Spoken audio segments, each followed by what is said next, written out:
Audiobooks full length, your favorite audiobooks for sleeping and relaxing, starts now. The Seventh Man by Max Brand. Chapter 1, Spring. A man under 30 needs neighbors. And to stop up the current of his life with a long silence is like obstructing a river eventually. The water either sweeps away the dam or rises over it. And the stronger the dam, the more destructive is that final rush to freedom. Vic Gregg was on the danger side of 30, and he lived alone in the mountains all that winter. He wanted to marry Betty Neal, but marriage means money. Therefore Vic contracted $1,500 worth of mining for the Duncans, and instead of taking a partner, he went after that stake single-handed. He is a very rare man who can turn out that amount of labor in a single season, but Gregg furnished that exception which establishes the rule. He did the assessment work on 14 claims and almost finished the 15th, yet he paid the price. Week after week, his set of drills was wife and child to him, and for conversation, he had only the clangor of the 4-pound single jack on the drill heads, with the crashing of the shots, now and then as periods to the chatter of iron on iron. He kept at it, and in the end, he almost finished the allotted work. But for all of it, he paid in full. The acid loneliness ate into him. To be sure, from boyhood he knew the mountain quiet, the still heights, and the solemn echoes. But towards the close of the long isolation, the end of each day found him oppressed by a weightier sense of burden. In a few days, he would begin to talk to himself. From the first, the evening pause after supper hurt him most, for a man needs a talk as well as tobacco, and after a time, he dreaded these evenings so bitterly that he purposely spent himself every day, so as to pass from supper into sleep at a stride. It needed a long day to burn out his strength thoroughly, so he set his rusted alarm clock, and before dawn, it brought him groaning out of the blankets to cook a hasty breakfast and go slowly up to the tunnel. In short, he wedded himself to his work. He stepped into a routine which took the place of thought, and the change in him was so gradual that he did not see the danger. A mirror might have shown it to him as he stood this morning at the door of his lean-to, for the wind fluttered the shirt around his labor-dried body, and his forehead puckered in a frown grown habitual. It was a narrow face, with rather close-set eyes and a slanted forehead, which gave token of a single-track mind, a single-purposed nature with 180 pounds of strong sinews and iron-hard muscle to give it significance. Such was Vic Gregg as he stood at the door, waiting for the coffee he had drunk to brush away the cobwebs of sleep. And then he heard the eagle scream. A great many people have never heard the scream of an eagle. The only voice they connect with the kind of the air is a ludicrously feeble squawk, dim with distance. But in his great moments, the eagle has a war cry like that of the hawk, but harsher, hoarser, tenfold in volume. This sound cut into the night in the gulch, and Vic Gregg started and glanced about for echoes, made the sound stand at his side. Then he looked up and saw 2 eagles fighting in the light of the morning. He knew what it meant the beginning of the mating season, and these 2 battling for a prize. darted away. They flashed together with reaching talons and gaping beaks, and dropped in a tumult of wings, then soared and clashed once more until one of them folded his wings and dropped bullet-like out of the morning into the night. Close over Greg's head, the wings flirted out 10 feet from tip to tip beat down with a great washing sound, and the bird shot across the valley in a level flight. The conqueror screamed a long insult down the hollow. For a while he balanced, craning his bald head as if he sought applause. Then, without visible movement of his wings, sailed away over the peaks. A feather fluttered slowly down past Vic Gregg. He looked down to it and rubbed the ache out of the back of his neck. All about him, the fresh morning was falling. Yonder shone a green-mottled face of granite, and there a red iron blowout streaked with veins of glittering silicate. And in this corner, still misted with the last delicate shades of night, glimmered rhyolite, lavender pink. The single jack dropped from the hand of Gregg, and his frown relaxed. When he stretched his arms, the cramps of labor unkinked and let the warm blood flow swiftly. And in the pleasure of it, he closed his eyes and drew a luxurious breath. He stepped from the door with his head high and his heart lighter. And when his hobnailed shoe clinked on the fallen hammer, he kicked it spinning from his path. That act brought a smile into his eyes, and he sauntered to the edge of the little plateau and looked down into the wide chasm of the Asper Valley.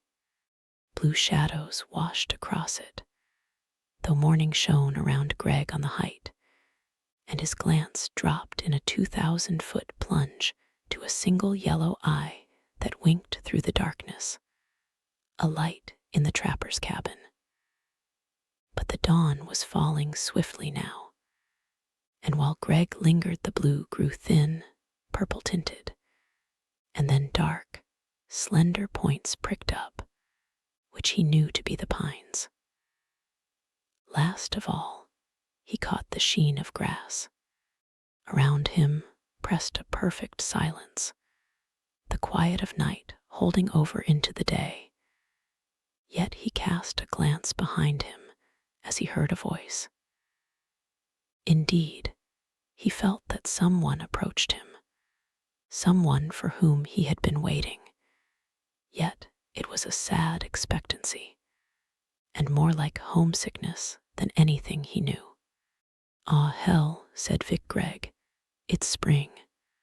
A deep-throated echo boomed back at him, and the sound went down the gulch, 3 times repeated. "Spring," repeated Gregg more softly, as if he feared to rouse that echo.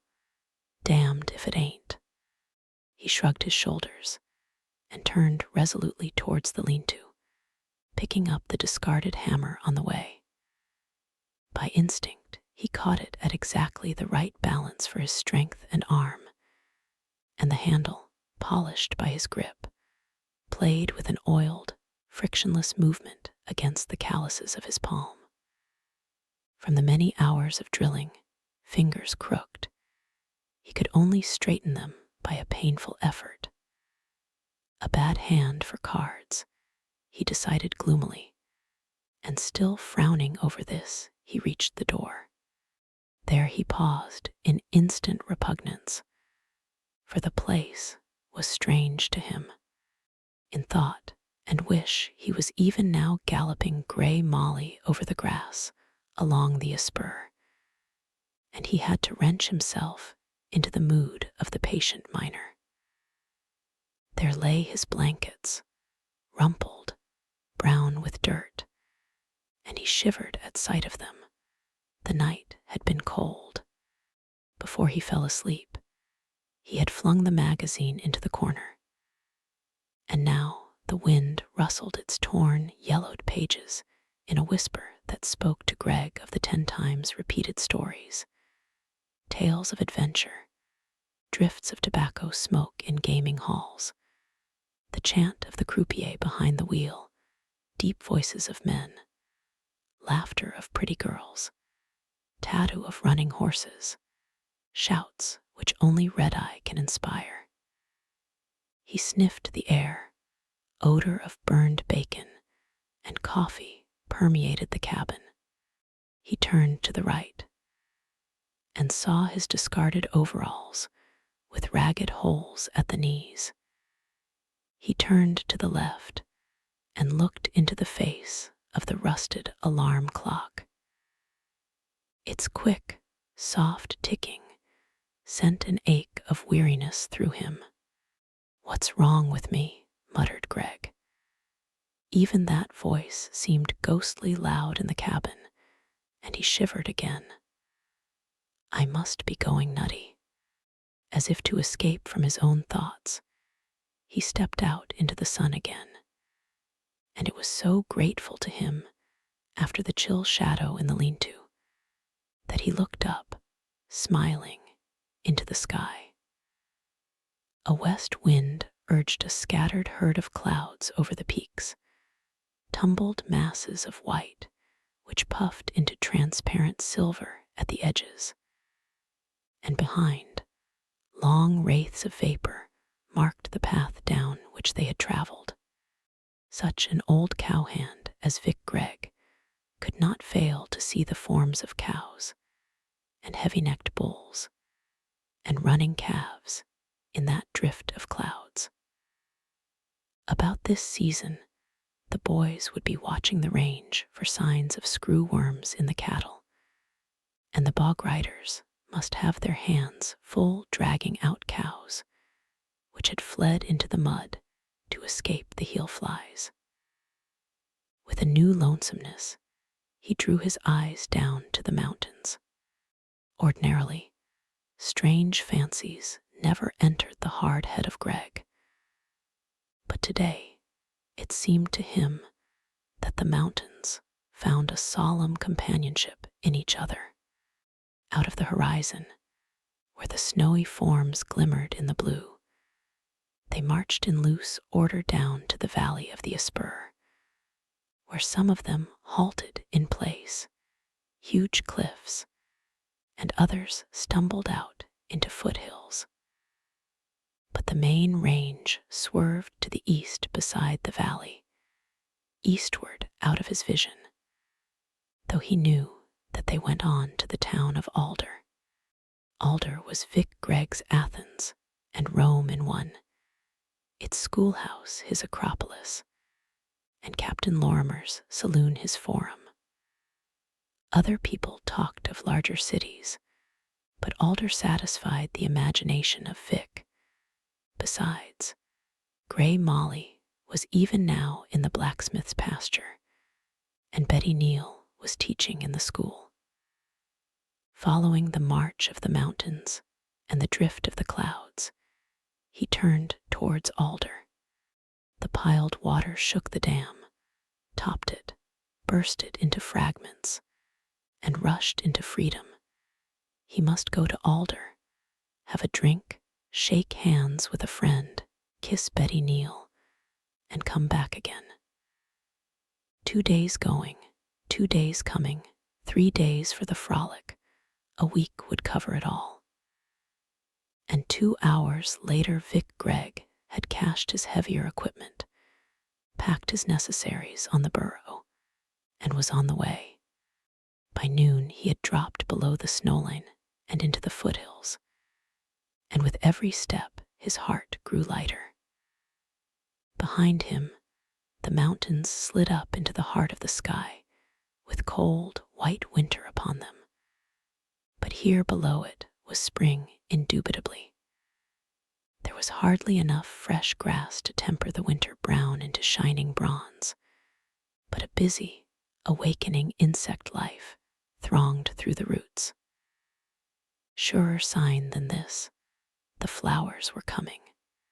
A slope of buttercups flashed suddenly when the wind struck it, and wild morning glory spotted a stretch of daisies with purple and dainty lavender.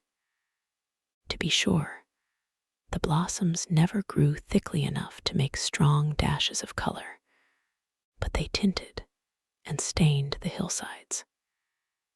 He began to cross noisy little watercourses, empty most of the year, but now the melting snow fed them. From eddies and quiet pools, the bright watercress streamed out into the currents. And now and then, in moist ground under a sheltering bank, he found rich patches of violets. His eyes went happily among these tokens of the glad time of the year. But while he noted them, and the bursting buds of the aspen, reddish brown, his mind was open to all that middle register of calls which the human ear may notice in wild places.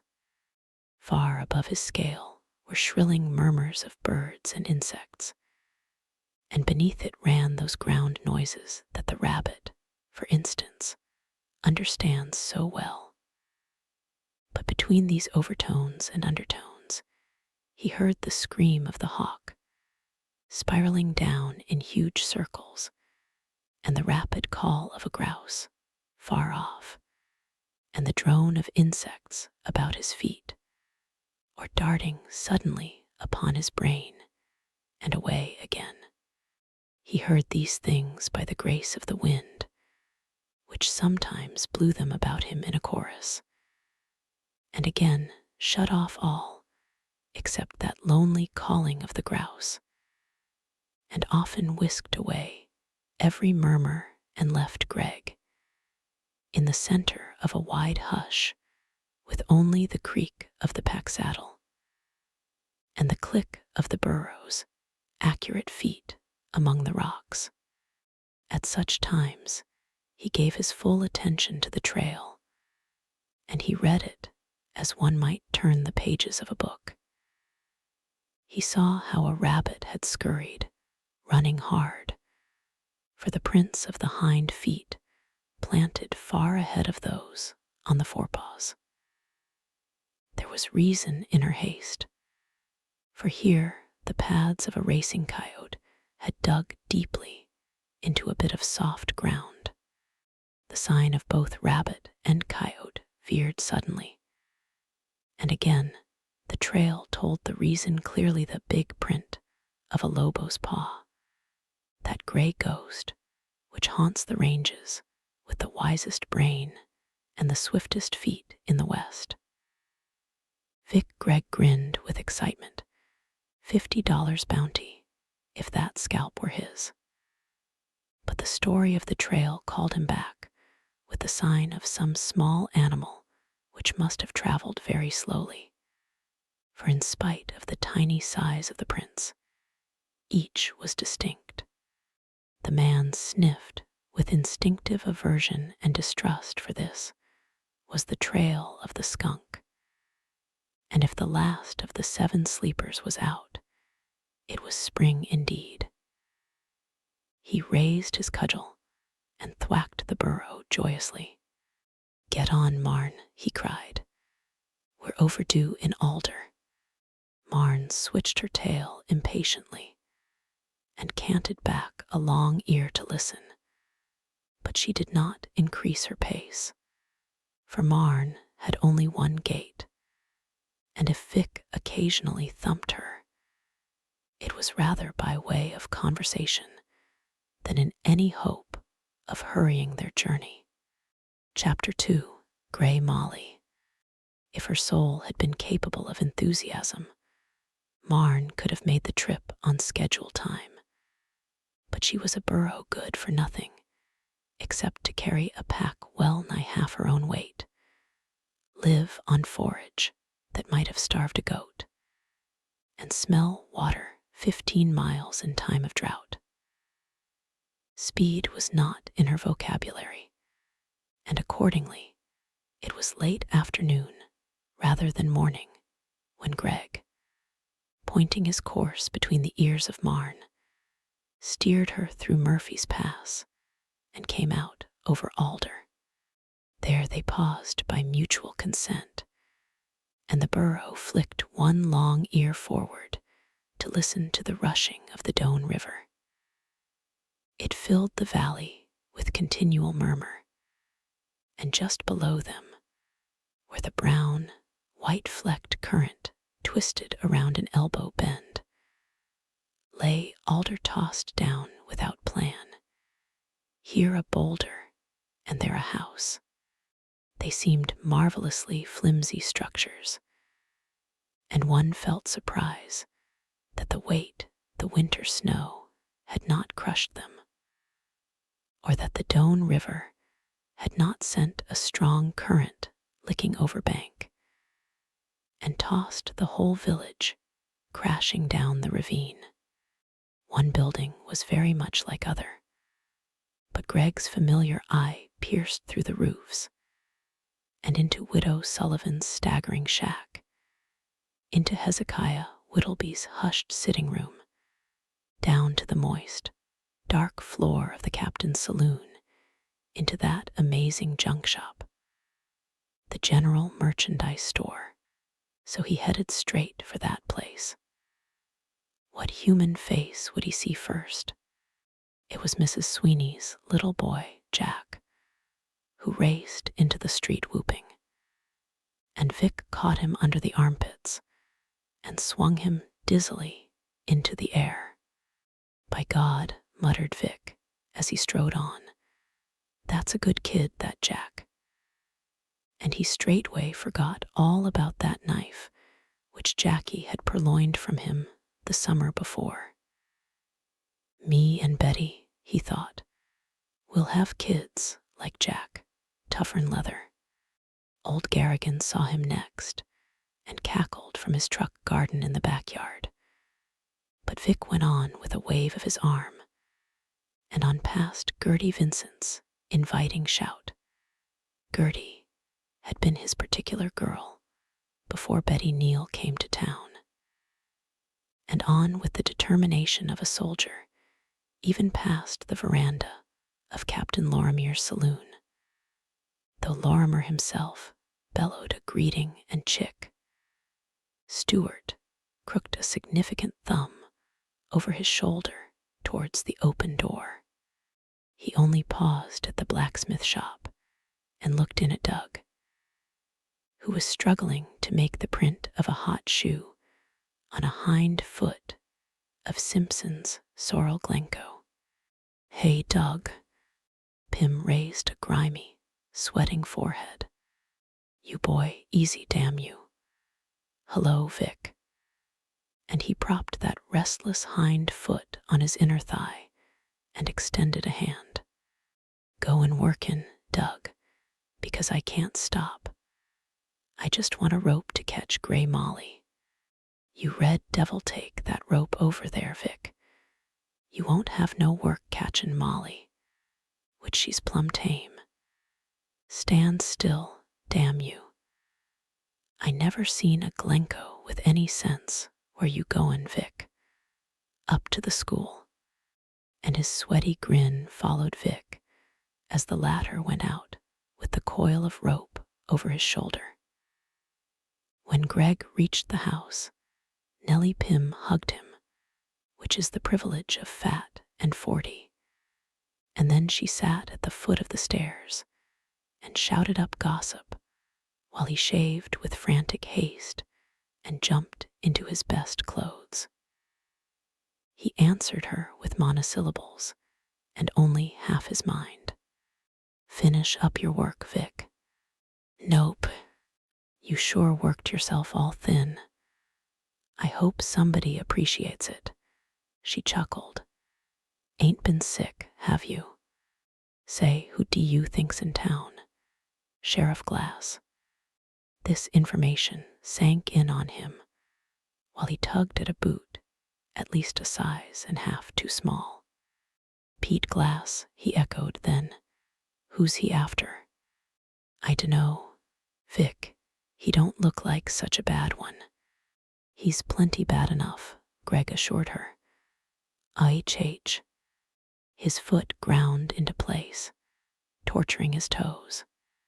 "Well," considered Mrs. Pym in a philosophically rumble, "I suppose them quiet gents is the dangerous ones, mostly.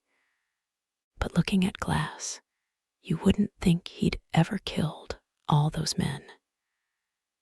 "Know about the dance?" "Nope.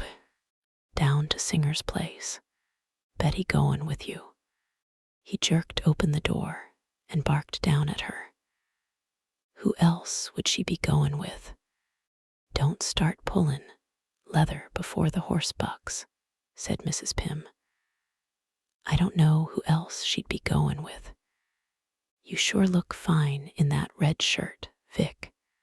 He grinned, half mollified, half shamefaced, and ducked back into the room.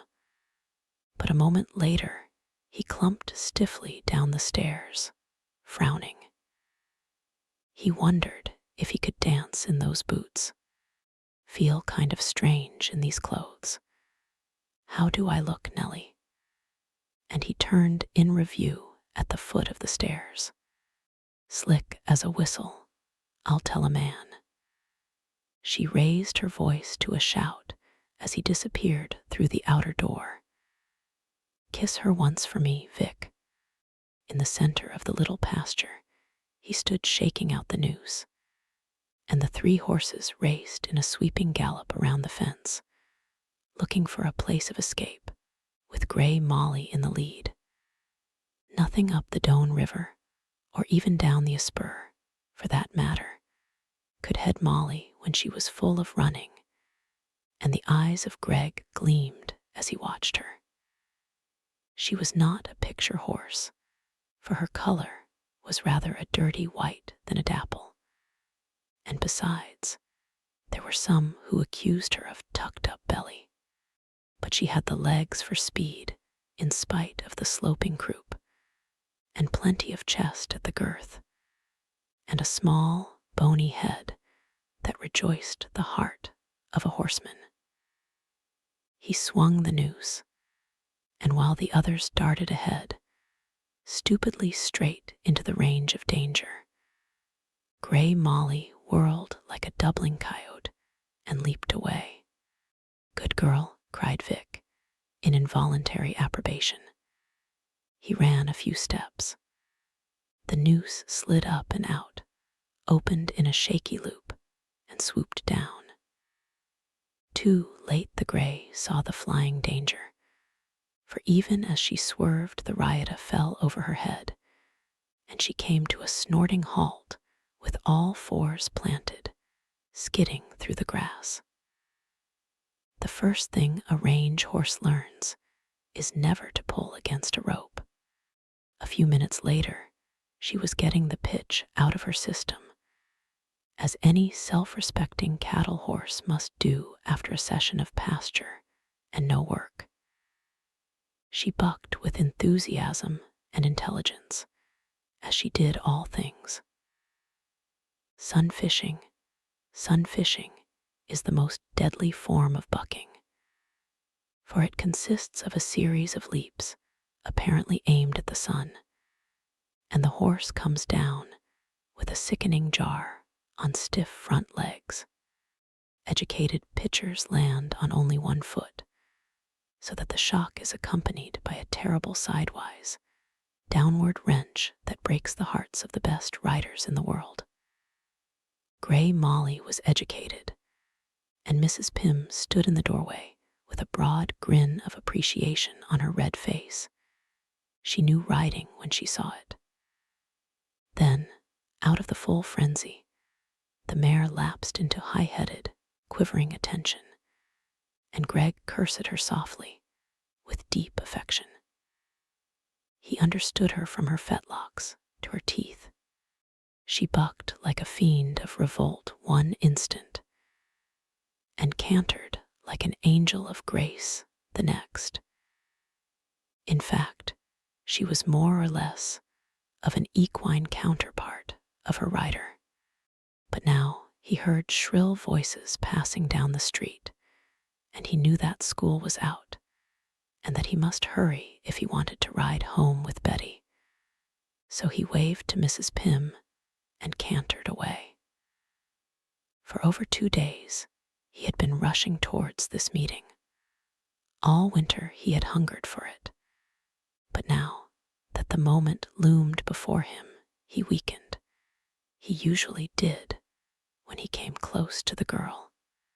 Not that her beauty overwhelmed him, for though she had a portion of energetic good health and freckled prettiness, he had chosen her as an Indian chooses flint for his steel.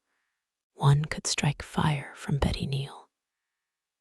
When he was far away, he loved her without doubt or question, and his trust ran towards her like a river setting towards the ocean, because he knew that her heart was as big and as true as the heart of Grey Molly herself. Only her ways were fickle, and when she came near, she filled him with uneasiness, suspicion. Chapter 3. Battle. On the road he passed Miss Brewster, for the Alder School boasted 2 teachers, and under her kindly, rather faded smile, he felt a great desire to stop and take her into his confidence, ask her what Betty Neal had been doing all these months. Instead, he touched Grey Molly with the spurs, and she answered like a watch spring uncurling beneath him. The rush of wind against his face raised his spirits to a singing pitch, and when he flung from the saddle before the school, he shouted, "Oh, Betty!" up the sharply angling steps in a bound, and at the door, "Oh, Betty!" His voice filled the room with a thick, dull echo, and there was Betty behind her desk looking up at him agape. And beside her stood Blondie Hanson, big, good-looking, and equally startled. Fear made the glance of Vic Gregg Swerfta, where little Tommy Aiken scribbled an arithmetic problem on the blackboard after school work for whispering in class, or some equally heinous crime. The tingling voices of the other children on their way home floated in to Tommy, and the corners of his mouth drooped. To regain his poise, Vic tugged at his belt and felt the weight of the holster slipping into a more convenient place. Then he sauntered up the aisle, sweeping off his sombrero. Every feeling in his body, every nerve, disappeared in a crystalline hardness, for it seemed to him that the air was surcharged by a secret something between Betty and young Hanson. Betty was out from behind her desk, and she ran to meet him and took his hand in both of hers. The rush of her coming took his breath, and at her touch, something melted in her. "Oh, Vic, are you all through?" Greg stiffened for the benefit of Hanson and Tommy Aiken.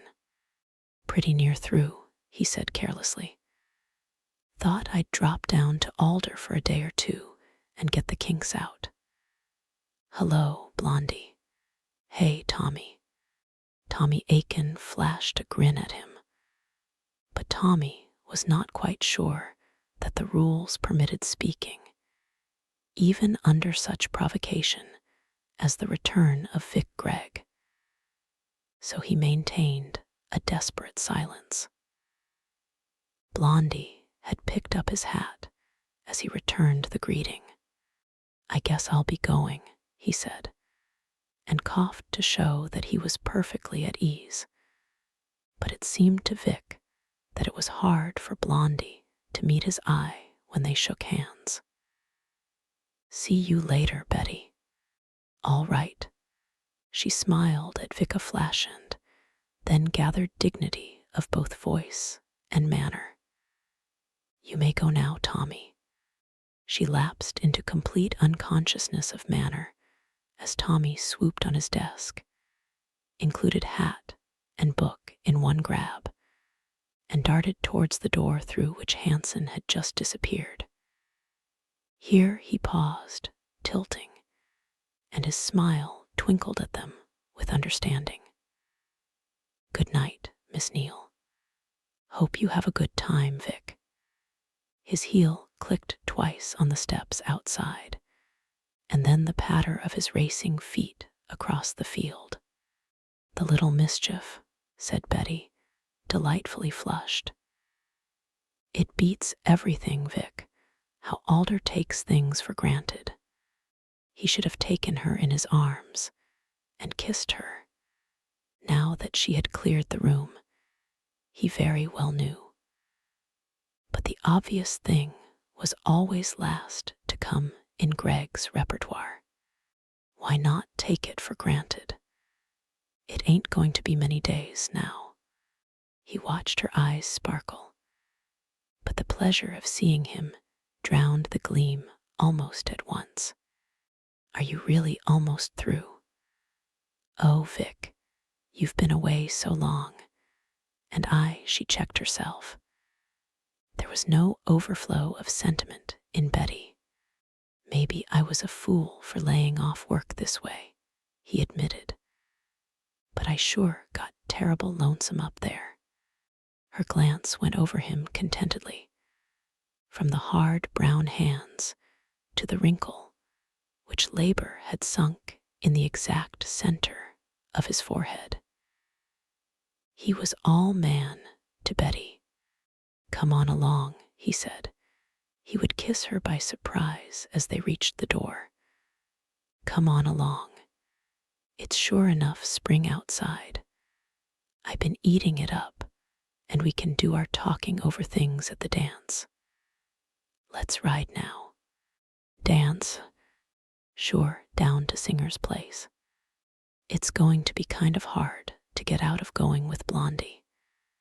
He asked me, and you said you'd go. What are you flaring up about? Look here, how long have you been traipsing around with Blondie Hansen?" She clenched one hand beside her in a way he knew, but it pleased him more than it warned him, just as it pleased him to see the ears of Gray Molly go back. "What's wrong about Blondie Hansen?" "What's right about him?" he countered senselessly. Her voice went a bit shrill. "Blondie is a gentleman, I'll have you know." "Is he?" "Don't you sneer at me, Victor Gregg. I won't have it." "You won't, eh?" He felt that he was pushing her to the danger point, but she was perfectly, satisfyingly beautiful in her anger. He taunted her with the pleasure of an artist painting a picture. "I won't," she repeated.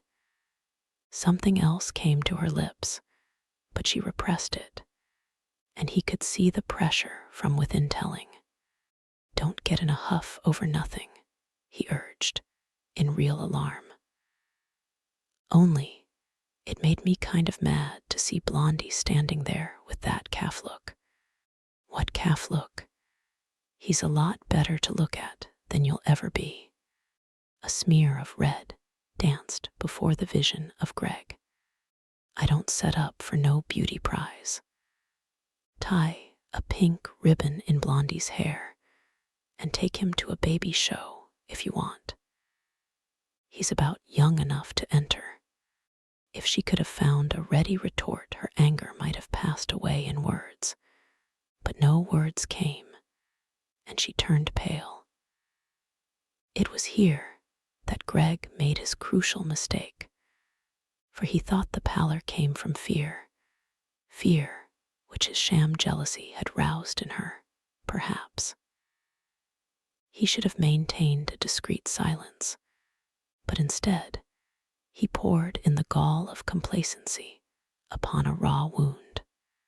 "Blondie's all right," he stated beneficently, "but you just forget about him tonight. You're going to that dance, and you're going with me. If there's any explanations to be made, you leave 'em to me. I'll handle Blondie." "You handle Blondie," she whispered. Her voice came back, it rang. "You couldn't if he had one hand tied behind him." She measured him for another blow. "I'm going to that dance, and I'm going with Mr. Hanson." She knew that he would have died for her, and he knew that she would have died for him. Accordingly, they abandoned themselves to sullen fury. "You're out of date, Vic," she ran on. "Men can't drag women around nowadays, and you can't drag me. Not 1 inch." She put a vicious little interval between each of the last 3 words. "I'll be calling for you at 7 o'clock. I won't be there. Then I'll call on Blondie. You don't dare to. Don't you try to bluff me. I'm not that kind. Betty, do you mean that? Do you think that I'm yaller? I don't care what you are. I ask you calm and impersonal. Just think that over before you say it. I've already thought it over." "Then, by God," said Greg, trembling, "I'll never take one step out of my way to see you again."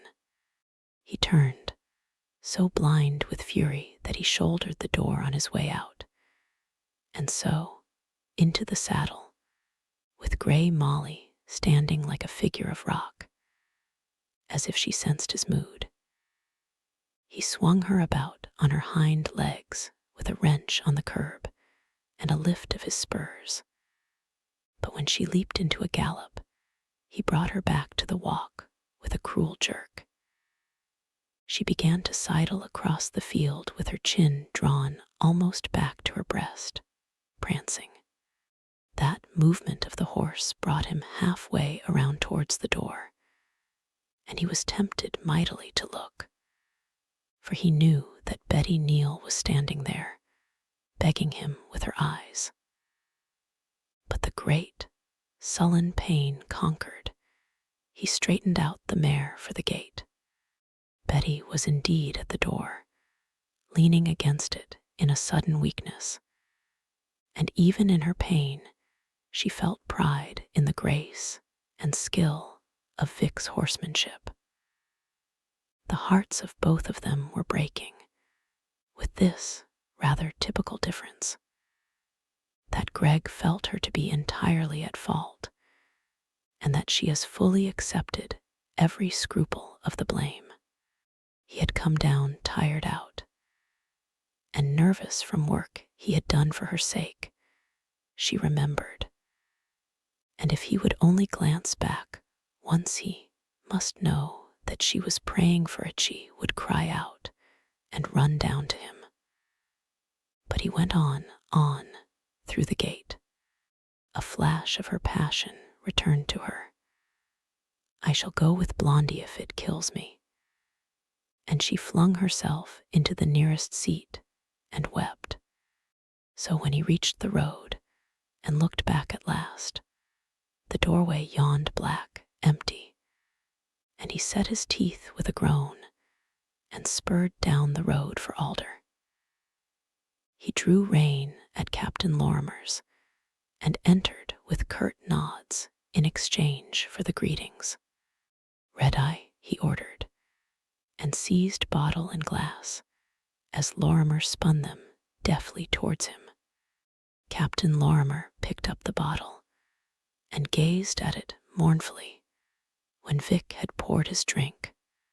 "Son," he murmured, "you've sure raised an awful thirst." Chapter 4, King Hall. There is a very general and very erroneous impression that alcohol builds the mood of a man.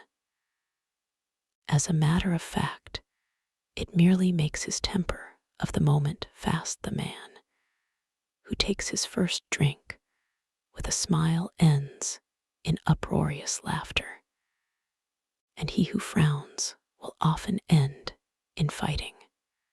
Vic Gregg did not frown as he drank, but the corners of his lips turned up a trifle in a smile of fixed and acid pleasantry, and his glance went from face to face in the barroom, steadily, with a trifling pause at each pair of eyes.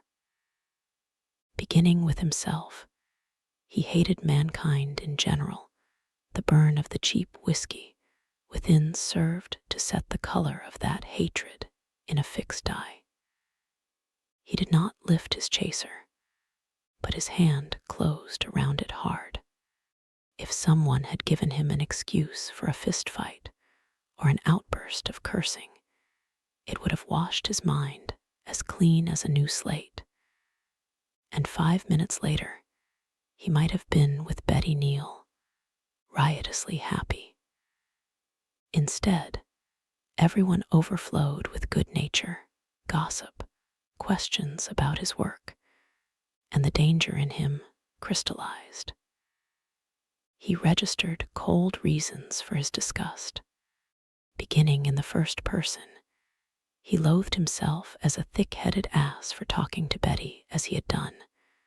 As well put a burr under one's saddle and then feel surprise because the horse bucks. He passed on to the others with equal precision. Captain Lorimer was as dirty as a greaser, and like a greaser, loose-lipped, unshaven. Chick Stewart was a born fool, and a fool by self-culture, as his never-changing grin amply proved. Lou Perkins sat in the corner on a shaky old apple barrel and brushed back his long mustaches to spit at the cuspidor and miss it. If this were Vic Gregg's saloon, he would teach the old loafer more accuracy or break his neck. "How are you, Gregg?" murmured someone behind him. He turned and found Sheriff Pete Glass with his right hand already spread on the bar, while he ordered a drink for two. That was one of the sheriff's idiosyncrasies. He never shook hands if he could avoid it, and Gregg hated him senselessly, bitterly for it. No doubt everyone in the room noticed, and they would tell afterwards how the sheriff had avoided shaking hands with Vic Gregg. Cheap play for notoriety, thought Gregg Glass was pushing the bottle towards him. "Help yourself," said Gregg. "This is on me, Vic. I most generally like to buy the first drink." Pete Glass turned his head slowly, for indeed all his motions were leisurely, and one could not help wondering at the stories of his exploits, the tales of his hair-trigger alertness. Perhaps these half-legendary deeds sent the thrill of uneasiness through Vic Gregg. Perhaps it was owing to the singular hazel eyes, with little splotches of red in them, very mild eyes, but one could imagine anything about them. Otherwise, there was nothing exceptional in Glass, for he stood well under middle height, a starved figure, with a sinewy crooked neck, as if bent on looking up to taller men. His hair was sandy, his face tawny brown, his shirt a gray blue, and everyone knew his dusty roan horse, by nature, by temperament, and by personal selection. He was suited to blend into a landscape of sage-dotted plains or sand, tireless as a lobo on the trail, swift as a bobcat in fight. Hunted men had been known to ride in and give themselves up when they heard that Pete Glass was after them. "Any way you want, partner," he was saying in his soft, rather husky voice. He poured his drink, barely enough to cover the bottom of his glass, for that was another of Pete's ways. He could never afford to weaken his hand or deaden his eye with alcohol, and even now He stood sideways at the bar, facing Greg and also facing the others in the room. But the larger man, with sudden scorn for this caution, brimmed his own glass and poised it swiftly. "Here's how." And down it went. Ordinarily, red-eye heated his blood and made his brain dizzy. It loosened his tongue and numbed his lips.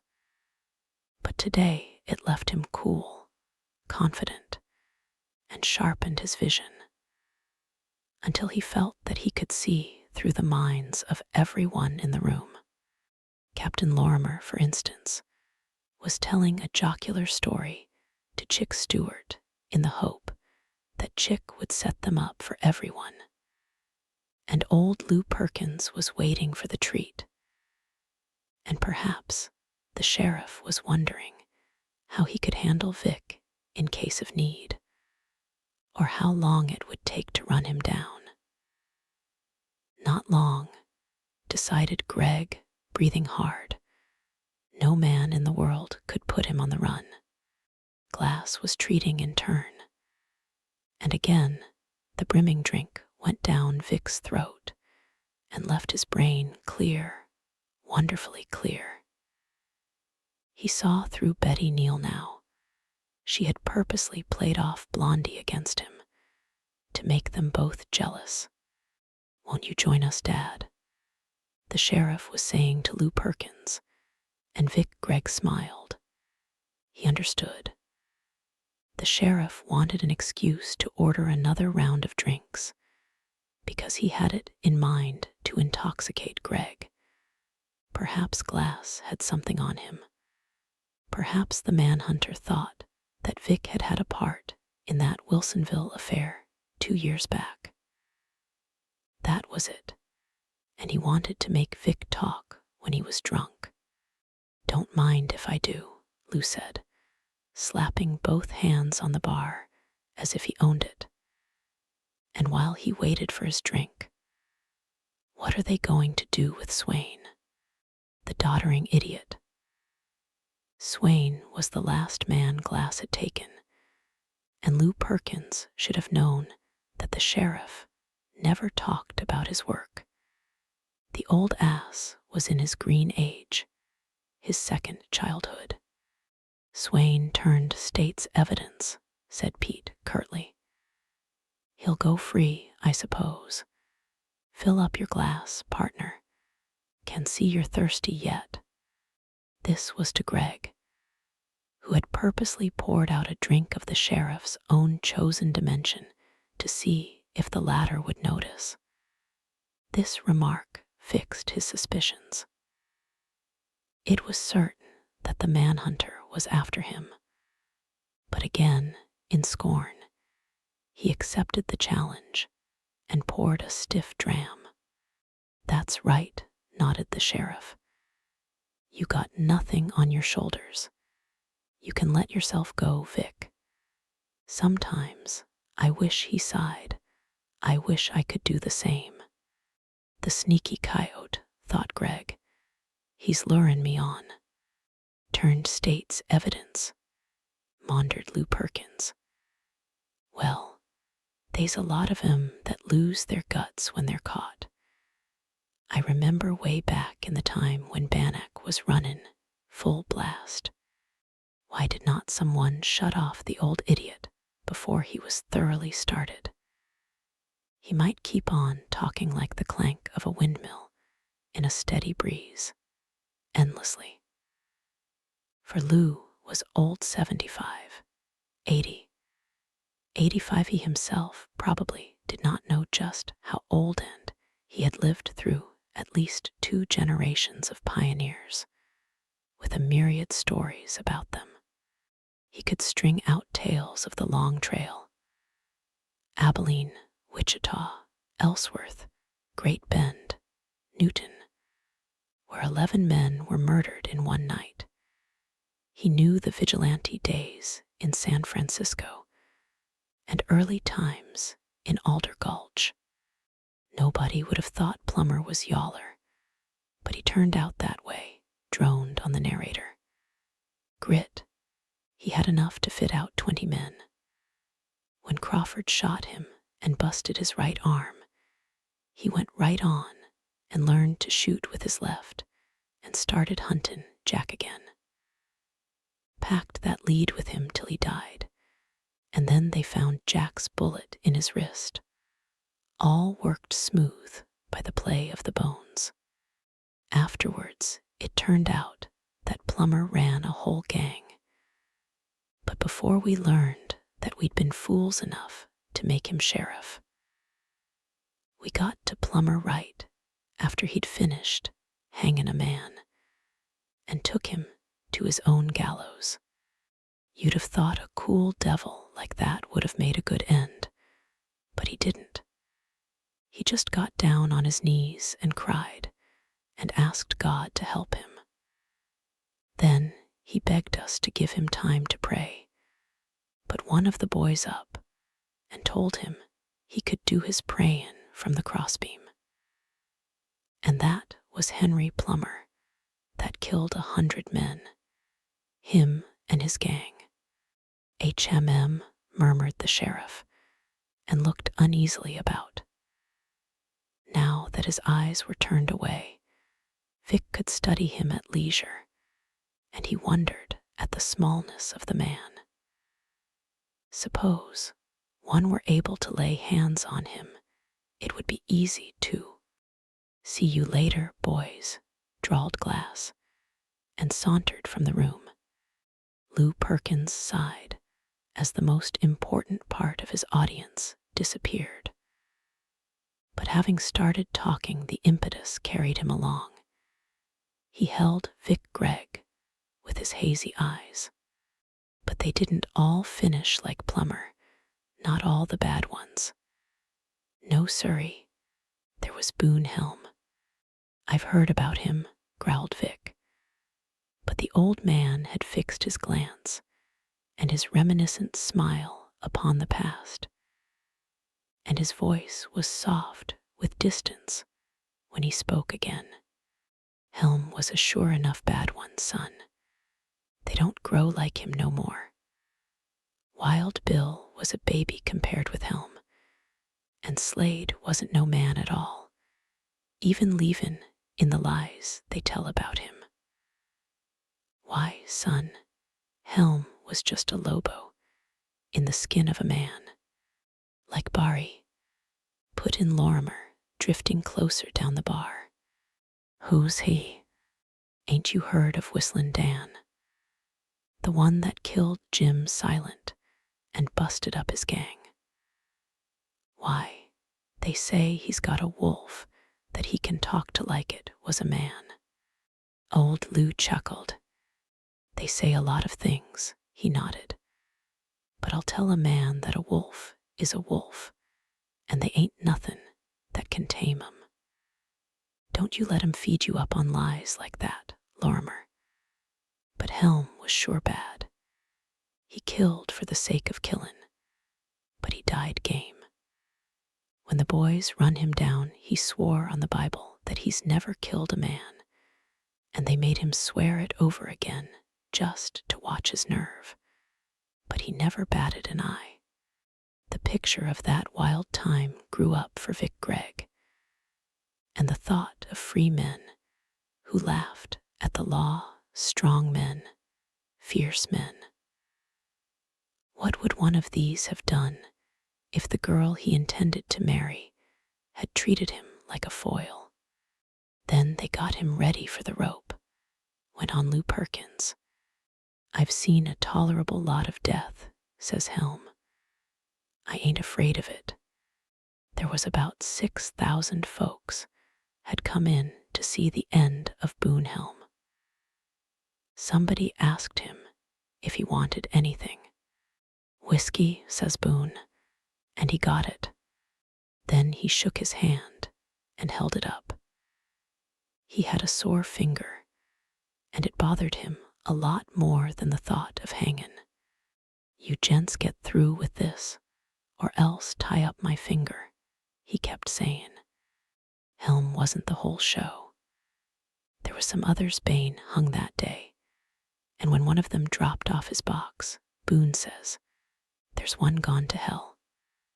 Pretty soon another went and hung there wiggling, and 6 times he went through all the motions of pullin' his 6-shooter and fearin' it.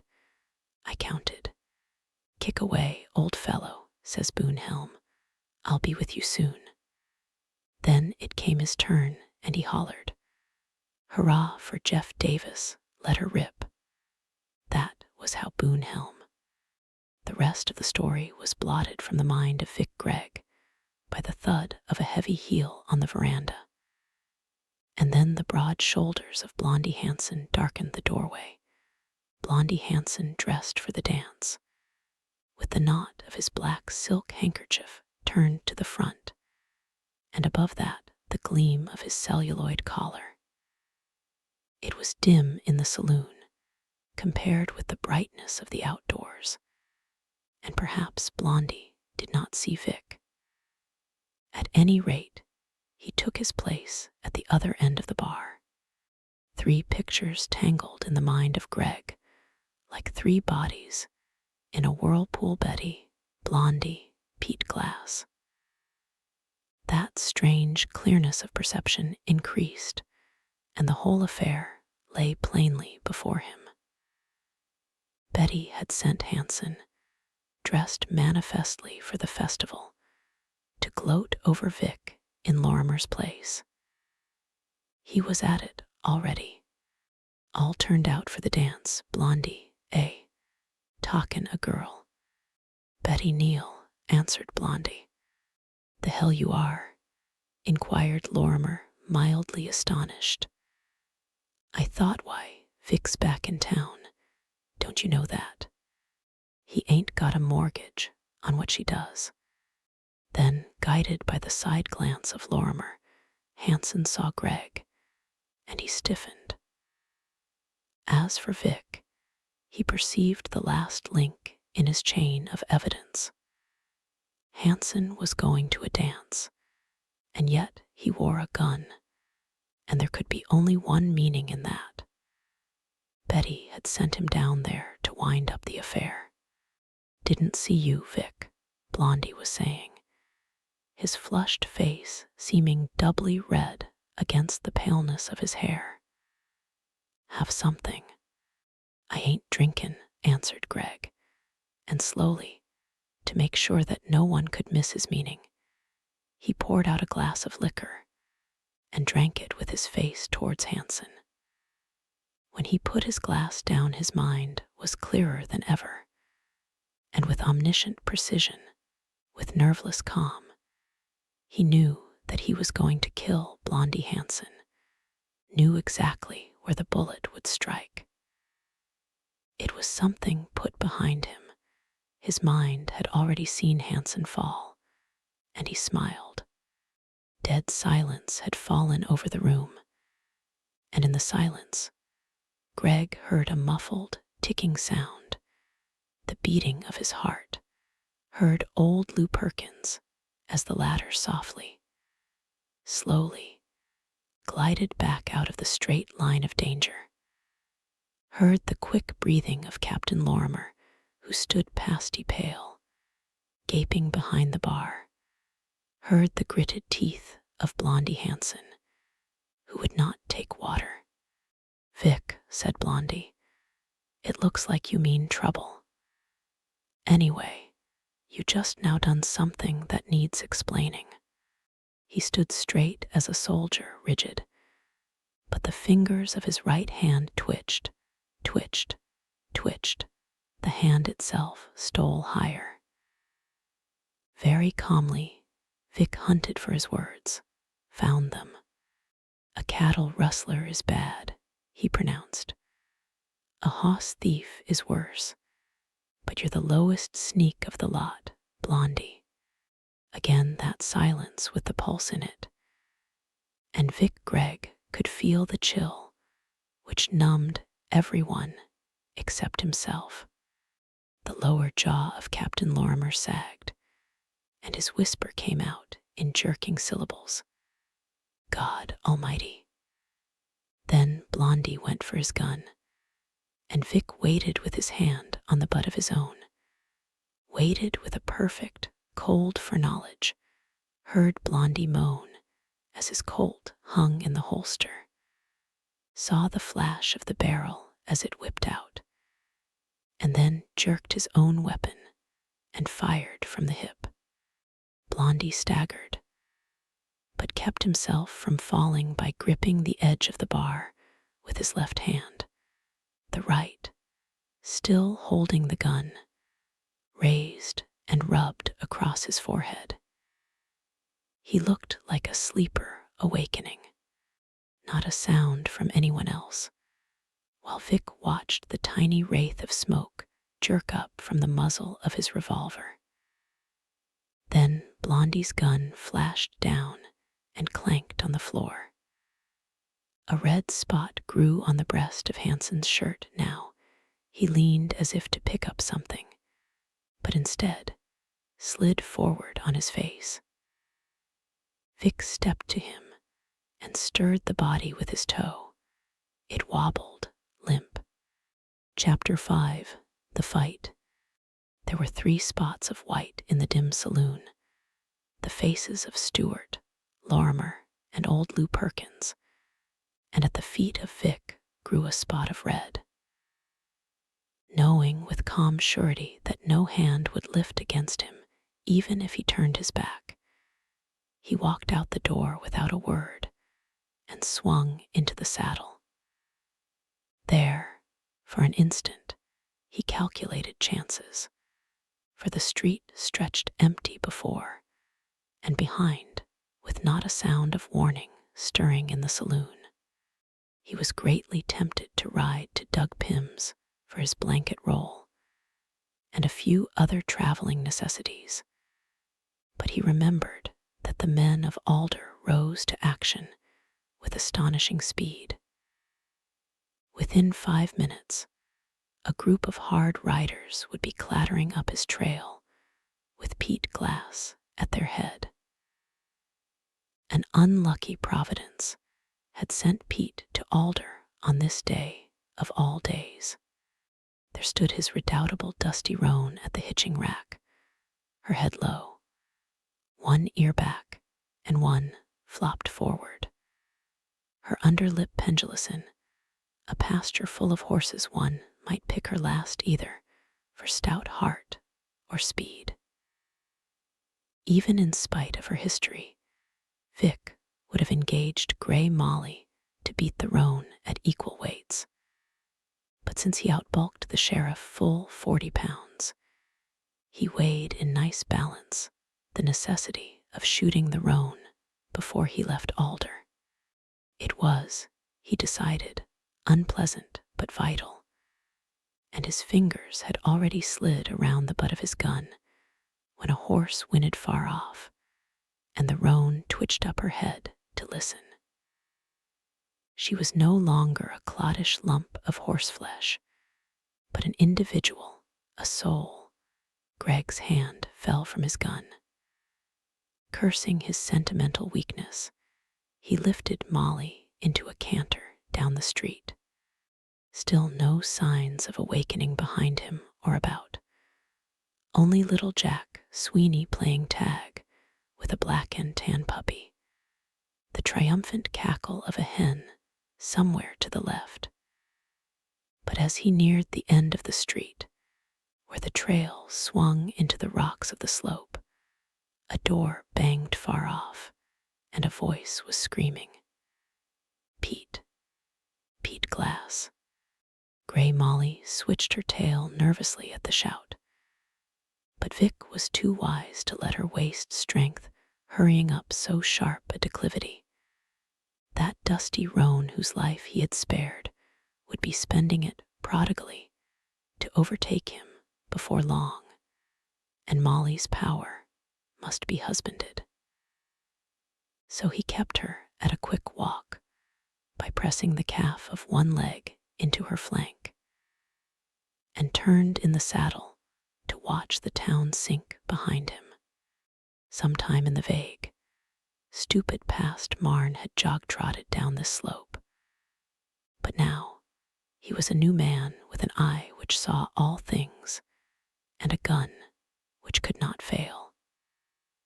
Figures, singularly tiny and singularly distinct, swarmed into the street from nowhere, men on horses, men swinging into saddles. Here and there, the slant light of the afternoon twinkled on gun barrels, and ludicrous thin voices came piping up the hill. As he reached the nether lip of Murphy's, past a small cavalcade detached itself from the main mass before Captain Lorimer's saloon and swept down the street. First, a dusty figure on a dusty horse, hardly visible. Then, a spot of red which must be Harry Fisher on his blood bay, with a long striding sorrel beside him that could carry no one except grim old Sliver Waldron. Behind these rode one with the light glinting on his silver Concho's-mat Henshaw, the town Beau Brummel, then the black Gus Reeve, and last of all Ronicky Joe on his pinto. Ronicky Joe, handy man at all things, and particularly guns.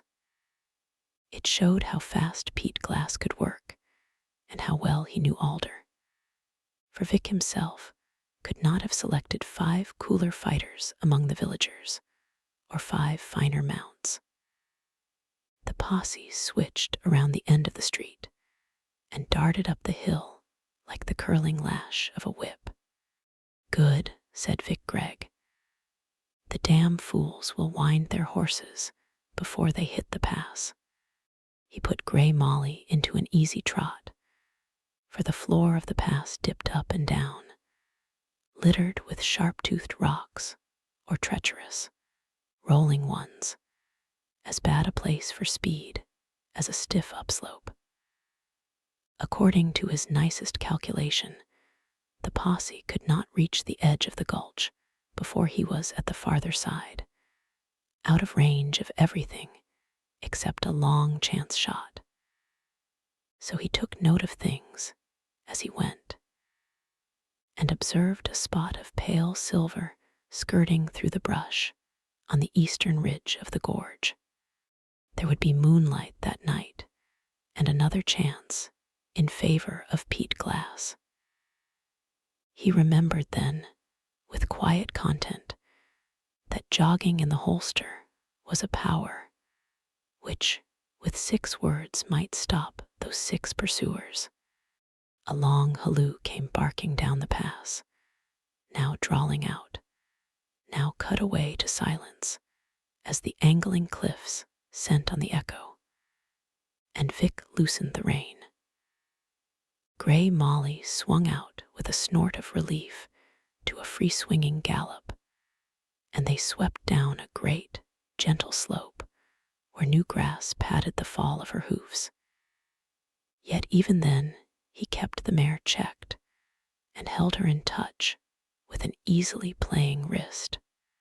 He did not imagine that even the sheriff on the dusty roan would dream of trying to swallow up Gray Molly in a short sprint. But that assurance nearly cost Vic his life. The roar of hoofs in the gulch belched out into the comparative silence of the open space beyond. And just as he gave the mare her head, a gun coughed, and an angry humming darted past his ear. Molly lengthened into full speed. He could not tell on account of the muffling grass whether the pursuit was gaining or losing. He trusted blindly to the mare, and when he looked back, they were already pulling their mounts down to a hand gallop. That would teach them to match Molly in a sprint, roan or no roan. He slapped her below the withers, where the long, hard muscles rippled back and forth. She was full of running, her gallop as light as the toss of a bough in the wind. And now, as he pulled her back to a swinging canter, her head went high, with pricking ears. Suddenly, his heart went out to her. She would run like that till she died, he knew. "Good girl," he whispered huskily. The day was paling towards the end when he headed into the foothills of the White Mountains. He drew up Molly for a breath on a level shoulder. Already, he was close to the snow line with ragged heads of white rearing above him. Far below, a pale streak of moonlight was the spur. Then, out of that blacker night on the slopes beneath, he heard the clinking hoofs of the posse. The quiet was so perfect, the air so clear, that he even caught the chorus of straining saddle leather, and then voices of men. All this time, the effects of the whiskey had been wearing away by imperceptible degrees. And at that sound, all his old self rushed back on Vic Gregg.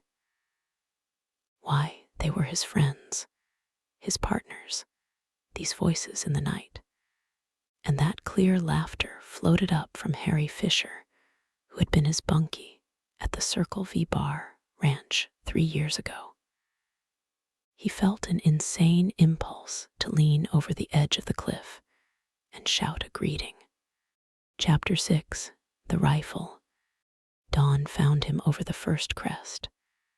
At noon, he was struggling up the slope of the second range, whose rise was not half so sharp as the upward plunge out of the spur. But in spite of that easier ground, gray Molly could not gain. She went with shorter steps now, and her head hung lower and lower. Yet when a down stretch opened before her, she went at it with a gallop as light, almost, as her race out of Murphy's Pass. Not once had she offered to stop.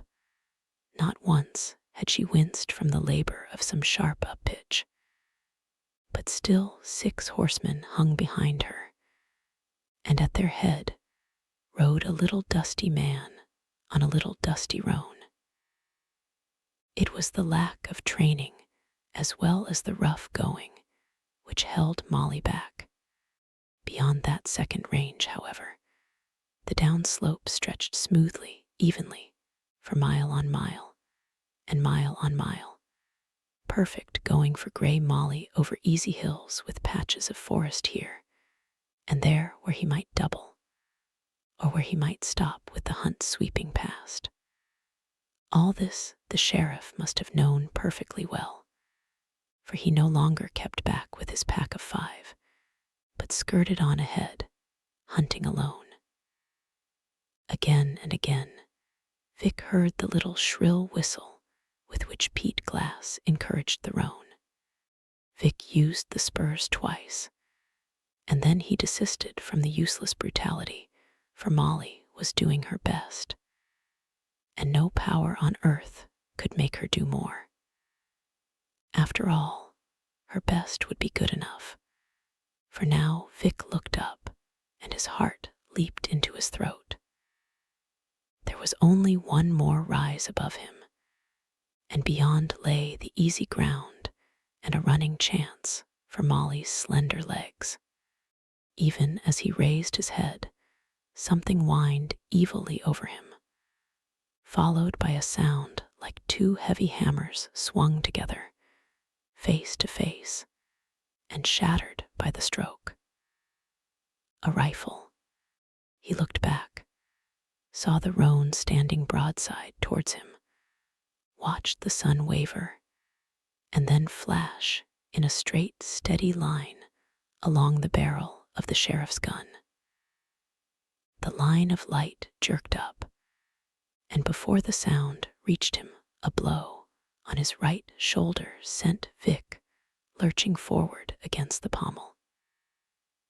Afterwards, the voice of the rifle rang around him, and a sharp pain twitched up and down his side, then ran tingling to his fingertips. It was the stunning blow which saved him, for the sheriff had the range and his third bullet would have clipped Vic between the shoulders. But Glass had seen his quarry pitch forward in the saddle, and he would not waste ammunition. The thrift of his New England ancestry spoke in Pete now, and he could only grit his teeth when he saw Vic, disappearing on the other side of the crest, straighten in the saddle. The next instant, the top of the hill shielded the fugitive. Well and nobly, then, Grey Molly repaid all the praise, all the tenderness and care which Vic had lavished upon her in the past years. For with her legs shaking from the struggle of that last climb, with a rider who wobbled crazily in his seat, with reins hanging loose on her neck, with not even a voice to guide or to encourage her, she swept straight across the falling ground, gaining strength and courage at every stride. By the time Vic had regained his self-control and rallied a little from that first terrible falling of the heart, the dusty roan was over the crest and streaking after the game. Grey Molly gained steadily, yet even when he gathered the reins in his left hand, Vic knew that the fight was done, in effect. How could he double or dodge when his own blood spotted the trail he kept? And how long could he keep the saddle with the agony which tore like saw teeth at his shoulder? Grey Molly plunged straight into the shadow of pine trees, and the cool gloom fell like a blessing upon Vic in his torment. It was heaven to be sheltered, even for a few moments, from the eyes of the posse. At the opposite edge of the wood, he drew rein with a groan. Some devil had prompted Gus Reeve, and some devil had poured Reeve's horse full of strength, for yonder down the valley, not 100 yards away, galloped a rider on a black horse. Yet Vic could have sworn that, when he looked back from the crest, he had seen Gus riding the very last in the posse. An instant later the illusion vanished, for the black horse of Gus was never an animal such as this, never had this marvelous long gait.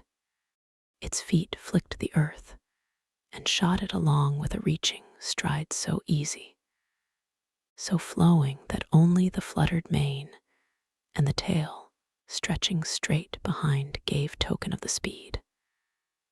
For the rest, it carried its head high, with pricking ears, the sure sign of a horse running well within his strength.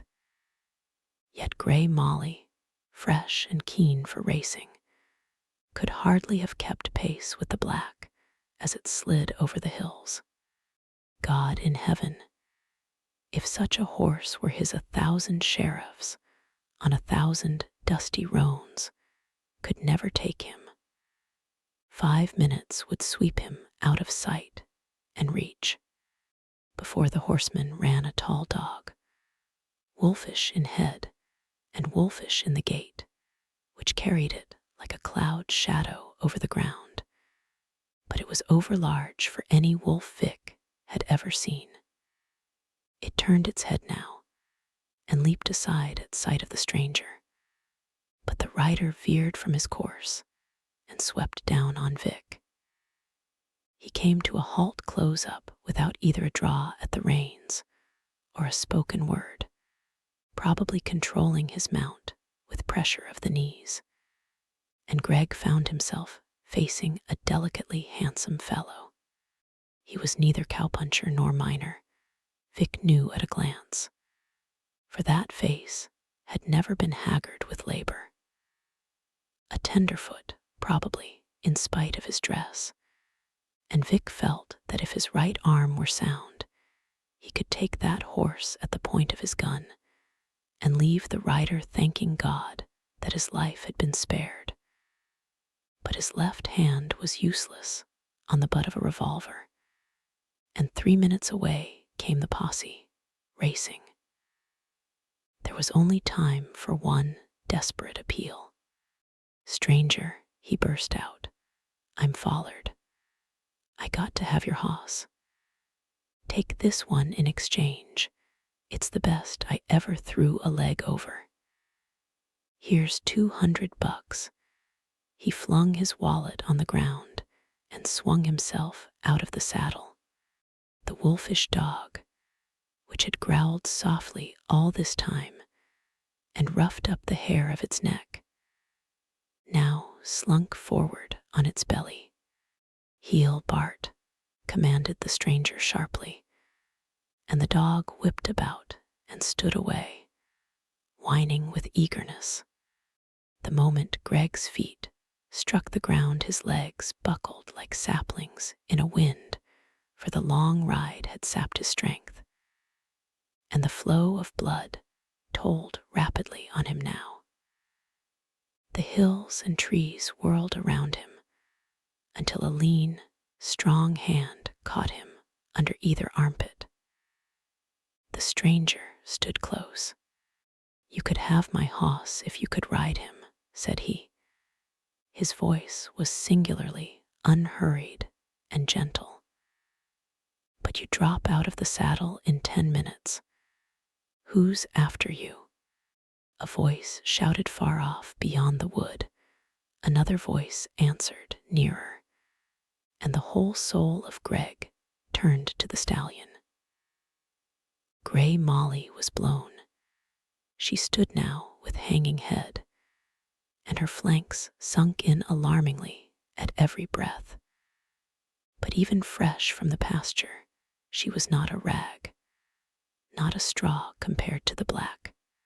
"For God's sake," groaned Vic, "loan me your hoss.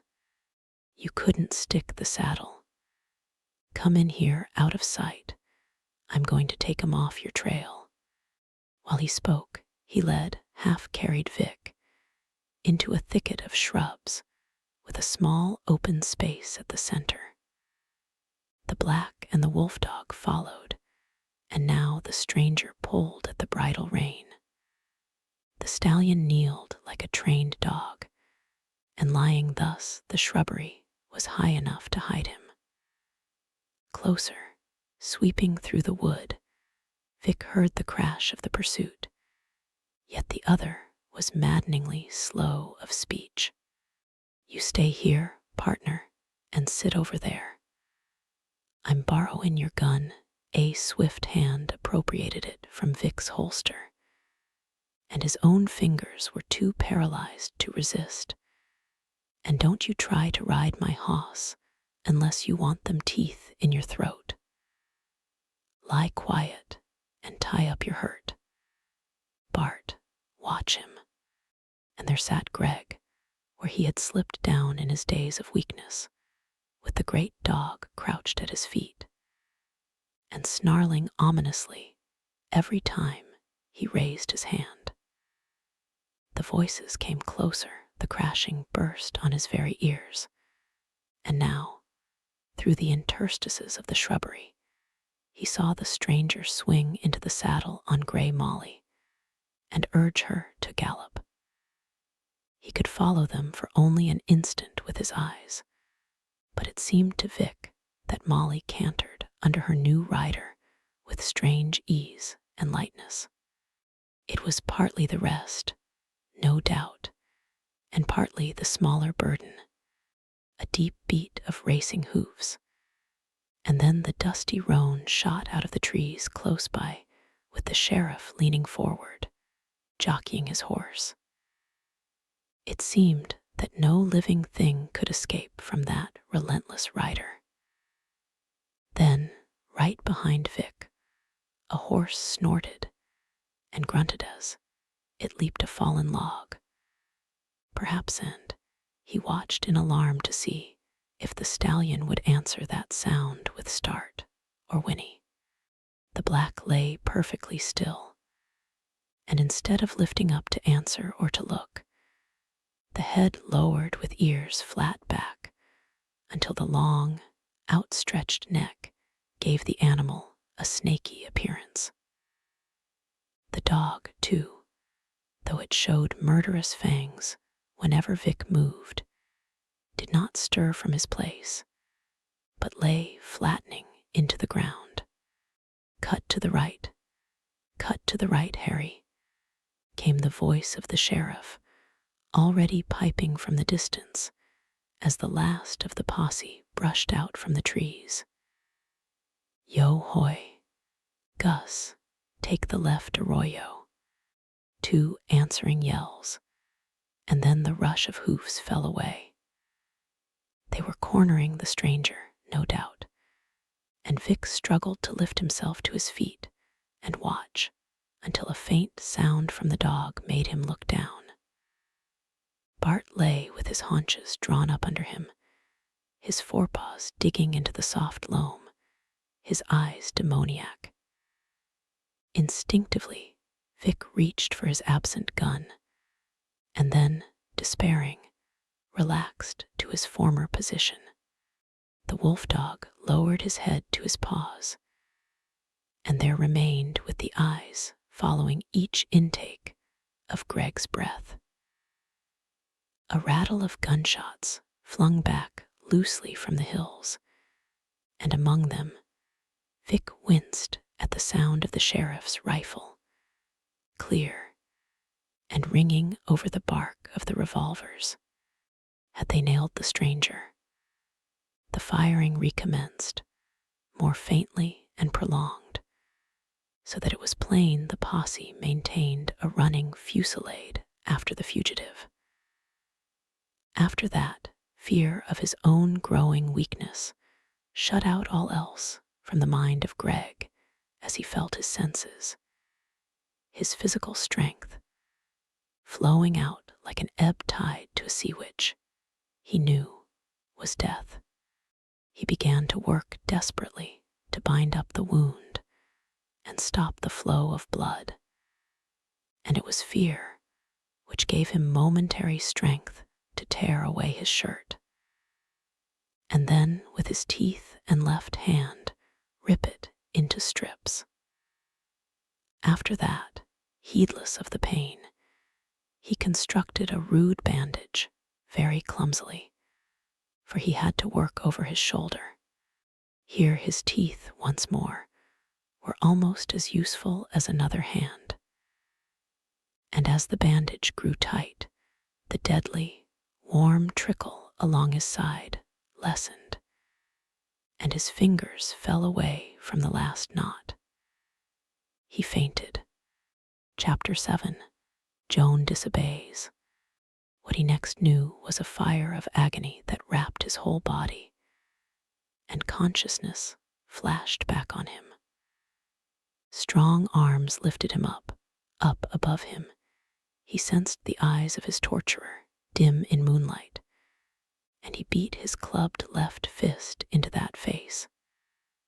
After that, he knew he was being dragged onto a saddle, but a wave of pain rushed up his side and numbed his brain. Thereafter his senses returned by fits and starts, vaguely. Once he felt a steel cable that girdled his waist and breast and held him erect, though his head flopped back and forth. Once his eyes opened, and above him glittered the bright field of stars towards which he drifted through space, a mind without a body. Once a stab of torment wakened him enough to hear, "Easy, Satan, watch them stones." One more jolt like that will send him clear too, and the voice glided into an eternity of distance. Yet again he swung tip from the pit of darkness and became aware of golden hair around a woman's face and a marvelous soft, cool hand upon his forehead. Her voice reached him too, and made him think of all things musical, all things distant, like the sounds of birds falling from the sky. And though he understood not a syllable, a sweet assurance of safety flooded through him. He slept. When he woke again, was from a dream of fleeing through empty air swifter than the wind, with a wolf dog looming behind him out of space. But presently, he found that he was lying in a bed with a stream of sunlight washing across a white coverlet. A door at his right swung open, and there in the entrance stood the wolf dog of his vision, with a 5-year-old girl upon its back. "Don't go in there, Bart," whispered the child. "Go on back." She took one of those pointed wolf ears in her chubby fist and tugged to swing him around. But Bart, with a speed which the eye could not follow, twisted his head, and the rows of great teeth closed over her hand. It was so horrible that the cry froze in the throat of Greg. Yet the child, with only a little murmur of anger, reached over with her other hand and caught the wolf by the nose. "Bad Bart," she whispered, and raised the hand which he instantly released. White marks showed on the pudgy tan. "Bad dog," she repeated, and beat his neck with an impotent little fist. The wolf dog cringed and turned from the door. "Come in," invited Greg. He was surprised to find his voice thin, apt to swing up to a high pitch beyond his control. A shower of golden curls tossed away from her face as she looked to him. "Oh," she cried, still with a guarded voice. She leaned far over, one hand buried in the ruff of Bart's neck to secure her balance, and with the other she laid hold of his right ear and drew him around facing the door once more. This time he showed his teeth, but submitted, only twitching the ear back and forth a time or two when she relaxed her hold. "Come in," repeated Greg. She canted her head to one side and considered him with fearless blue eyes. "I want to," she sighed. "Why can't you, honey?" "Munner says no." He attempted to turn further towards her, but the pain in his right shoulder prevented. He found that his arm was bandaged to the elbow and held close to his side by a complex swathing. "Who is your mother?" asked Vic. "Munner," she repeated, frowning in wonder. "Why, Munner is my munner." "Oh," smiled he, "and who's your pa?" "What?" "Who's your father? Who's your dad?" "Daddy Dan." "You ask a lot of things," she added disapprovingly. "Come on in," pleaded Vic Gregg, "and I won't ask nothin' more about you." "Munner says no," she repeated. She employed the moment of indecision by plucking at the hair of Bart's shoulders. He growled softly, terribly, but she paid not the slightest heed. "Your mother won't care," asserted Vic.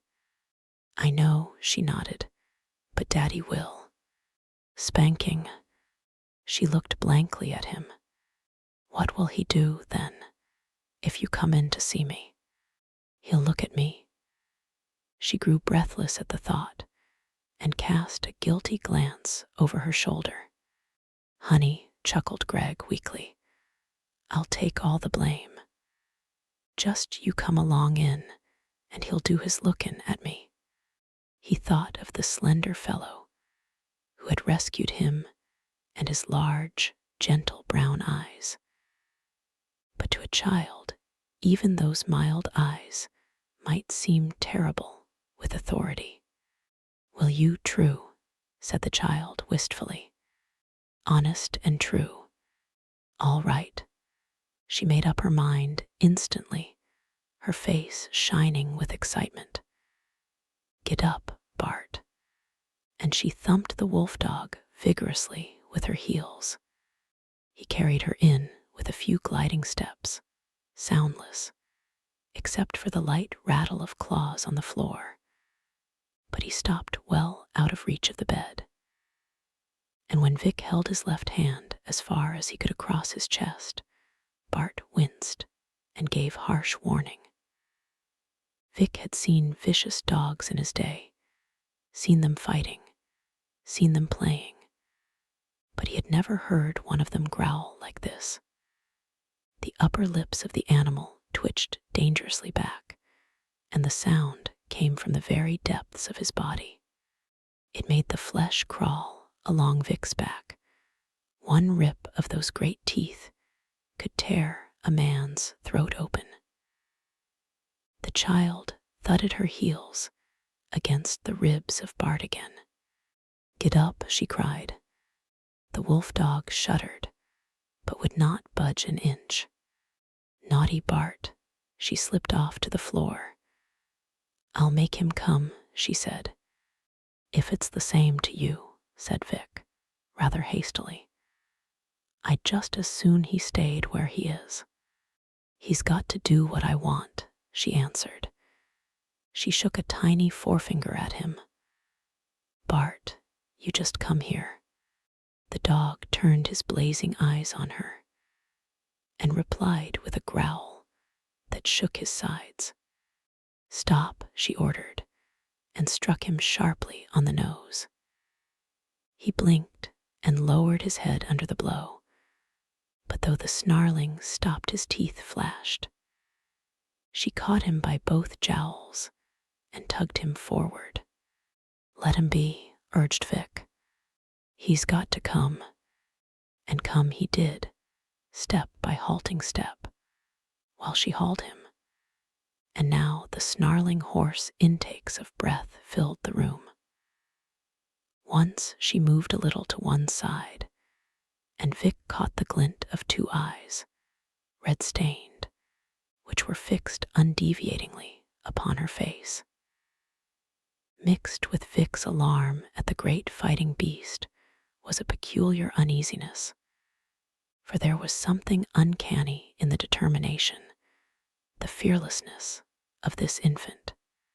When she stepped away, the wolf dog stood trembling visibly, but his eyes were still not upon the man he hated or feared to approach, but upon the child's face. "Can you pat him now?" she asked, not for an instant turning to Greg. "No, but it's close enough," he assured her. "I don't want him any closer." "He's got to come," she stamped. "Bart, you come here." He flinched forward an inch. "Bart." Her hands were clenched, and her little body quivered with resolution. The snake-like head came to the very edge of the bed. "Now pat him," she commanded. By very unpleasant degrees, Vic stretched his hand towards that growling menace. "He'll take my arm off," he complained. Shame kept him from utterly refusing the risk. "He won't bite you one bit," declared the child. "But I'll hold his nose if you're afraid." And instantly she clasped the pointed muzzle between her hands. Even when Vic's hand hovered above his head, Bart had no eye for him, could not divert his gaze from the face of the child. Once, twice, and again, delicately as one might handle bubbles, Greg touched that scarred forehead. "I made him come, didn't I?" she cried in triumph, and turned a tense little face towards Vic. But the instant her eyes moved, the wolf dog leaped away half the width of the room and stood shivering, more devilish than ever. She stamped again. "Bad, bad, bad, Bart," she said angrily. "Shall I make him come again?" "Leave him be," muttered Vic, closing his eyes. "Leave him be where he is. I don't want him." "Oh," she said, "it's hard to make him do things, sometimes. But Daddy Dan can make him do anything. Humph, grunted Vic. He was remembering how, at the master's order, Bart had crouched at his feet in the wood, an unchained murderer, hungrily waiting for an excuse to kill. There was something very odd about the people of this house, and it would be a long time before he rid himself of the impression of the cold, steady eyes which had flashed up to him a moment before out of that baby face. "Joan," called a voice from beyond, and the soft fiber of it made Vic certain that it belonged to the rider of the black stallion. The little girl ran a step towards the door, and then stopped and shrank back against the bed. "If you're afraid your dad'll find you here," said Vic, "just you run along." She was nervously twisting her hands in her dress. "Daddy Dan'll know," she whispered without turning. And he won't let me be afraid even of him." A small hand slipped up, fumbled a bit, found the thumb of Vic Gregg, and closed softly over it.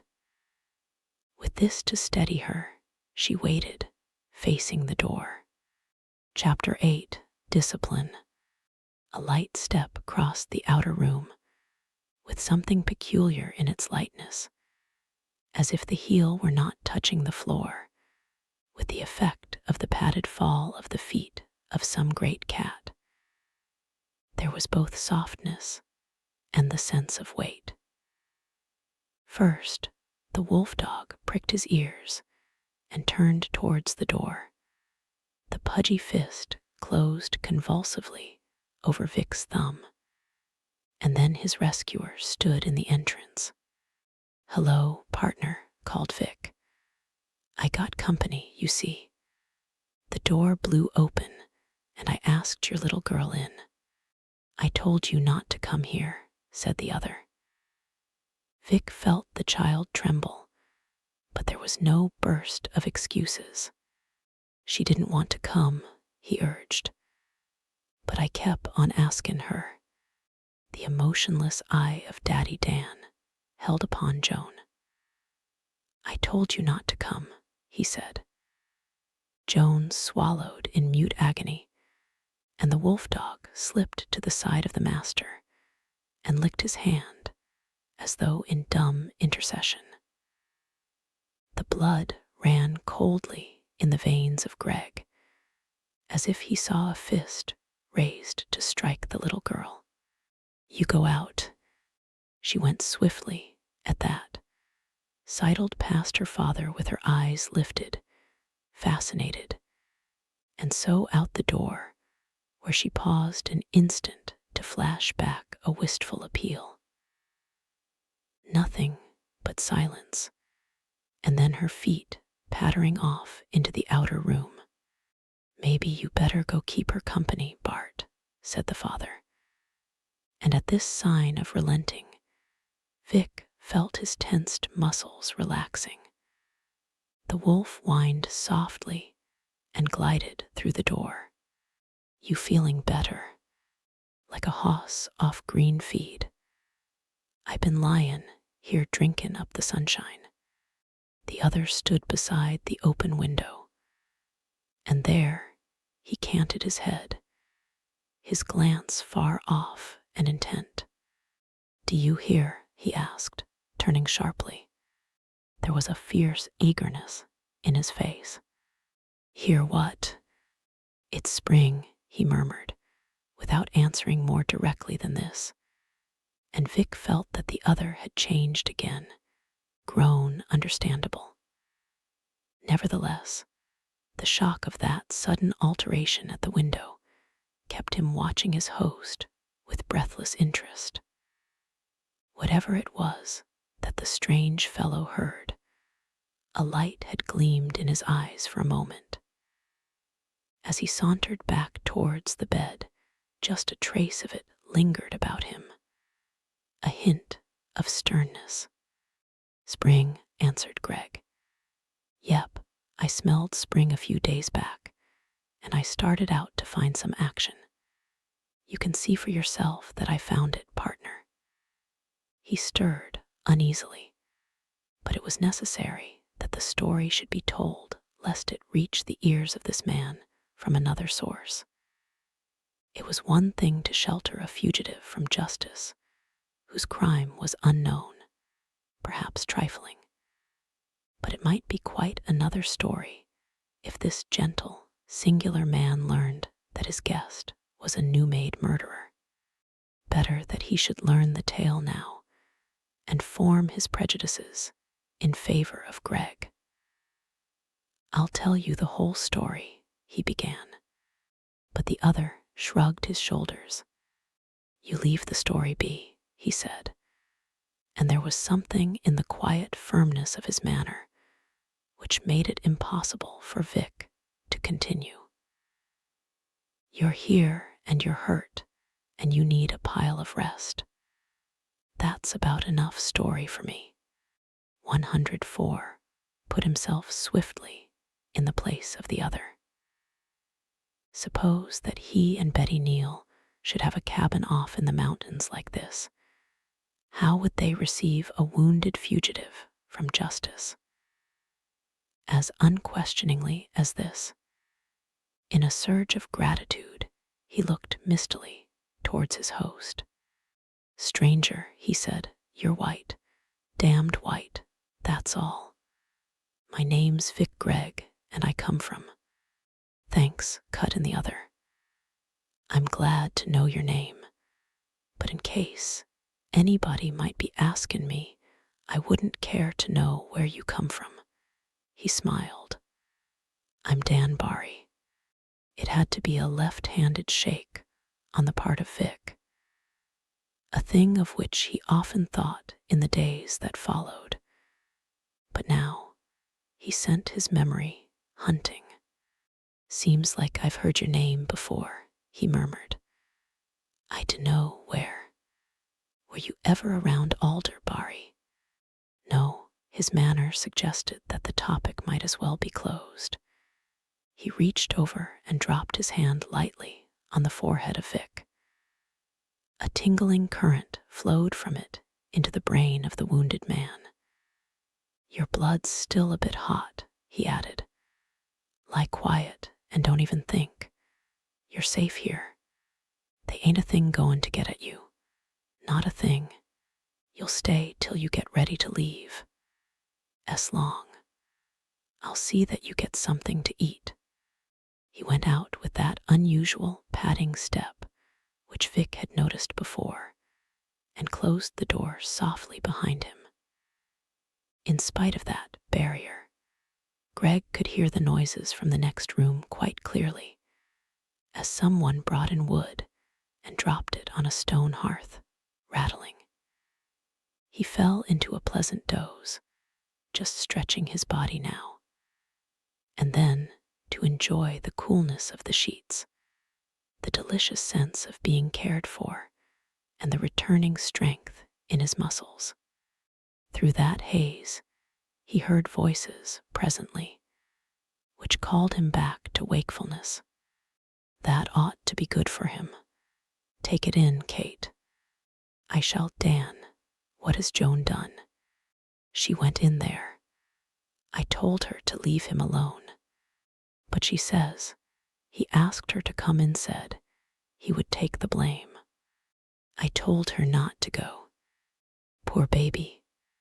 She's outside now, weeping her eyes out on Bart's shoulder, and he's trying to comfort her."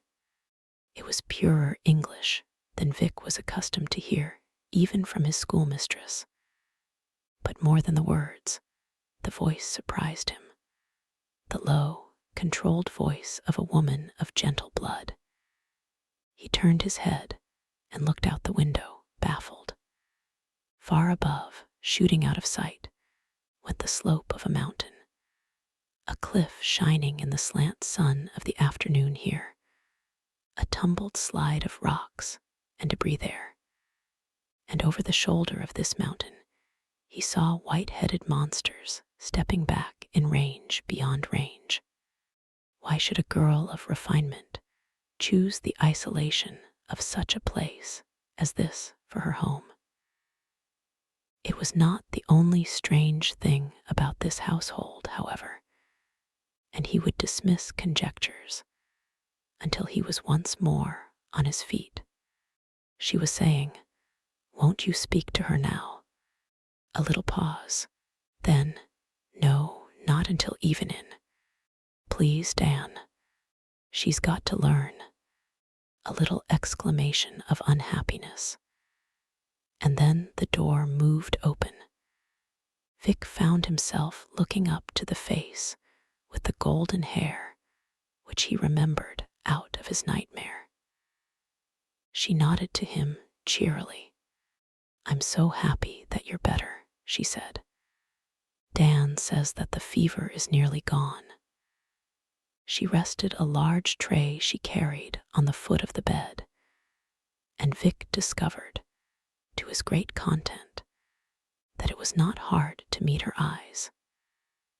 Usually, girls embarrassed him, but he recognized so much of Joan in the features of the mother that he felt well acquainted at once. Motherhood, surely, sat as lightly on her shoulders as fatherhood did on Dan Barry. Yet he felt a great pity as he looked at her, this flower-like beauty lost in the rocks, and snow with only one man near her. She was like music played without an audience, except senseless things. "Yep, I'm a lot better," he answered. "But it sure makes me terrible sorry, ma'am, that I got your little girl in trouble. Mostly, it was my fault." She waved away all need of apology.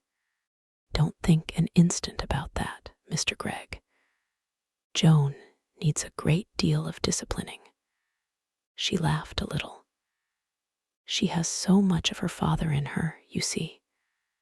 Now, are you strong enough to lift yourself higher in the pillows?" They managed it between them, for he was weaker than he thought, and when he was patted into position with cushions, she laid the tray across his knees. His head swam at sight of it.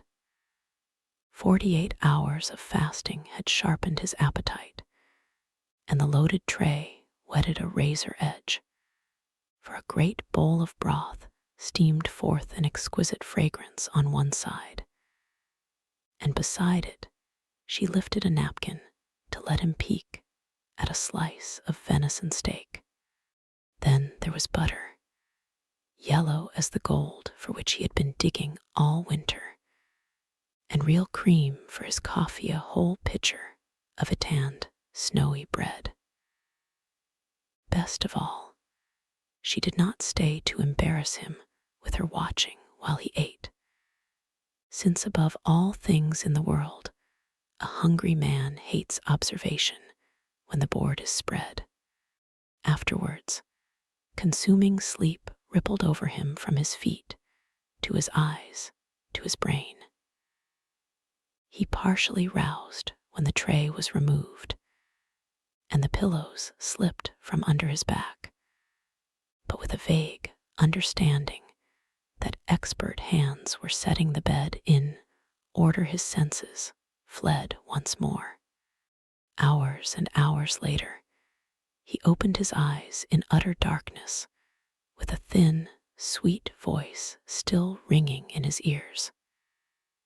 He could not place himself until he turned his head and saw a meager, broken, rectangular line of light, which was the door, and immediately afterwards the voice cried, "Oh, Daddy Dan."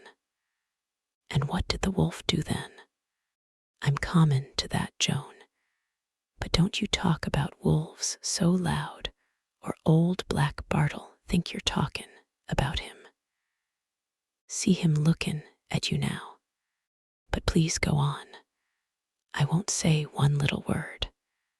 The man's voice began again, softly, so that not a word was audible to Greg.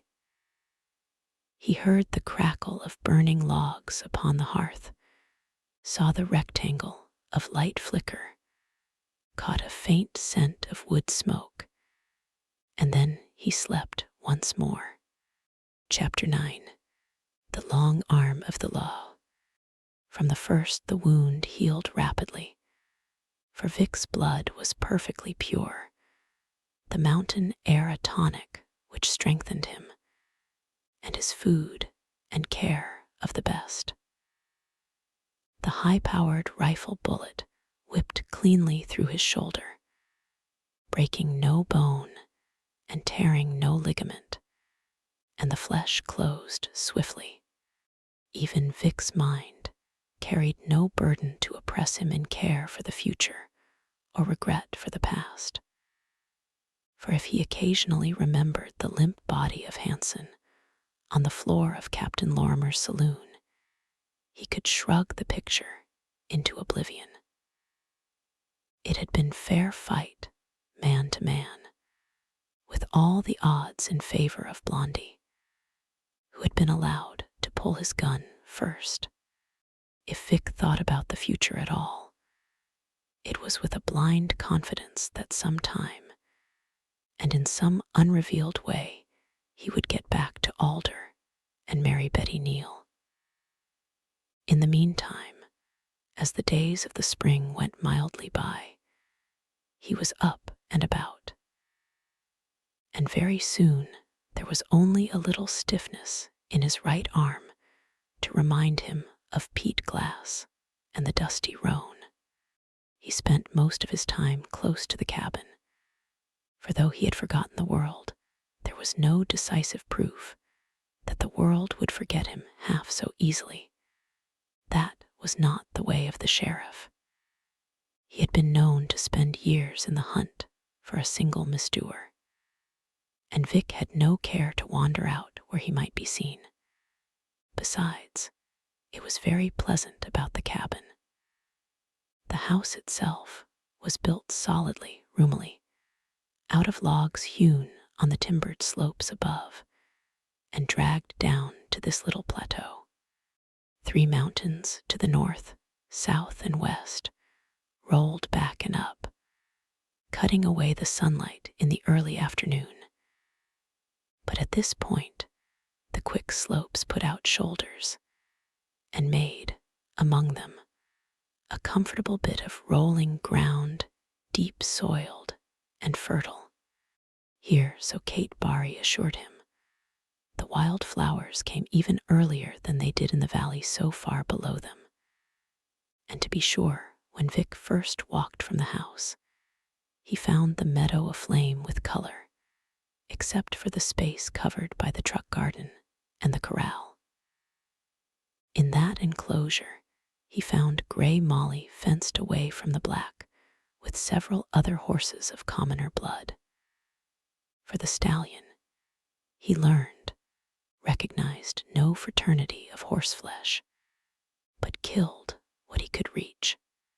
Gray Molly was quite recovered from her long run, and she greeted him in her familiar way, with ears flattened viciously.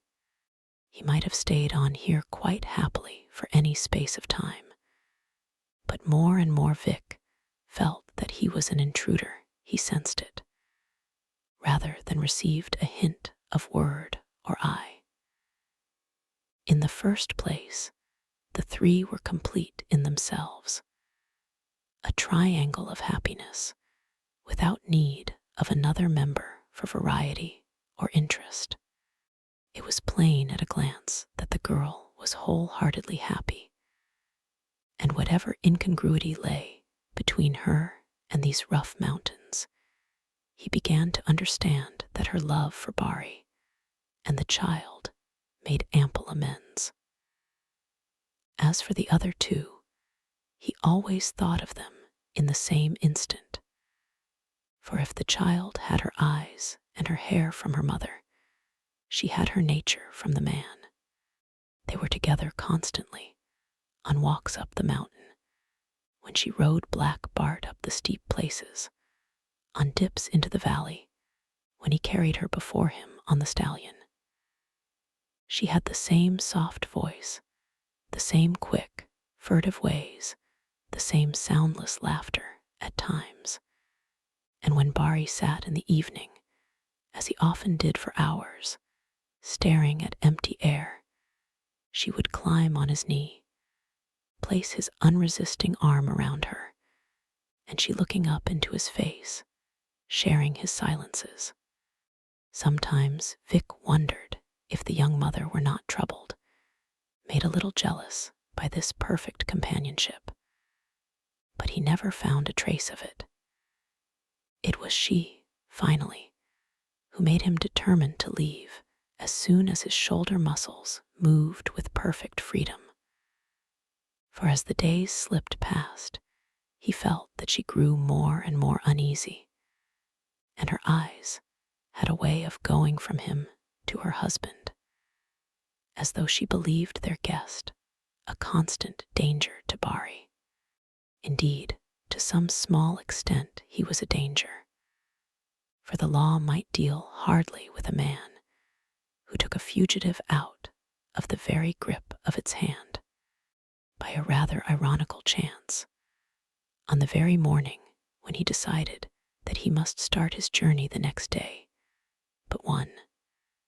Vic learned that he must not linger even so long as that. Pete Glass and the law had not forgotten him, indeed, nearly so well as he had forgotten the law and Pete Glass.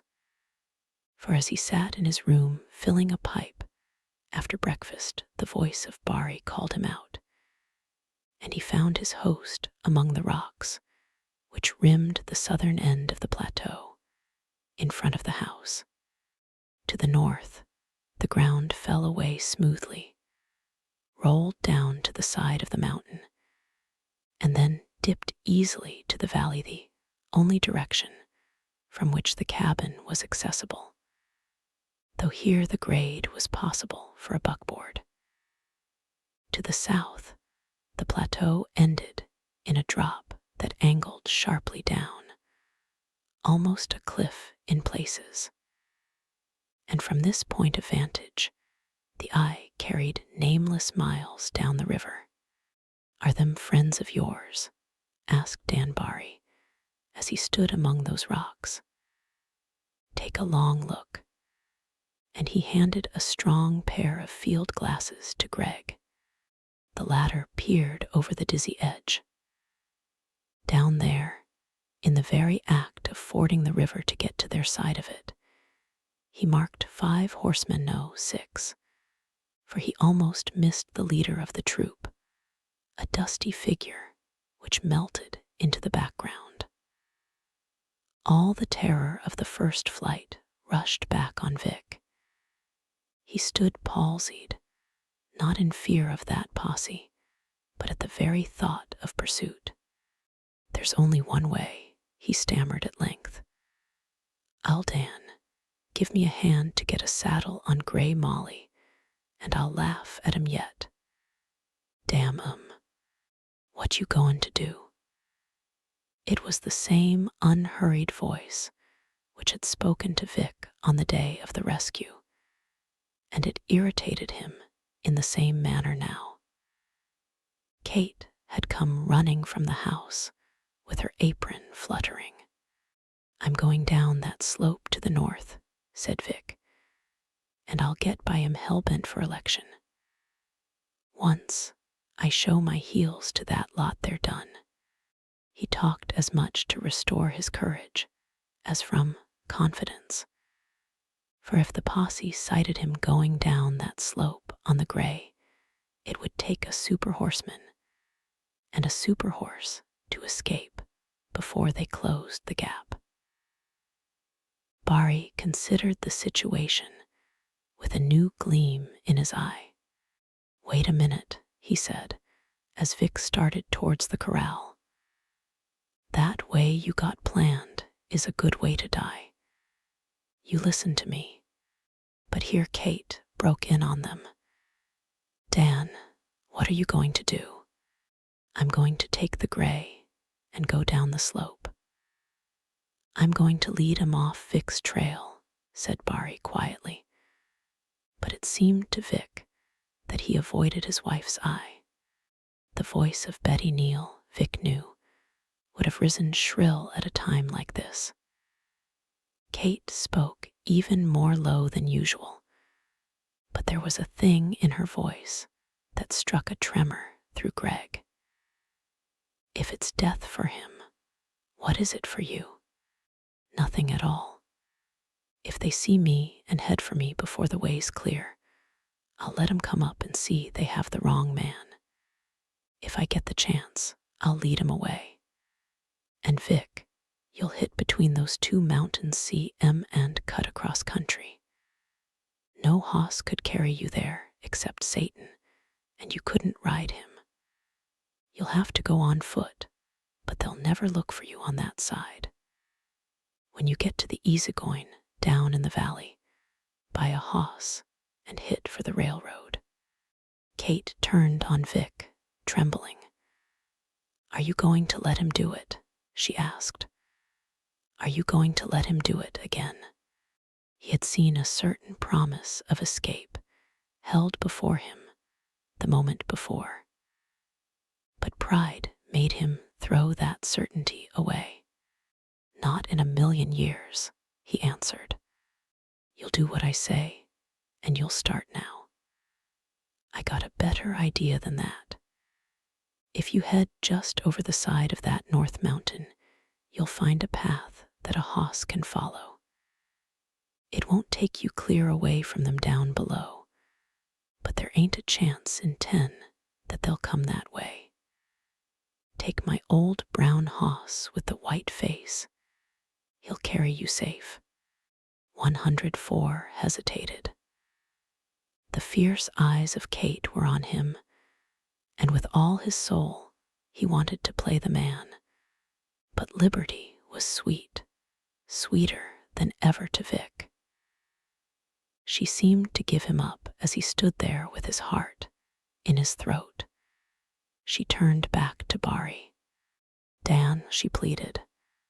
She had not touched him, but he made a vague gesture as though brushing away a restraining hand. She cried, if you come close to them, if they start shooting, you might want to fight back. They shot before, he answered, and I didn't fire once, but the second time. To be sure, there would be danger in it.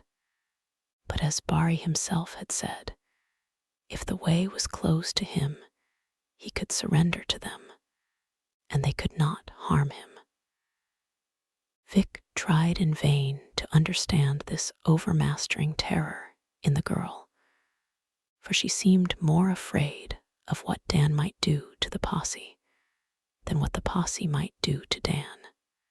This ain't a day for fightin', said Dan, and he waved towards the mountains. It was one of those misty spring days when the sun raises a vapor from the earth, and the clouds blow low around the upper peaks. Every ravine was poured full of blue shadow, and even high up the slopes, where patches of snow had melted, grass glimmered, a tender green among the white. This ain't a day for fighting, he repeated. A shrill, quavering neigh, like the whinny of a galloping horse, rang from beyond the house, and Vic saw the black stallion racing up and down his corral. Back and forth he wove, then raced straight for the bars, flashed above them, and stood free beyond, with the sunshine trembling on him. He seemed to pause, wondering what to do with his new freedom. Then he came at a loose gallop for the master. Not Satan alone, for now Black Bart slid across the plateau like a shadow, weaving among the boulders, and came straight towards Barry. Vic himself felt a change, a sort of uneasy happiness. He breathed it with the air. The very sunlight was electric. He saw Kate run close to Barry. "If you go this time, you'll never come back, Dan." The black stallion swung up beside them, and as he halted his hoofs, knocked a rattling spray of pebbles ahead. On the other side of the woman and the man, the wolf dog ran uneasily here and there, trying to watch the face of the master, which Kate obscured. "I ain't goin' far. I just want to get a hoss runnin' under me enough to cut a wind. Even Satan and Bart feel what I feel. They came without being called. They never do that unless there's danger ahead. What can I do to convince you? Dan, you'll drive me mad." He made no answer, and if the girl wished him to stay, now seemed the time for persuasion.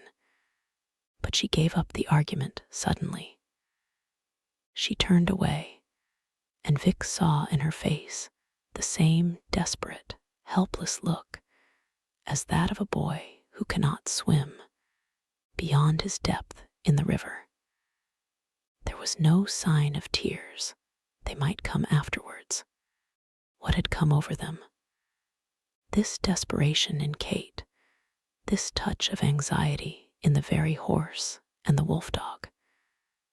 Vic forgot his own danger while he stared, and it seemed to him that the spark of change had come from Bari. There was something in his eyes which Vic found hard to meet. "The moment you came, I knew you brought bad luck with you," cried Kate.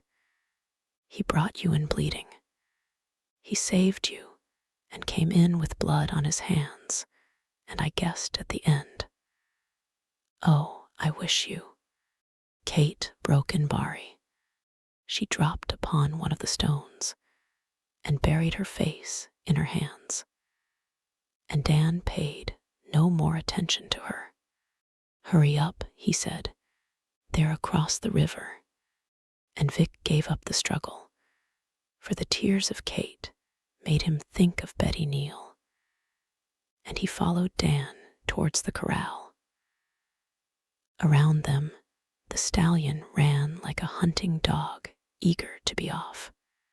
Chapter 10. One trail ends. "You can trust Gray Molly to me, Vic," said Dan, standing at the head of the gray mare. "I'll keep her as safe as if she was Satan." Greg watched her almost sadly. He had always taken a rather childish pride in her fierceness. She knew him as a dog knows its master, and he had always been the only one who could handle her readily in the saddle. But one who knew nothing of horses and their ways could see the entente which had been instantly established between Bari and Gray Molly. When he spoke, her ears pricked.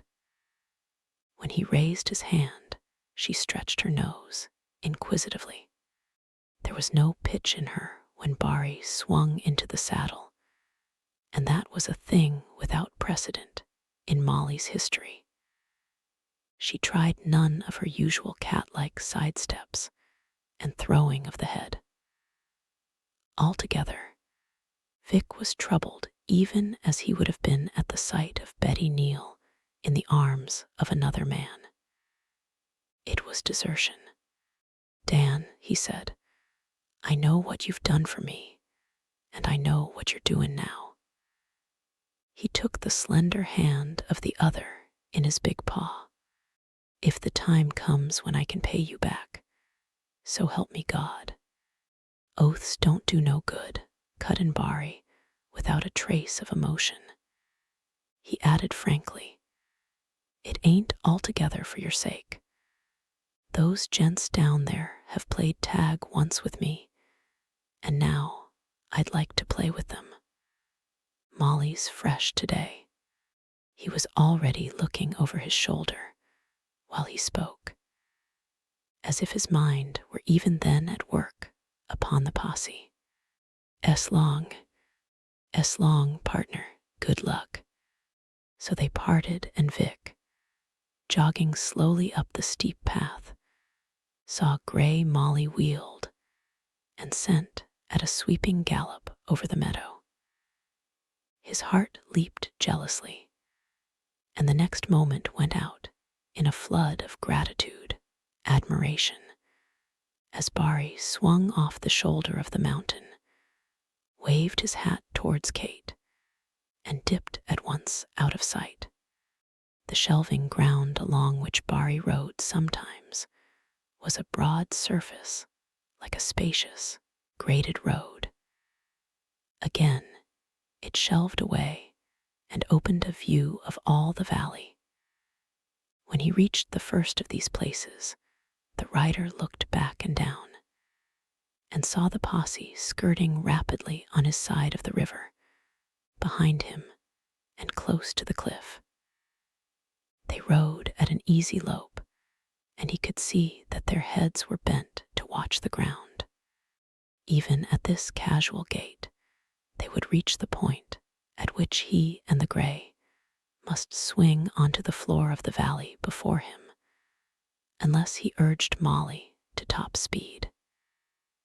He must get there at a sufficient distance from them to escape close rifle fire, and certainly beyond point-blank revolver range.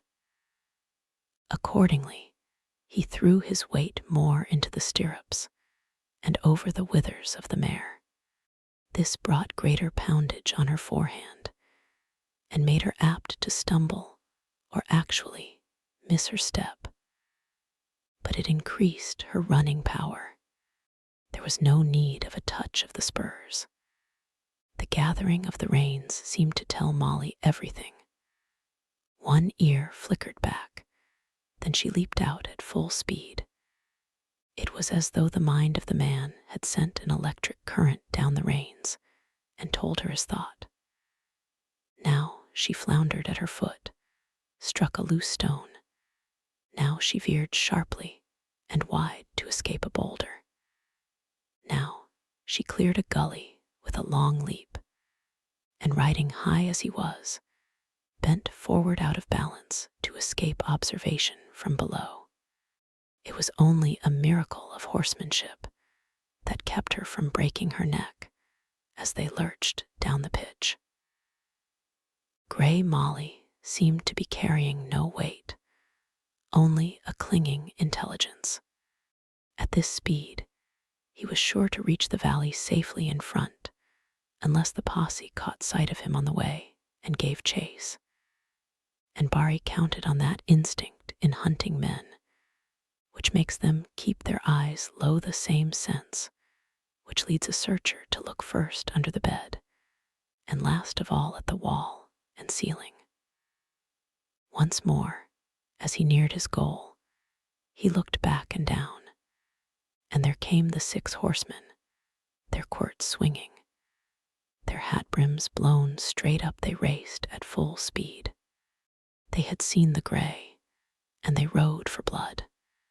The outstretched neck of Gray Molly, her flattened ears, the rapid clangor of her hoofs on the rocks, seemed to indicate that she already was doing her uttermost. But after the glimpse of the pursuit, Barry crouched a little lower, his hand gathering the reins just behind her head. His voice was near her, speaking softly, quickly. She responded with a snort of effort, as though she realized the danger and willingly accepted it. One ear, as she rushed down the slope, was pricked, and one flagged back to the guiding, strengthening voice of the rider. The path wound in leisurely curves now, but there was a straight cut down a slide of gravel, a dangerous slope even in firm ground, a terrible angle with those loose pebbles underfoot. Yet this was a time for chance-taking. Already, the dusty man on the roan road with his revolver balanced for the snapshot. The next instant, his gun swung down. He actually reined up in astonishment, The fugitive had flung himself far back against the cantle and sent Grey Molly at the slide. It was not a matter of running as the mare shot over the brink. Molly sat back on her haunches, braced her forelegs, and went down like an avalanche. Over the rush and roar of the pebbles, over the yell of wonder from the pursuers, she heard the voice of her rider, a clear and steady voice, and the tautened reins telegraphed to her bewildered mind the wish of the man. She struck the level with stunning force, toppled, nearly fell, and then straightened along her course in a staggering gallop. Started from its nice balance by the rush of stones they loosened. A 10-ton rock came toppling after, leaped up from the valley floor like a live thing, and then thundered away towards the river.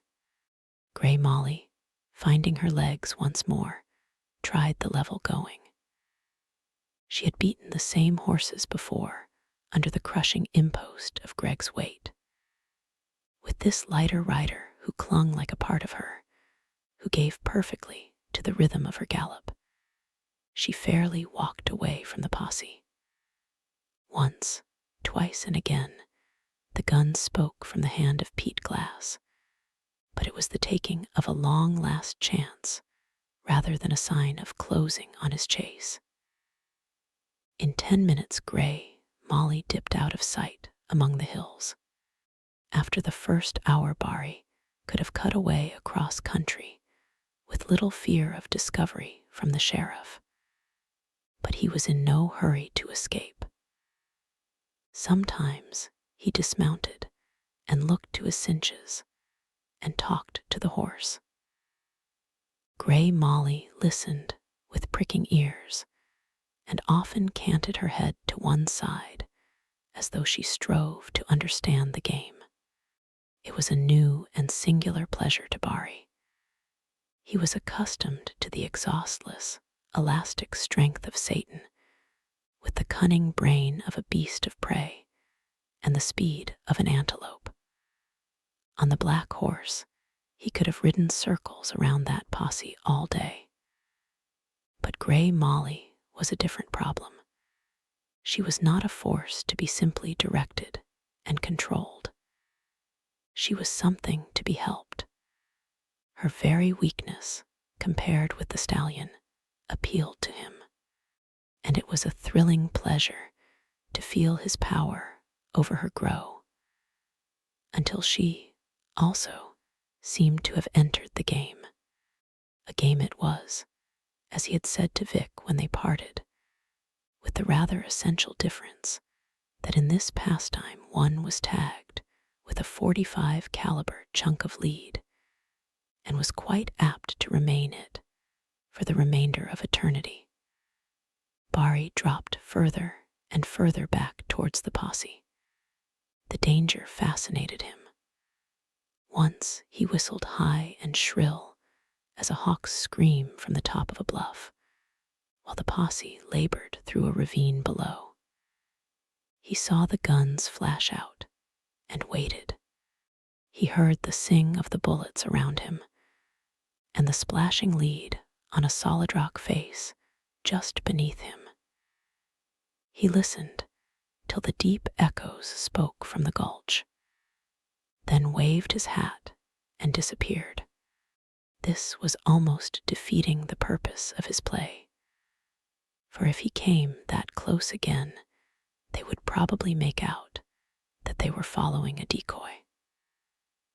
Accordingly, since he had now drawn them well away from Vic's line of escape, he turned his back reluctantly on the posse and struck across the hills. He kept on for the better part of an hour before he doubled and swung in a wide circle towards his cabin. He had laid out a course which the wise sheriff could follow until dark and be none the wiser.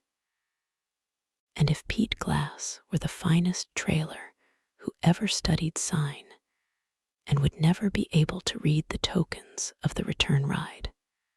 Accordingly, with all this well in mind, he brought Gray Molly to a full halt and gazed around, utterly stunned by surprise, when halfway up the valley, a rifle spoke small but sharp from one side, and a bullet clipped the rocks not the length of the horse away. He understood. When he cut straight away across the country, he had indeed left a baffling trail. A trail so dim, in fact, that Pete Glass had wisely given it up and taken the long chance by cutting back to the point at which the hunt began. So their paths crossed. Bari spoke sharply to the mare and loosed the reins, but she started into a full gallop too late. There came a brief hum, a thudding blow, and Gray Molly pitched forward. Chapter 11. A new trail begins. If he had been an ordinary rider, sitting heavily far back in the saddle at the end of a long ride, Bari would either have been flung clear and smashed horribly against the rocks, or more likely, he would have been entangled in the stirrups and crushed to death instantly by the weight of his horse. But he rode always lightly poised, and when the mare pitched forward, his feet were already clear of the stirrups. He landed, cat-like, on hands and feet, unhurt. It had been a long shot, a lucky hit even for a marksman of the sheriff's caliber. And now the 6 horsemen streamed over a distant hilltop and swept into the valley to take their quarry dead, or half dead, from his fall. However, that would rise as soon as he touched her and whinnied softly. The left foreleg lay twisted horribly beneath her, broken. Gray Molly had run her last race, and as Bari kneeled, holding the brave head close to him, he groaned and looked away from her eyes. It was only an instant of weakness, and when he turned to her again, he was drawing his gun from its holster. The beating hoofs of the posse, as they raced towards him, made a growing murmur through the clear air. Bari glanced towards them with a consummate loathing. They had killed a horse to stop a man, and to him it was more than murder. What harm had she done them except to carry her rider bravely and well?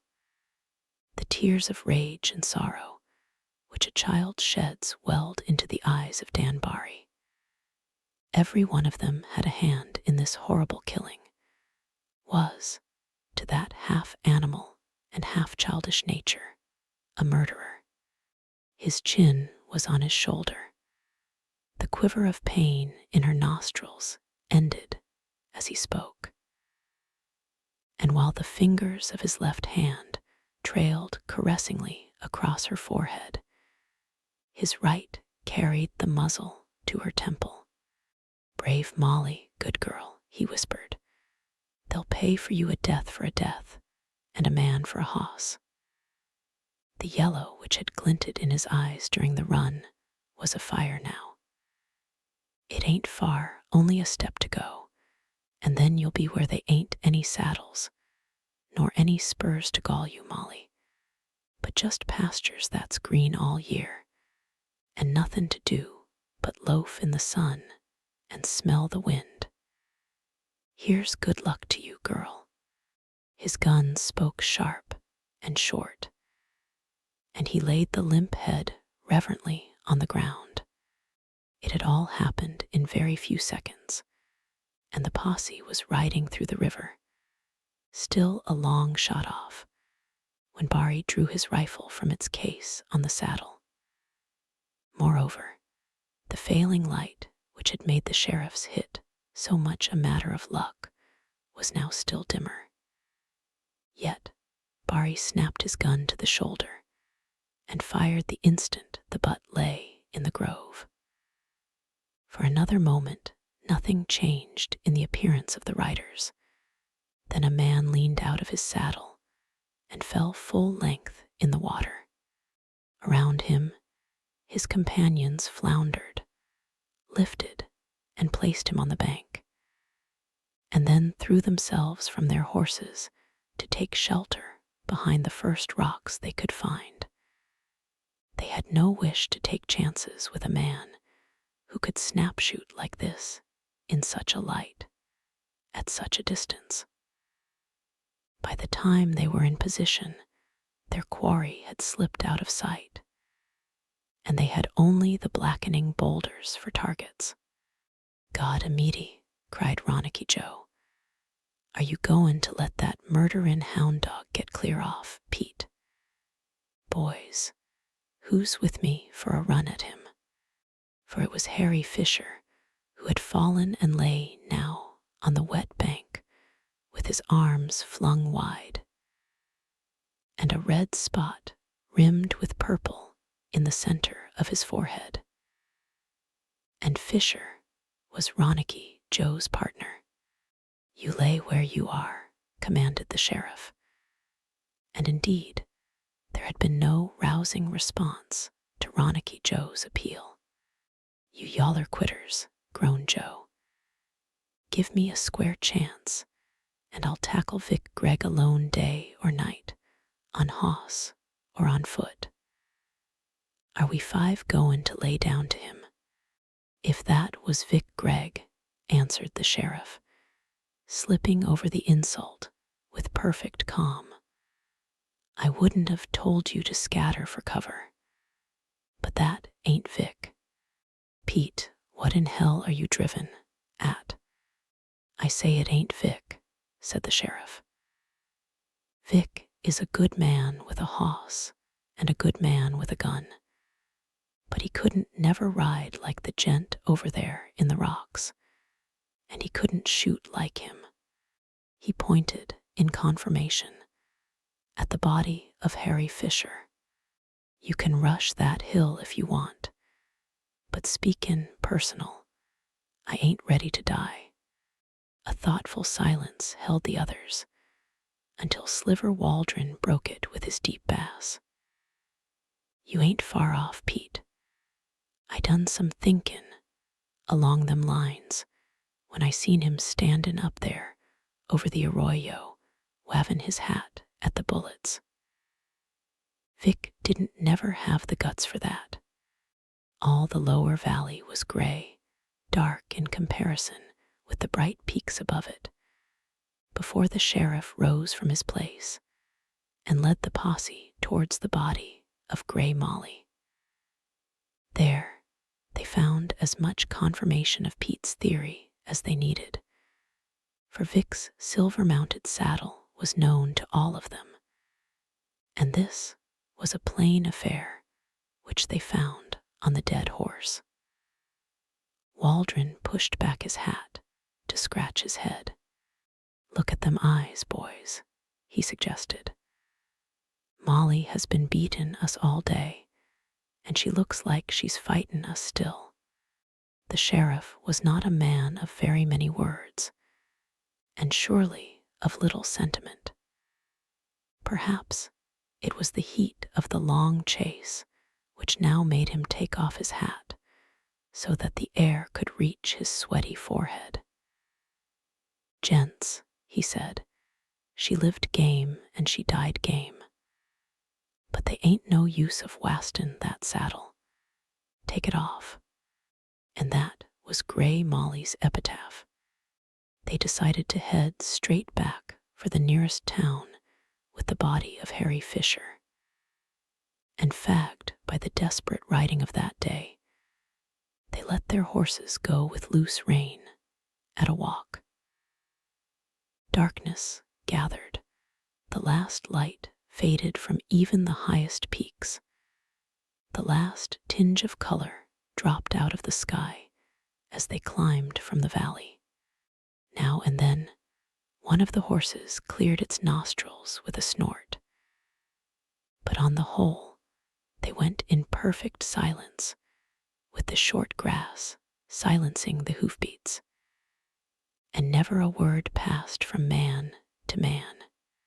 Beyond doubt, if it had not been for that same silence, if it had not been for the slowness with which they drifted through the dark, what follows could never have happened. They had crossed a hill and descended into a very narrow ravine, which came to so sharp a point that the horses had to be strung out in single file. The ravine twisted to the right, and then the last man of the procession heard the sheriff call, "Halt there! Up with your hands, or I'll drill you."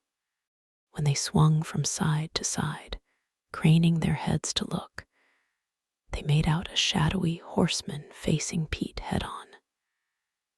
Then the sheriff's voice again. "Greg, I'm considerable glad to meet up with you. If that meeting had taken place in any other spot, probably Greg would have taken his chance on escaping through the night. But in this narrow pass, he could swing to neither side. And before he could turn the brown horse entirely around the sheriff, might pump him full of lead. They gathered in a solemn quiet around him. The irons were already upon his wrists. "All right, boys," he said. "You've got me, but you'll have to give in that you had all the luck." A moment after that sharp command, in the familiar, dreaded voice of Pete Glass, Vic had been glad that the lone flight was over. Eventually, this was bound to come. He would go back and face the law, and 3 men lived to swear that Blondie had gone after his gun first. "Maybe luck," said the sheriff. "How'd you come back this way?" "Made a plumb circle," chuckled Greg.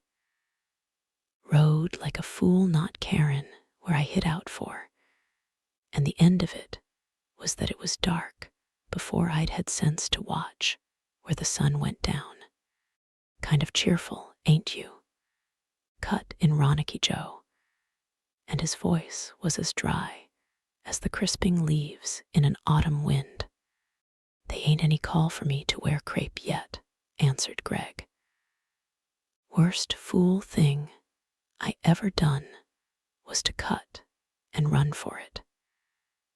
The old captain will tell you gents that Blondie went for his gun, first had it clean out of the leather before I touched mine."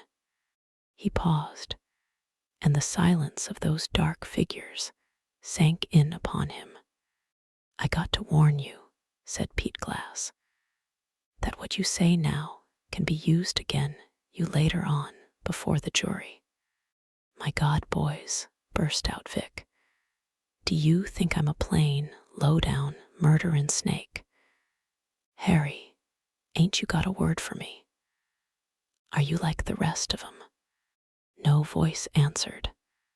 "Harry," said Ronicky, "why don't you speak to him?" It was a brutal thing to do, but Ronicky was never a gentle sort in his best moments.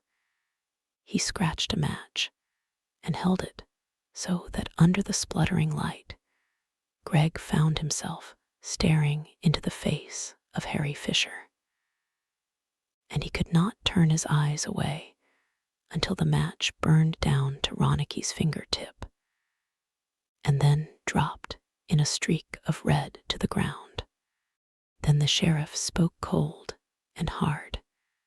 "Partner," he said, "in the old days, maybe your line of talk would do some good, but not now. You picked that fight with Blondie. You knew you was faster on the draw, and Hanson didn't have a chance. He was the worst shot in Alder, and everybody in Alder knew it.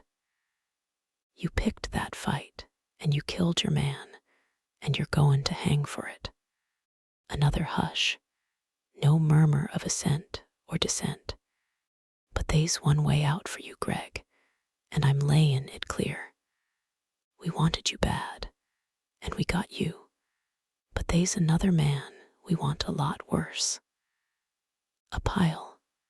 Greg, take me where I can find the gent what done for Harry Fisher, and you'll never stand up in front of a jury. You got my word on that. Chapter 12. The Crisis. Those mountains above the Bari cabin were, as he told Vic Gregg, inaccessible to men on horseback except by one path. Yet there was a single class of travelers who roamed at will through far more difficult ground than this. Speaking in general, where a man can go a burro can go, and where a burro can go he usually manages to carry his pack. He crawls up a raged down pitch of rocks that comes dangerously close to the perpendicular. He walks securely along a crumbling ledge with half his body over 1,000 yards of emptiness. Therefore, the prospectors with their burros have combed the worst mountains of the West. And it was hardly a surprise to Kate Barry when she saw two men come down the steepest slope above the cabin with two little pack animals scrambling and sliding before them. It was still some time before nightfall, but the sun had dropped out of sight fully an hour ago. And now the western mountains were blackening against a sky whose thin, clear blue grew yellow towards evening. Against that dark mass of the mountainside, she could not make out the two travelers clearly, so she shaded her eyes and peered up, high up. The slope was so sheer that if one of the four figures lost footing it would come crashing to her very feet. When they saw her and shouted down, the sound fell as clearly as if they had called from the cabin. Yet they had a good half-hour's labor between that greeting and the moment they came out on the level before Kate. From the instant they called, she remained in motionless, deep thought, and when they came now into full view, she cried out joyously, "Buck, oh Buck," and ran towards them. Even the burro stopped, and the men stood statue-like. It is rarely enough that one finds a human being in those mountains, almost an act of providence that lead to a house, and a miracle when the trail crosses the path of a friend. The prospectors came out of their daze with a shout and rushed to meet her. Each of them had her by a hand, wringing it. They talked all together in a storm of words. "Kate, I'm dreamin', dear old Buck. Have you forgotten me, Lee Haines? I should say not, don't pay any attention to him. 5 years, and I've been hungerin' to see you all that where have you been everywhere. But this is the best thing I've seen come in. Wait till we get these packs off the poor little devils. Oh, I'm so glad to see you, so glad. Hurry up, Lee. Your finger's asleep. How long have you been out? 5 months then. You're hungry. We've just ate but a piece of pie. I've been dreamin' of pie." A fire already burned in the big living room of the cabin, for at this season, at such an altitude, the shadows were always cold, and around the fire they gathered, each of the men with half a huge pie before him. They were such as one might expect that mountain region to produce, big, gaunt, hard-muscled. They had gone unshaven for so long that their faces were clothed not with an unsightly stubble, but with strong, short beard that gave them a certain grim dignity and made their eyes seem sunken. They were opposite types, which is usually the case when two men strike out together. Buck Daniels was black-haired, with an ugly, shrewd face, and a suggestion of rather dangerous possibilities of swift action. But Lee Haines was a great bulk of a man, with tawny beard, handsome in a leonine fashion, more poised than Daniel's, fitted to crush. The sharp glance of Buck flitted here and there. In 10 seconds, he knew everything in the room. The steady blue eye of Lee Haines went leisurely from place to place and lingered. But both of them stared at Kate as if they could not have enough of her. They talked without pause while they ate. A stranger in the room would have sealed their lips in utter taciturnity. But here they sat with a friend, 5 months of loneliness and labor behind them, and they gossiped like girls. Into the jangle of talk cut a thin, small voice from outside, a burst of laughter. Then, "Bart, you silly dog." And Joan stood at the open door with her hand buried in the mane of the wolf dog. The fork of Buck Daniels stopped halfway to his lips, and Lee Haines straightened until the chair groaned. They spoke together, hushed voices. "Kate, come here, Joan." Her face glistened with pride, and Joan came forward with wide eyes, tugging Black Bart along in a reluctant progress. "It ain't possible," whispered Buck Daniels. "Honey, come here and shake hands with your Uncle Buck." The gesture called forth deep-throated warning from Bart, and he caught back his hand with a start. "It's always that way," said Kate, half amused, half vexed. "Bart won't let a soul touch her when Dan isn't home." "Good old Bart, go away, you foolish dog. Don't you see these are friends?" He cringed a little under the shadow of the hand, which waved him off, but his only answer was a silent baring of the teeth. "You see how it is. I'm almost afraid to touch her myself when Dan's away. She and Bart bully me all day long." In the meantime, the glance of Joan had cloyed itself with sufficient examination of the strangers. And now she turned back towards the door and the meadow beyond. "Bart," she called softly. The sharp ears of the dog quivered. He came to attention with a start. "Look, get it for me." One loud scraping of his claws on the floor as he started, and Black Bart went like a bolt through the door, with Joan scrambling after him, screaming with excitement. From the outside, they heard the cry of a frightened squirrel, and then its angry chattering from a place of safety up a tree. "Shall I call her back again?" asked Kate. "Not if Bart comes with her," answered Lee Haines. "I've seen enough of him to last me a while."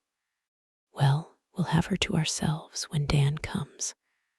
Of course, Bart leaves her to tag around after Dan." "When is he comin' back?" asked Buck, with polite interest. "Anytime. I don't know. But he's always here before it's completely dark." The glance of Buck Daniels kicked over to Lee Haines, exchanged meanings with him, and came back to Kate. "Terrible sorry," he said, "but I suppose we'll have to be on our way before it's plumb dark." "Go so soon as that? Why, I won't let you." Began Haines, fumbling for words. "We got to get down in the valley before it's dark," filled in Buck. Suddenly she laughed, frankly, happily. "I know what you mean, but Dan has changed. He isn't the same man he used to be." "Yes," queried Buck, without conviction. "You'll have to see him to believe, Buck. He doesn't even whistle anymore." "What?" only goes about singing now." The two men exchanged glances of such astonishment that Kate could not help but notice and flush a little. "Well," murmured Buck, "Bart doesn't seem to have changed much from the old days." She laughed slowly, letting her mind run back through such happiness as they could not understand. And when she looked up, she seemed to debate whether or not it would be worthwhile to let them in on the delightful secret. The moment she dwelt on the burning logs, they gazed at her, and then to each other with utter amazement, as if they sat in the same room with the dead come to life. No care of motherhood had marked her face, but on the white, even forehead was a sign of peace, and drifting over her hands, and on the white apron across her lap, the firelight pooled dim gold, the wealth of contentment. "If you'd been here today, you would have seen how changed he is. We had a man with us whom Dan had taken while he was running from a posse, wounded, and kept him here until he was well. And that's Dan," murmured Lee Haines. "He's gold all through when a man's in trouble." "Shut up, Lee," cut in Buck. He sat forward in his chair, drinking up her story. "Go on." "This morning, we saw the same posse skirting through the valley and knew that they were on the old trail. Dan sent Greg over the hills and rode Vic's horse down so that the posse would mistake him and he could lead them out of the way. I was afraid, terribly. I was afraid that if the posse got close and began shooting, Dan would." She stopped. Her eyes begged them to understand. "Go on," said Lee Haines, shuddering slightly. "I know what you mean. But I watched him ride down the slope," she cried joyously. "And I saw the posse close on him, almost on top of him, when he reached the valley. I saw the flash of their guns. I saw them shoot. I wasn't afraid that Dan would be hurt, for he seems to wear a charm against bullets. I wasn't much afraid of that. But I dreaded to see him turn and go back through that posse like a storm." But she caught both hands to her breast, and her bright face tilted up. Even when the bullets must have been whistling around him, he didn't look back.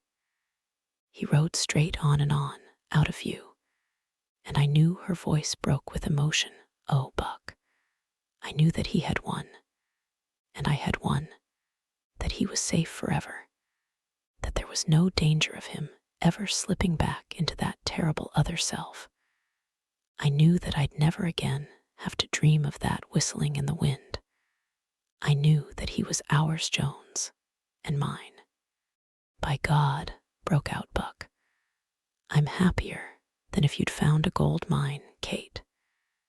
It don't seem no ways, but if you seen that with your own eyes, it's possible true. He's changed. I've been almost afraid to be happy all these years," she said. "But now I want to sing and cry at the same time. My heart is so full that it's overflowing, Buck." She brushed the tears away and smiled at them. "Tell me all about yourselves. Everything. You first, Lee. You've been longer away." He did not answer for a moment, but sat with his head fallen, watching her thoughtfully. Women had been the special curse in Lee Haines' life. They had driven him to the crime that sent him west into outlawry long years before. Through women, as he himself foreboded, he would come at last to some sordid, petty end. But here sat the only one he had loved without question, without regret, purely and deeply. And as he watched her, more beautiful than she had been in her girlhood, it seemed, as he heard the fitful laughter of Joan outside, the old sorrow came storming up in him, and the sense of loss. "What have I been doing?" he murmured at length. He shrugged away his last thoughts. "I drifted about for a while after the pardon came down from the governor. People knew me, you see, and what they knew about me didn't please them. Even today, Jim's silent, and Jim's silence crew isn't forgotten." "Then don't look at me like that, Kate, no. I played straight all the time then I ran into Buck, and he and I had tried each other out. We had at least one thing in common." Here he looked at Buck, and they both flushed, and we made a partnership of it. We've been together 5 years now. I knew you could break away, Lee. I used to tell you that. You helped me more than you knew, he said quietly. She smiled, and then turned to escape him. "And now you, Buck. Since then, we've made a bit of coin punching cows, and we've blown it in again prospecting." "Blown it in? Kate, we've shot enough powder to lift that mountain yonder, but all we've got is color. You could gild the sky with what we've seen, but we haven't washed enough dust to wear a hole in a tissue paper pocket. I'll tell you the whole story. Lee packs a jinx with him. But Haynes, did you ever see a lion as big as that?" The dimness of evening had grown rapidly through the room while they talked, and now the light from the door was far less than the glow of the fire. The yellow flicker picked out a dozen pelts, stretching as rugs on the floor, or hanging along the wall. That, to which Buck pointed, was an enormous skin of a mountain lion stretched sidewise. For if it had been hung straight up, a considerable portion of the tail must have dragged on the floor. Buck went to examine it. Presently he exclaimed in surprise, and he passed his fingers over it as though searching for something. "Where was it shot, Kate?" "I don't find nothin', but this cut that looks like his knife slipped when he was skinnin'. It was a knife that killed it." "What?" "Don't ask me about it. I see the picture of it in my dreams still." The lion had dragged the trap into a cave, and Bart followed it. Dan went in pushing his rifle before him, but when he tried to fire it jammed. "Yes," they cried together. "Don't ask me the rest." They would hardly have let her off so easily if it had not been for the entrance of Joan, who had come back on account of the darkness. Black Bart went promptly to a corner of the hearth and lay down with his head on his paws, and the little girl sat beside him watching the fire, her head leaning wearily on his shoulder. Kate went to the door. "It's almost night," she said. "Why isn't he here? Buck, they couldn't have overtaken." She started Dan. Buck Daniels grinned reassuringly. "Not unless his hoss is a pile of bones. If it has any heart in it, Dan'll run away from anything on 4 legs." No call for worryin', Kate. He simply led him a long ways off and waited for evenin' before he doubled back. He'll come back right enough. If they didn't catch him that first run, they'll never get the wind of him. It quieted her for a time, but as the minutes slipped away, as the darkness grew more and more heavy, until a curtain of black fell across the open door, they could see that she was struggling to control her trouble. They could see her straining to catch some distant sound. Lee Haines began to talk valiantly to beguile the waiting time, and Buck Daniels did his share with stories of their prospecting. But eventually, more and more often silences came on the group. They began to watch the fire, and they winced when a log crackled or when the sap in a green place hissed. By degrees, they pushed farther and farther back so that the light would not strike so fully upon them. For in some way, it became difficult to meet each other's eyes. Only Joan was perfectly at ease. She played for a time with the ears of Black Bart, or pried open his mouth, and made him show the great white fangs, or scratched odd designs on the hearth with pieces of charcoal. But finally, she lost interest in all these things and let her head lie on the rough pelt of the wolf dog, sound asleep. The firelight made her hair a patch of gold. Black Bart slept soundly, too, that is, as soundly as one of his nature could sleep.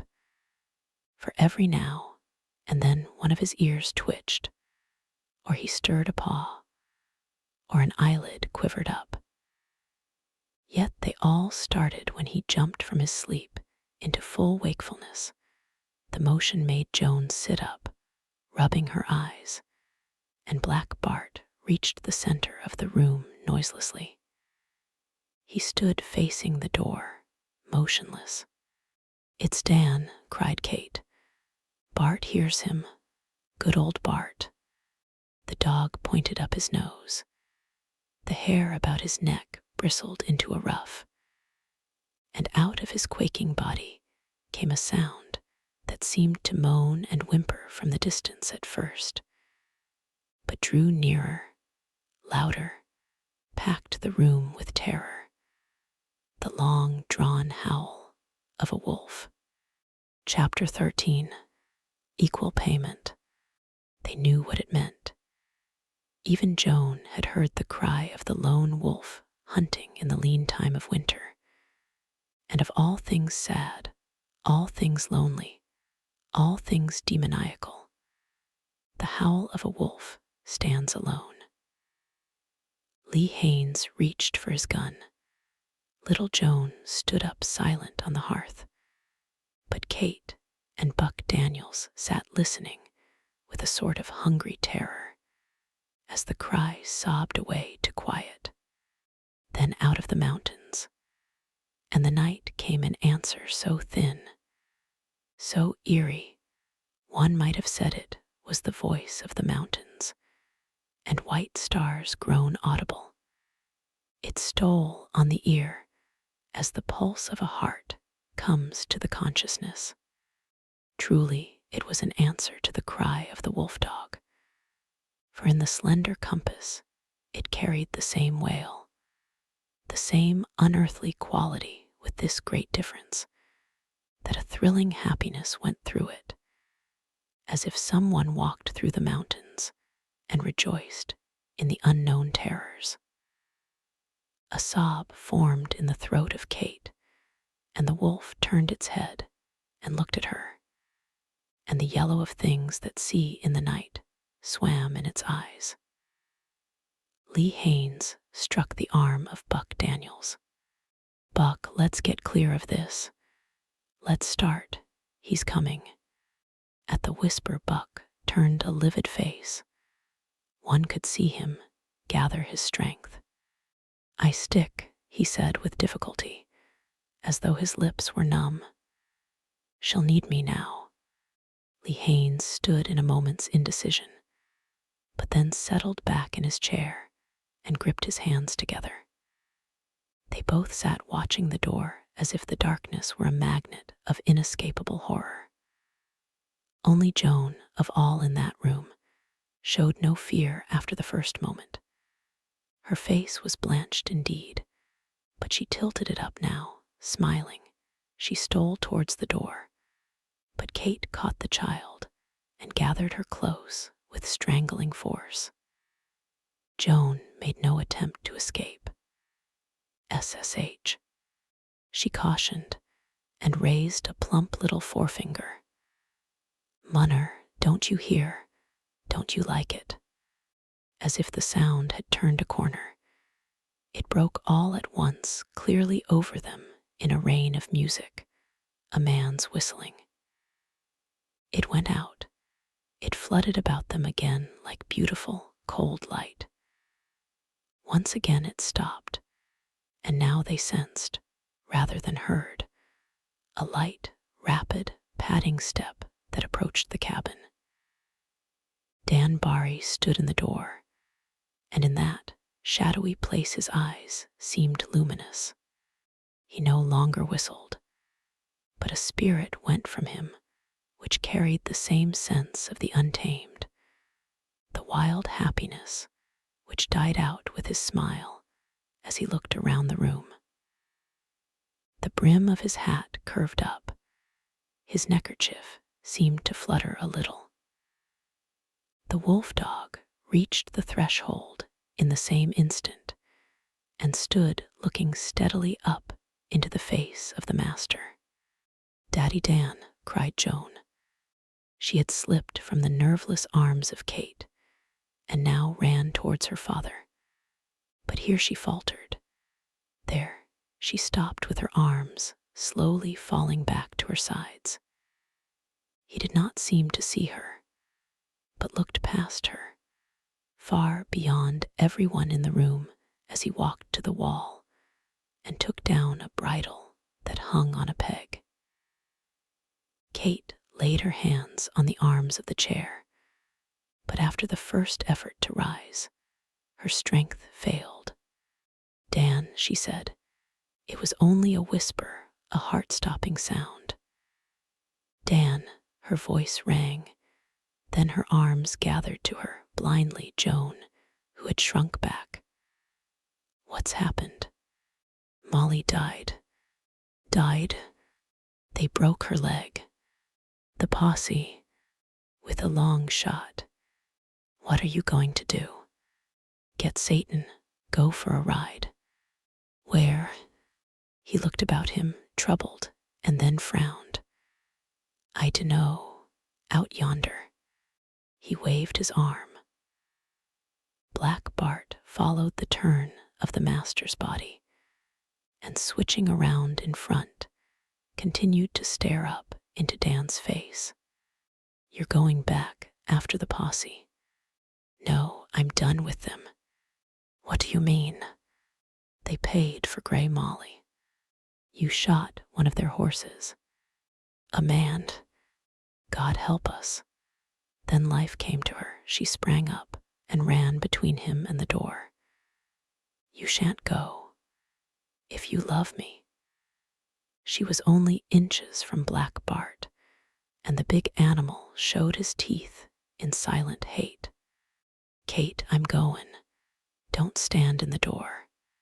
Joan, slipping around Bart, stood clinging to the skirts of her mother and watched the face of Dan, fascinated, silent. "Tell me where you're going. Tell me when you're coming back." "Dan, for pity."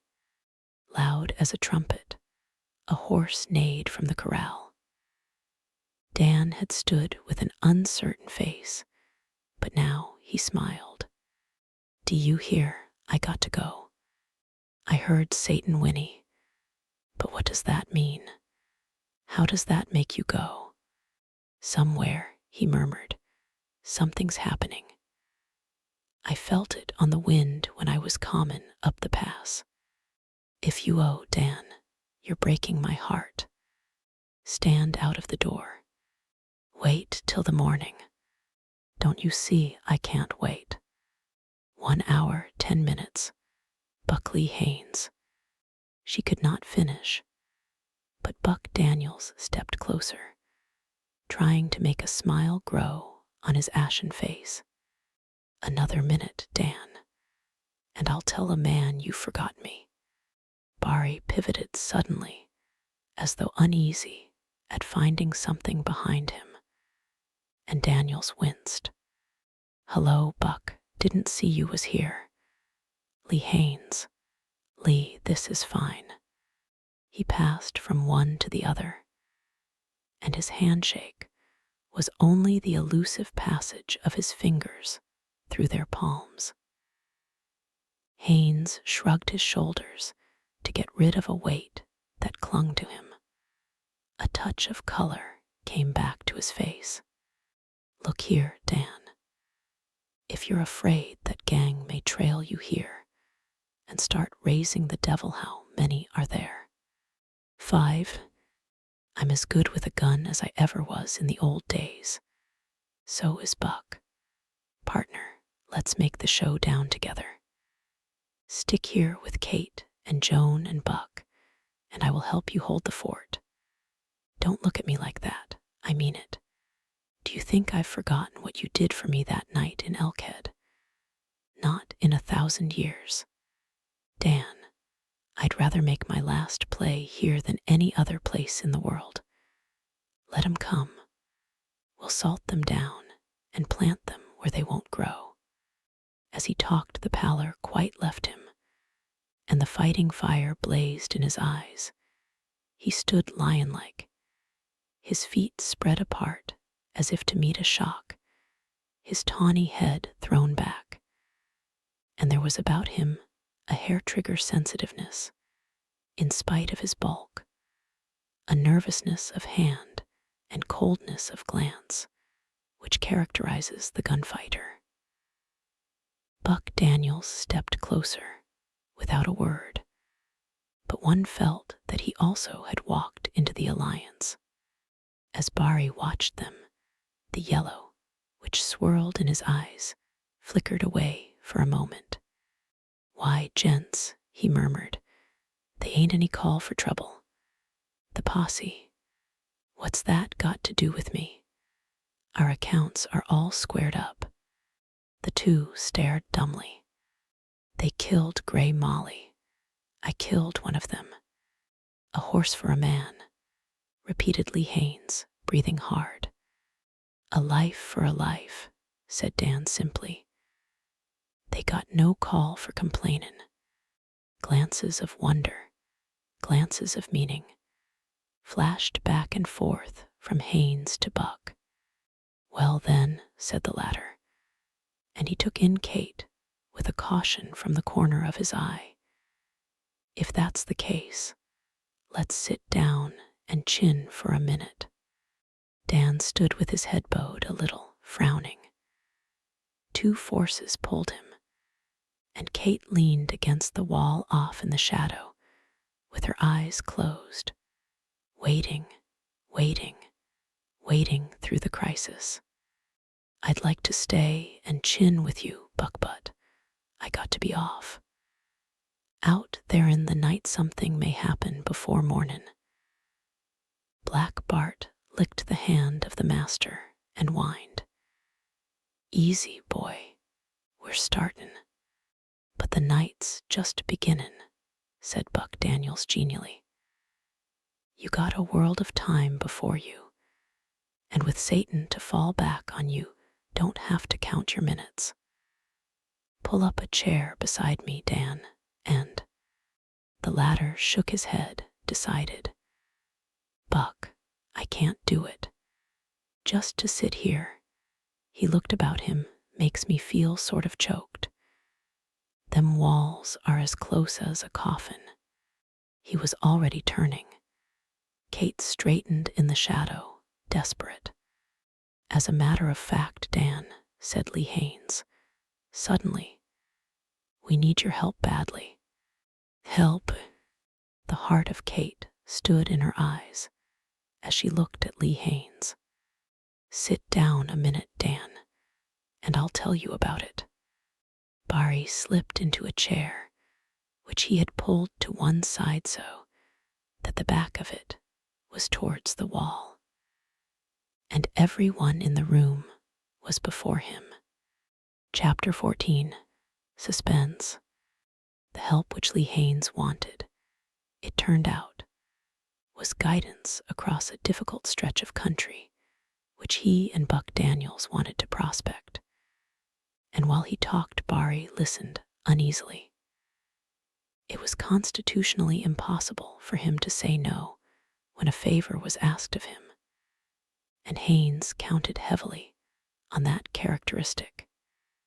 In the meantime, Black Bart lay on the hearth with his wistful eyes turned steadily up to the master, and Buck Daniels went to Kate on the farther side of the room. She sat quivering, alternately crushing and soothing Joan with the strength of her caresses. Buck drew a chair close, with his back half towards the fire. "Turn around a little, Kate," he cautioned. "Don't let Dan see your face." She obeyed him automatically. "Is there a hope, Buck? What have I done to deserve this? I don't want to live. I want to die. I want to die." "Steady, steady," he cut in, and his face was working. "If you keep on like this, you'll bust down in a minute or two. And you know what tears do to Dan. He'll be out of this house like a scared coyote. Brace up." She struggled and won a partial control. "I'm fighting hard, Buck. Fight harder still. You ought to know him better than I do. When he's like this, it drives him wild to have other folks thinkin' about him." He looked over to Dan. In spite of the bowed head of the latter, as he listened to Haynes yarning, he gave an impression of electric awareness to all that was around him. "Talk soft," whispered Buck. "Maybe he knows we're talkin' about him." He raised his voice out of the whisper, breaking in on a sentence about Joan, as if this were the tenor of their talk. Then he lowered his tone again. "Think quick, talk soft. Do you want Dan kept here?" "For God's sake, yes. Suppose the posse gets him here. We mustn't dodge the law." They were gauging their voices with the closest precision. Talking like this so close to Barry was like dancing among flasks of nitroglycerine. Once, and once only, Lee Haynes cast a desperate eye across to them, begging them to come to his rescue. Then he went back to his talk with Dan, raising his voice to shelter the conference of the other two. "If they come, he'll fight. No, he isn't at the fighting pitch yet, I know. If you're wrong, there'll be dead men here. He sees no difference between the death of a horse and the death of a man. He feels that the law has no score against him. He'll go quietly, and we'll find ways of fightin' the law. Yes, but it needs money. I've got a stake. God bless you, Buck. Take my advice." "What? Let him go now." She glanced at him wildly. "Kate, he's gone already." "No, no, no. I say he's gone. Look at his eyes." "I don't dare. The yaller is common up in 'em. He's wild again." She shook her head in mute agony. Buck Daniels groaned softly. "Then they's goin' to be a small-sized hell started around this cabin before mornin'." He got up and went slowly back towards the fire. Lee Haynes was talking steadily, leisurely, going round and round his subject again and again, and Barry listened with bowed head, but his eyes were fixed upon those of the wolf dog at his feet. When he grew restless, Haynes chained him to the chair with some direct question, yet it was a hard game to play. All this time, the posse might be gathering around the cabin, and the forehead of Haynes whitened and glistened with sweat. His voice was the only living thing in the cabin after a time, sketching his imaginary plans for the benefit of Barry his voice, and the wistful eyes of Joan, which kept steadily on Daddy Dan. Something has come between them and lifted a barrier which she could not understand, and with all her aching child's heart she wondered at it. For the second time that evening, the wolf stood up on the hearth, but he was not yet on his feet before Dan was out of his chair and standing close to the wall where the shadows swallowed him. Lee Haines sat with his lips frozen on the next unspoken word. Two shadows, whose feet made no sound, Black Bart and Dan, glided to the door and peered into the night. Then Barry went back, step by step, until his back was once more to the wall. Not until that instant did the others hear. It was a step which approached behind the house, a loud rap at the back door. It was the very loudness of the knock which made Kate draw a breath of relief. If it had been a stealthy tap, she would have screamed. He who rapped did not wait for an answer. They heard the door creak open, the sound of a heavy man's step. "It's Vic," said Dan quietly. And then the door opened which led into the kitchen, and the tall form of Greg entered. He paused there. "Here I am again, ma'am." "Good evening," she answered faintly. He cleared his throat, embarrassed.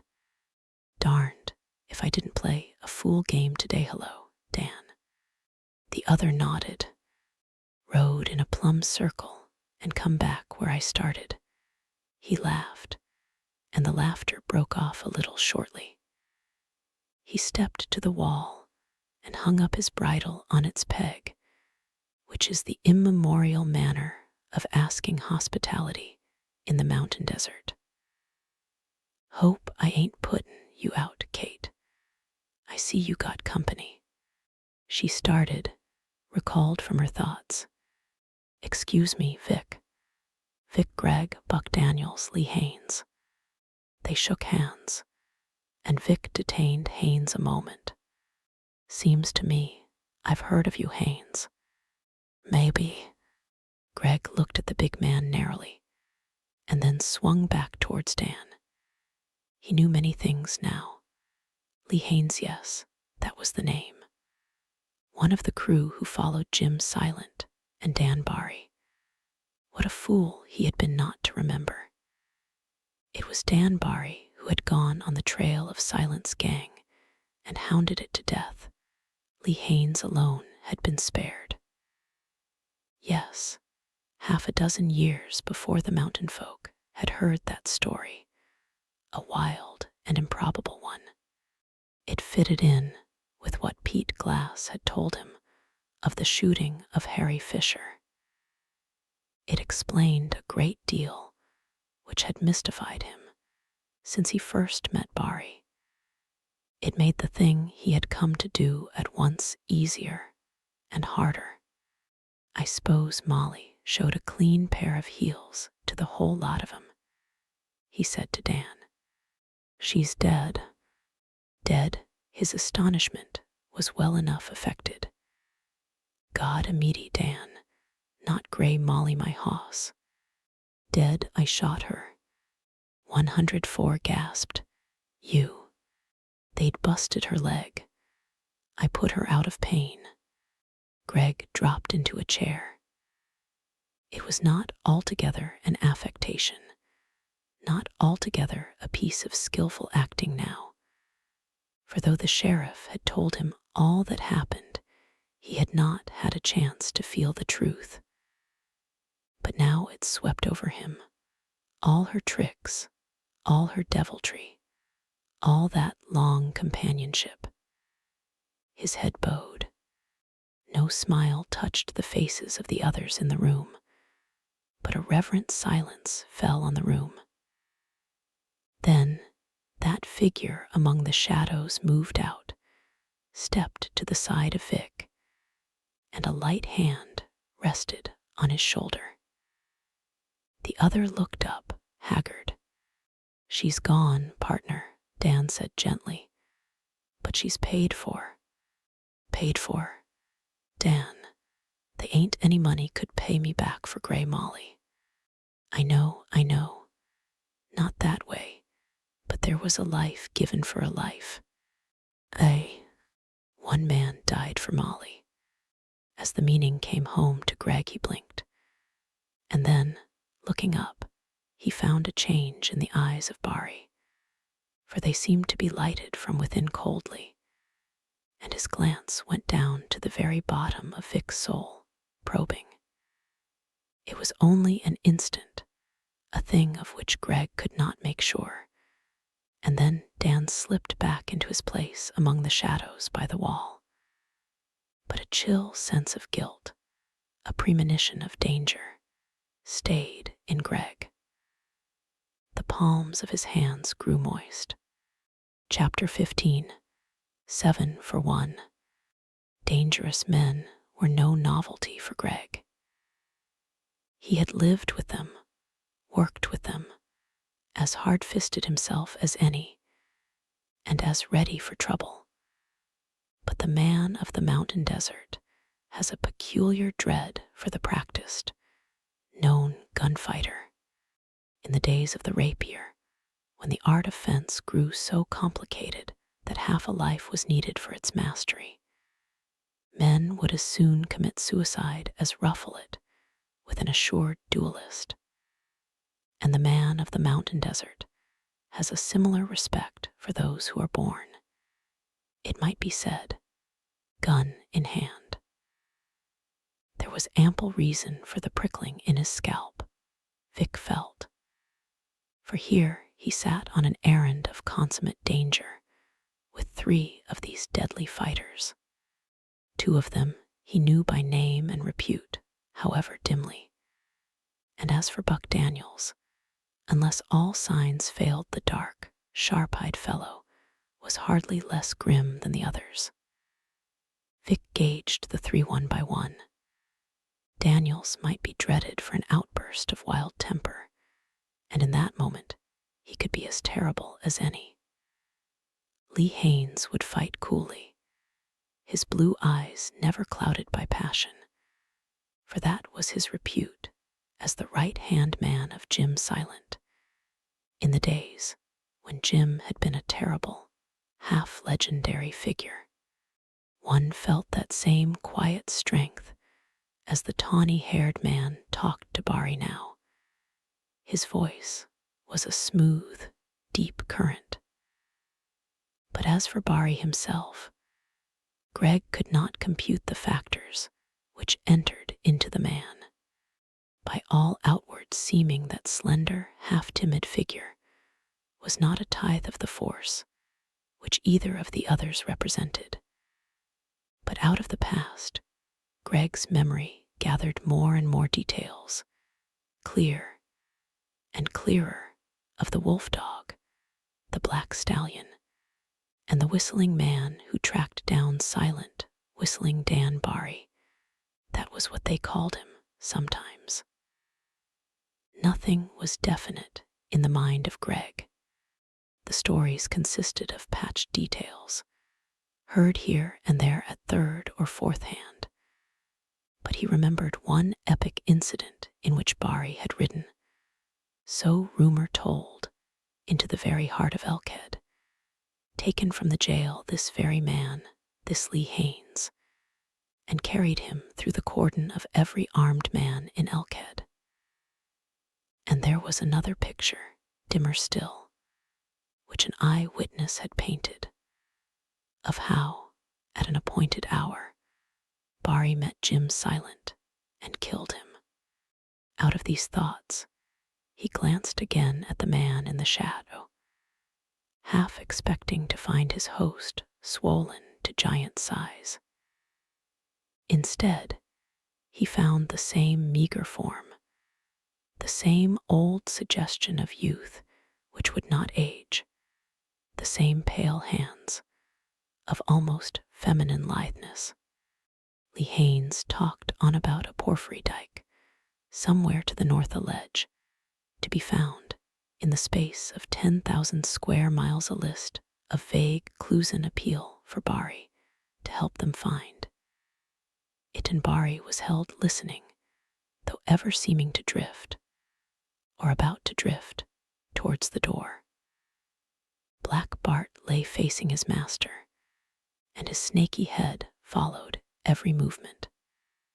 Kate sat where the firelight barely touched on her, and in her arms she held Joan, whose face and great bright eyes were turned towards Daddy Dan. All things in the room centered on the place where the man sat by the wall, and the sense of something impending swept over Greg. Then a wild fear did they know the danger outside. He must make conversation. He turned to Kate, but at the same moment, the voice of Buck Daniels beside him, close. "I know how you feel, old man. I remember an old bay hoss of mine, a Morgan hoss, and when he died I grieved for near onto a year, mostly. He wasn't much of a hoss to look at, too long coupled, you'd say, and his legs was short, but he got about like a coyote, and when he sat down on a rope, you couldn't budge him with a team of percherons. That's how good he was. When he was a 4-year-old, I was cutting out yearlings with him, and how." The loud, cheerful tone fell away to a confidential murmur. Daniels leaned closer, with a smile of prospective humor, but the words which came to Greg were, "Partner, if I was you I'd get up and git, and I wouldn't stop till I put a hell of a long ways between me and this cabin." It spoke well of Vic's nerve that no start betrayed him. He bowed his head a little, as though to catch the trend of the jolly story better, nodding. "What's wrong?" he muttered back. "Bari's watchin' you out of the shadow." "Then, you fool, don't look." But there was method in Vic's raising his head. He threw it back and broke into laughter. But while he laughed, he searched the shadow by the wall where Dan sat, and he felt glimmering eyes fixed steadily upon him. He dropped his head again, as if to hear more. "What's it mean, Daniels? You ought to know, I don't, but he don't mean you no good. He's lookin' at you too steady. If I was you," through the whisper of Buck, through the loud, steady talk of Lee Haines, cut the voice of Bari. "Vic." The latter looked up and found that Bari was standing just within the glow of the hearthlight, and something about him made Greg's heart shrink. "Vic, how much did they pay you?" He tried to answer. He would have given 10 years of life to have his voice under control for an instant, but his tongue froze. He knew that everyone had turned toward him, and he tried to smile, look unconcerned. But in spite of himself, his eyes were wide, fixed, and he felt that they could stare into the bottom of his soul and see the guilt. "How much?" Then his voice came, but he could have groaned when he heard its crazily shaken, shrill sound. "What do you mean, Dan?" The other smiled, and Greg added hastily, "If you want me to be movin' along, Dan, of course you're the doctor." "How much did they pay?" repeated the quiet, inexorable voice. He could have stood that, even without much fear, for no matter how terrible the man might be in action, his hands were tied in his own house. But now Kate spoke. "Vic, what have you done?" Then it came in a flood. Hot shame rolled through him, and the words burst out. I'm a yaller hound dog, a sneakin' no-good cur. Dan, you're right. I've sold you. They're out there, all of 'em, waitin' in the rocks. For God's sake, take my gun and pump me full of lead. He threw his arms out, clear of his holster, and turned that Barry might draw his revolver. Vaguely, he knew that Haynes and Buck had drawn swiftly close to him from either side. Vaguely, he heard the cry of Kate, but all that he clearly understood was the merciless, unmoved face of Barry. It was pretense. With all his being, he wanted to die. But when Barry made no move to strike, he turned desperately to the others. Do the job for him. He saved my life, and then I used it to sell him. Daniels, Haynes, I got no use for livin'. Vic, he said, take this and march to your friends outside. And when you get through them, plant a 45 slug in your own dirty heart and then rot. Haynes held out his gun with a gesture of contempt, but Kate slipped in front of him, white and anguish. It was the girl you told me about, Vic, she said. You did it to get back to her. He dropped his head. Dan, let him go. I got no thought of usin' him. Why not? Cried Vic suddenly. I'll do the way Haynes said. Or else let me stay here and fight him off with you. Dan, for God's sake, give me one chance to make good. It was like talking to a face of stone. The door's open for you, and waitin'. One thing before you go. That's the same gang you told me about before. Ronicky Joe, Harry Fisher, Gus Reeve, Matt Henshaw, Sliver Waldron, and Pete Glass. Harry Fisher's dead, Dan. If you'll give me one fightin' chance to play square now, tell him that I know him. Tell him one thing more. I thought Gray Molly was worth only one man, but I was wrong. They've done me dirt and played crooked. They come huntin' me with a decoy. Now tell 'em from me that Gray Molly is worth 7 men, and she's goin' to be paid for in full. He stepped to the wall and took down the bridle which Vic had hung there. I guess you'll be needin' this. It ended all talk. It even seemed to Greg that as soon as he received the bridle from the hand of Barry, the truce ended with a sudden period and war began. He turned slowly away. Chapter 16, Manhunting. As Vic Gregg left the house, the new moon peered at him over a black mountaintop, a sickle of white with a half-imaginary line rounding the rest of the circle. And to the shaken mind of Vic, it seemed as if a ghostly spectator had come out to watch the tragedy among the peaks. At the line of the rocks, the sheriff spoke. Greg, you've busted your contract. You didn't bring him out. 104 threw his revolver on the ground. I bust the rest of it here and now. I'm through. Put on your irons and take me back. Hang me and be damned to you, but I'll do no more to double-cross him. Sliver Waldron drew from his pocket something which jangled faintly, but the sheriff stopped him with a word. He sat up behind his rock. I got an idea, Greg, that you finished up your job and double-crossed us. Does he know that I'm out here? Sit down there out of sight.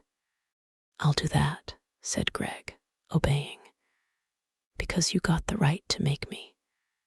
but you ain't got the right to make me talk, and nothin' this side of hell can pry a word out of me." The sheriff drew down his brows until his eyes were merely cavities of blackness. Very tenderly, he fondled the rifle butt which lay across his knees, and never in the mountain desert had there been a more humbly unpretentious figure of a man. He said, "Vic, I been thinkin' that you had the man-sized makins of a skunk, but I'm considerable glad to see I've judged you wrong. Sit quiet here. I ain't goin' to put no irons on you if you give me your parole. I'll see you in hell before I give you nothin'. I was a man, or a partways man, till I met up with you tonight, and now I'm a hound dog that's done my partner dirt. God Amidy, what made me do it?" He beat his knuckles against his forehead. "What you've done you can't undo," answered the sheriff. "Vic, I've seen gents do considerable worse than you've done and come clean afterwards. You're goin' to get off for what you've done to Blondie, and you're goin' to live straight afterwards. You're goin' to get married, and you're goin' to play white. Why, man, I had to use you as far as I could. But you think I wanted you to bring me out, Barry? You couldn't look Betty square in the face if you'd done what you set out to do.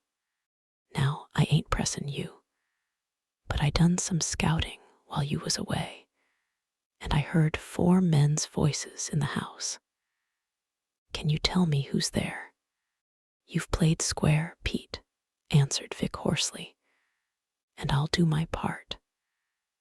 Go down and get on your hosses and ride like hell, because in 10 minutes you're goin' to have 3 bad ones around your necks."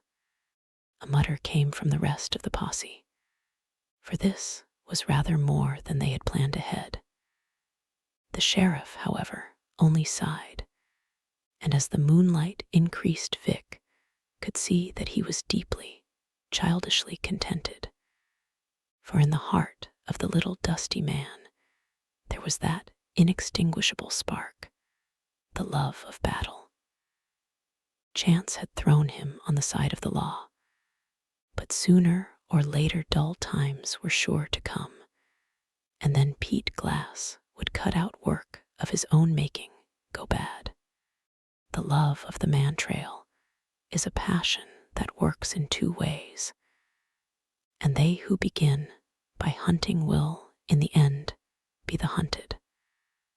The mountain desert is filled with such histories. 3 to 5, said the sheriff. Sounds more interestin', Vic.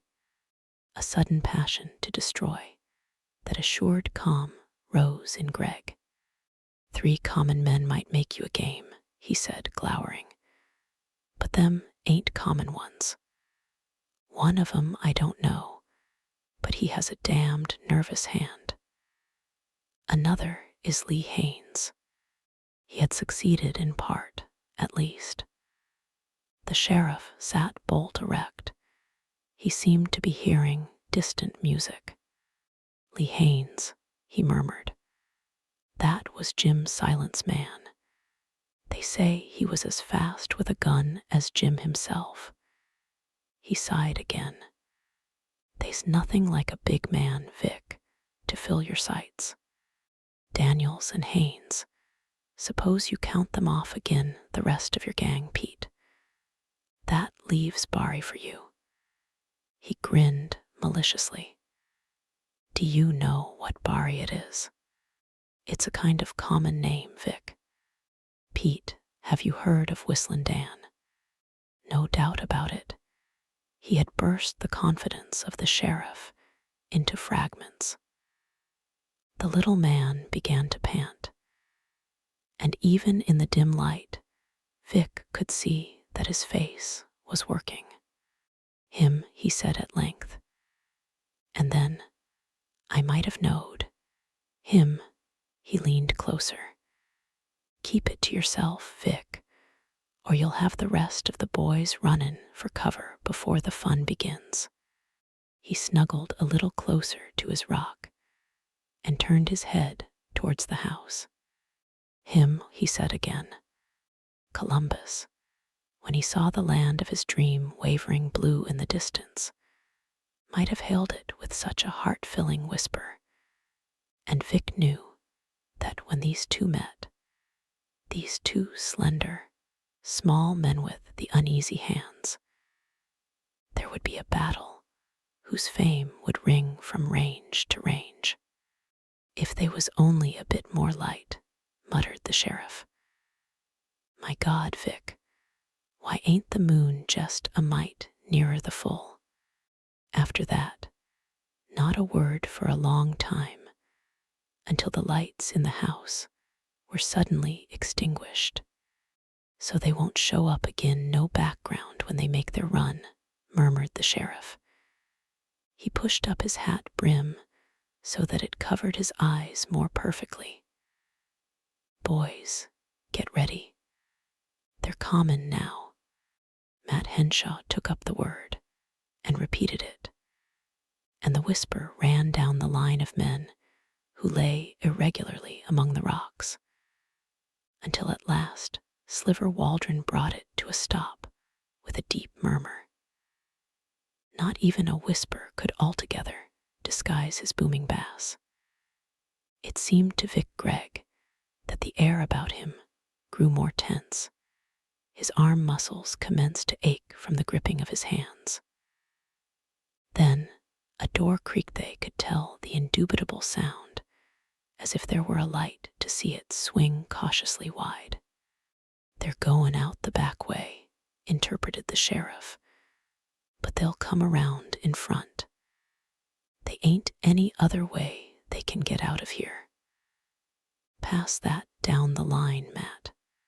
Before the whisper had trailed out half its course, a woman screamed in the house. It sent a jag of lightning through the brain of Vic Gregg. He started up. "Get down," commanded the sheriff curtly, "or they'll plant you. For God's sake, Pete, he's killin'. His wife and he's gone mad. I seen it common in his eyes." "Shut up," muttered Glass, "and listen." A pulse of sound floated out to them and stopped the breath of Gregg. It was a deep, stifled sobbing. "She's begged him to stay with her. He's gone," said the sheriff. "Now it'll come quick." But the sheriff was wrong. There was not a sound, not a sign of a rush. Presently, "What sort of a lass is she, Gregg?" "All yaller hair, Pete, and the softest blue eyes you ever see." The sheriff made no answer, but Vic saw the little bony hand tense about the barrel of the rifle. Still, that utter quiet, with the pulse of the sobbing lying like a weight upon the air, and the horror of the waiting mounted and grew, like peak upon peak before the eyes of the climber. "Watch for him sneakin' up on us through the rocks. Watch for him close, lads. It ain't goin' to be a rush."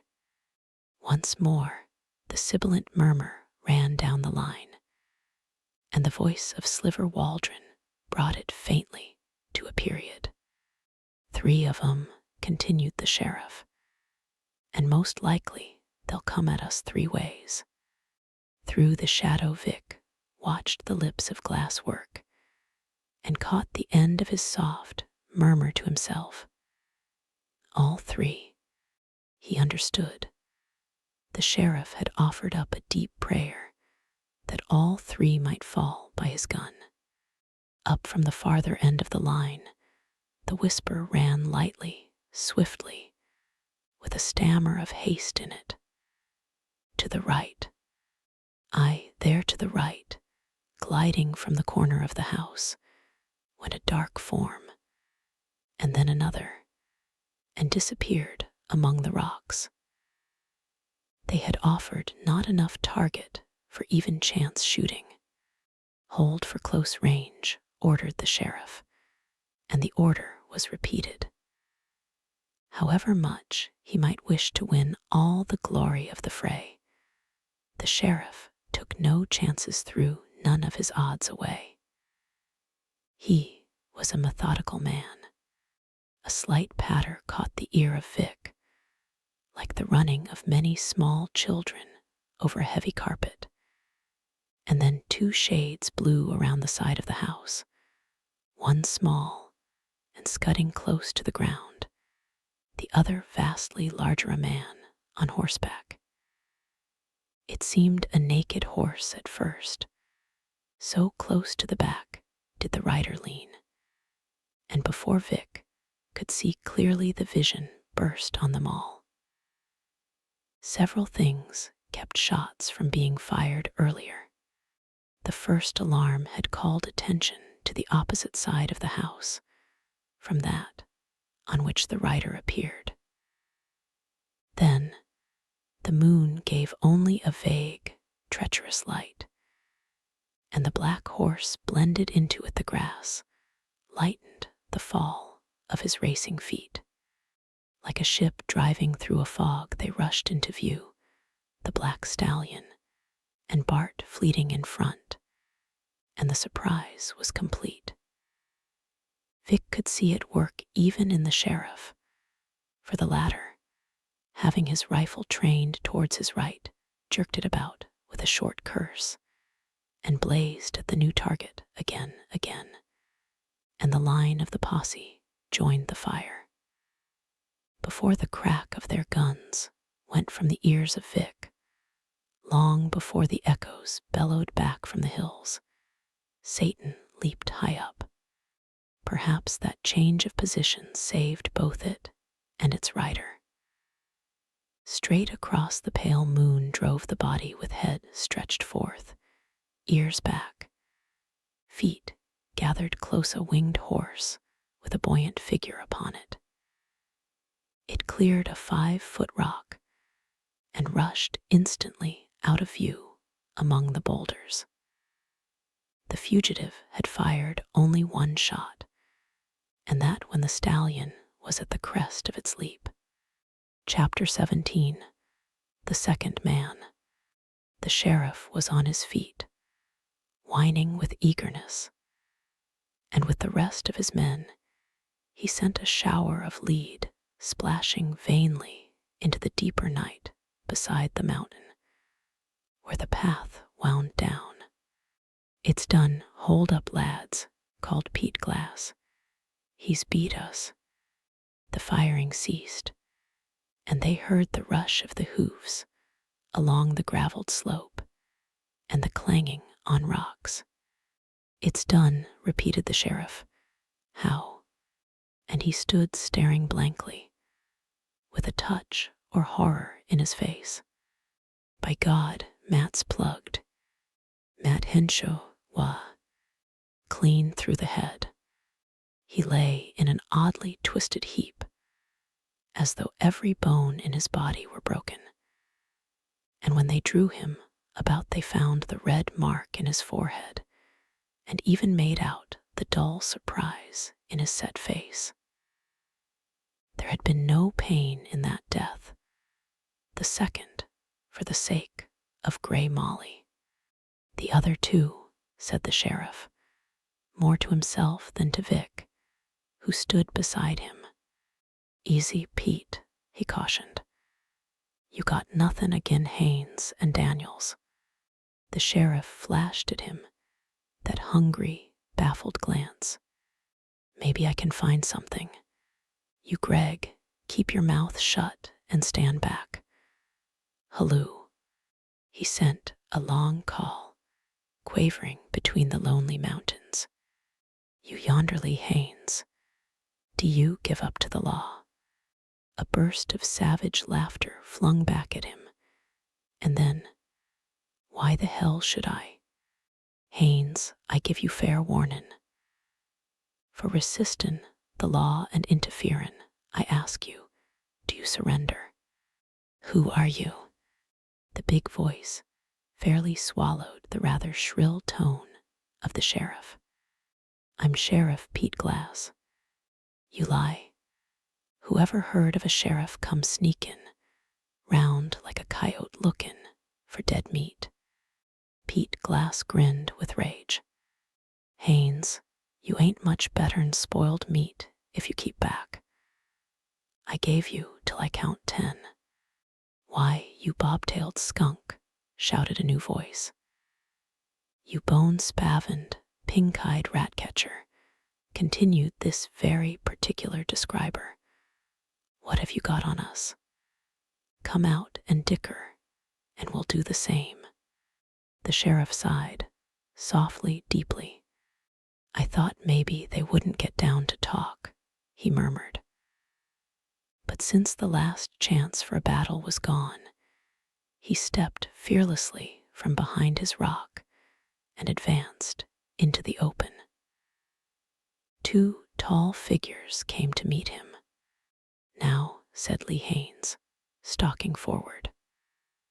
"One bad move, just the glint of a single gun from the rest of you sheep thieves, and I'll tame your pet sheriff and send him to hell for a model." They halted close to each other, the two big men, Haynes in the front, and the sheriff. "You're Lee Haynes. You've named me. And you're Buck Daniels." "That's me. Gents, you've resisted an officer of the law in the act of mackin' an arrest. I suppose you know what that means." Big Lee Haynes laughed. "Don't start a bluff, Sheriff. I know a bit about the law, maybe by experience." It was an odd thing to watch the three. Every one of them a practiced fighter. Every one of them primed for trouble. But each ostentatiously keeping his hands away from the holsters.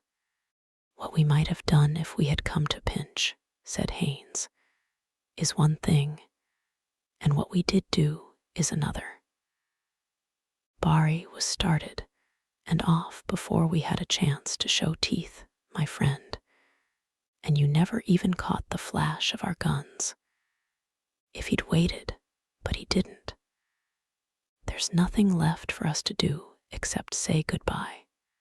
The little dusty man stroked his mustaches thoughtfully. He had gone out there hoping against hope that his chance might come to trick the two into violence, even to start an arrest for reasons which he knew his posse would swear to. But it must be borne in mind that Pete Glass was a careful man by instinct, taking in probable speed of hand and 1,000 other details at a glance. Pete sensed the danger of these two, and felt in his heart of hearts that he was more than master of either of them, considered alone, better than Buck Daniels by an almost safe margin of steadiness, better than Lee Haynes by a flickering instant of speed. Had either of them alone faced him, he would have taken his chance, perhaps, to kill or be killed, for the long trail and the escape had fanned that spark within him to a cold, hungry fire. But to attempt to play with both at the same time was death, and he knew it. Seeing that the game was up, he laid his cards on the table with characteristic frankness. "Gents," he said, "I reckon you've come clean with me. You ain't my meat, and I ain't goin' to clutter up your way." Besides, even in the dull moonshine, they caught the humorous glint of his eyes. "A friend is a friend. And I'll say I'm glad that you didn't step into the shady side of the law while Barry was gettin' away." No one could know what it cost Pete Glass to be genial at that instant. For this night, he felt that he had just missed the great moment which he had yearned for since the day when he learned to love the kick of a six-shooter against the heel of his hand. It was the desire to meet face to face one whose mettle of will and mind was equal to his own, whose nerves were electric energies perfectly under command, whose muscles were fine spun steel. He had gone half a lifetime on the trail of fighters, and always he had known that when the crisis came his hand would be the swifter, his eyes the more steady. The trailing was a delight always, but the actual kill was a matter of slaughter rather than a game of hazard. Only the rider of the black stallion had given him the sense of equal power, and his whole soul had risen for the great chance of all. That chance was gone. He pushed the thought of it away for the time and turned back to the business at hand. "They's only one thing," he went on. "Sliver, Ronicky. Step along, gents, and we'll have a look at the insides of that house." "Steady," broke in Haynes. He barred the path to the front door. "Sheriff, you don't know me, but I'm going to ask you to take my word for what's in that house." Glass swept him with a look of a new nature. "I got an idea your word might do." "Well, what's in the house?" "A little 5-year-old girl and her mother. Nothing else worth seeing." "Nothing else," considered the sheriff. "But that's quite a lot. Maybe his wife could tell me where he's going. Give me an idea where I might call on him." "Partner, you can't see her." "Can't? No, by God." "HMM," murmured the sheriff. He watched the big man plant himself, swaying a little on his feet as though poising for action, and beside him a slightly smaller figure, not less determined. "That girl in there is old man Cumberland's daughter," said Daniels. "And no matter what Dan Barry may be, Kate Cumberland is white folks." The sheriff remembered what Vic had said of yellow hair and soft blue eyes. "Leastways," he said, "she seems to have a sort of way with the men."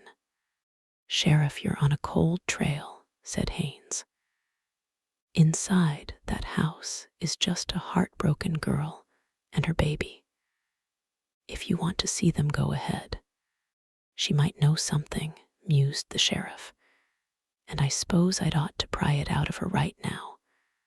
But I don't care for that sort of pickins."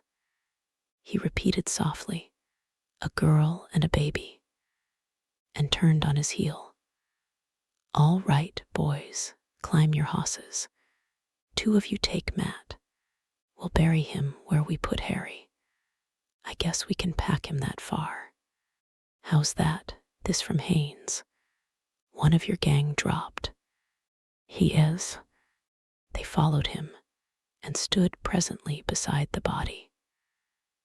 Aside from the red mark in the forehead, he seemed asleep and smiling at some pleasant dream. A handsome fellow in the strength of first manhood, this man who was the second to die for Grey Molly. "It's the end of Dan Barry," said Buck. "Lee, we'll never have Whistlin' Dan for a friend again. He's wild for good." The sheriff turned and eyed him closely. "He's got to come back," said Haynes. "He's got to come back for the sake of Kate." "He'd better be dead for the sake of Kate," answered Buck. "Why, partner, this isn't the first time he's gone wild. Don't you see, Lay? Well, he's fighting to kill. He's shooting to kill, and he ain't ever done that before. He crippled his men, he put 'em out of the way with a busted leg or a plugged shoulder, but now he's out to finish 'em. Lee, he'll never come back. He looked to the white face of Vic Gregg, standing by, and he said without anger, "Maybe it ain't your fault, but you've started a pile of harm. Look at these gents around you, the sheriff, and all they're no better'n dead, Gregg, and that's all along of you. Barry has started on the trail of all of you. Look at that house back there. It's packed full of hell, and all along of you. Lee, let's get back. I'm feelin' sick inside." Chapter 18. Concerning the Strength of Women. There were 3 things discussed by Lee Haines and Buck Daniels in the dreary days which followed. The first was to keep on their way across the mountains and cut themselves away from the sorrow of that cabin. The second was to strike the trail of Barry and Hunt until they found his refuge and attempt to lead him back to his family. The third was simply to stay on, and where they found the opportunity, help Kate. They discarded the first idea without much talk. It would be yellow, they decided, and the debt they owed to the Dan Barry of the old days was too great to be shouldered off so easily.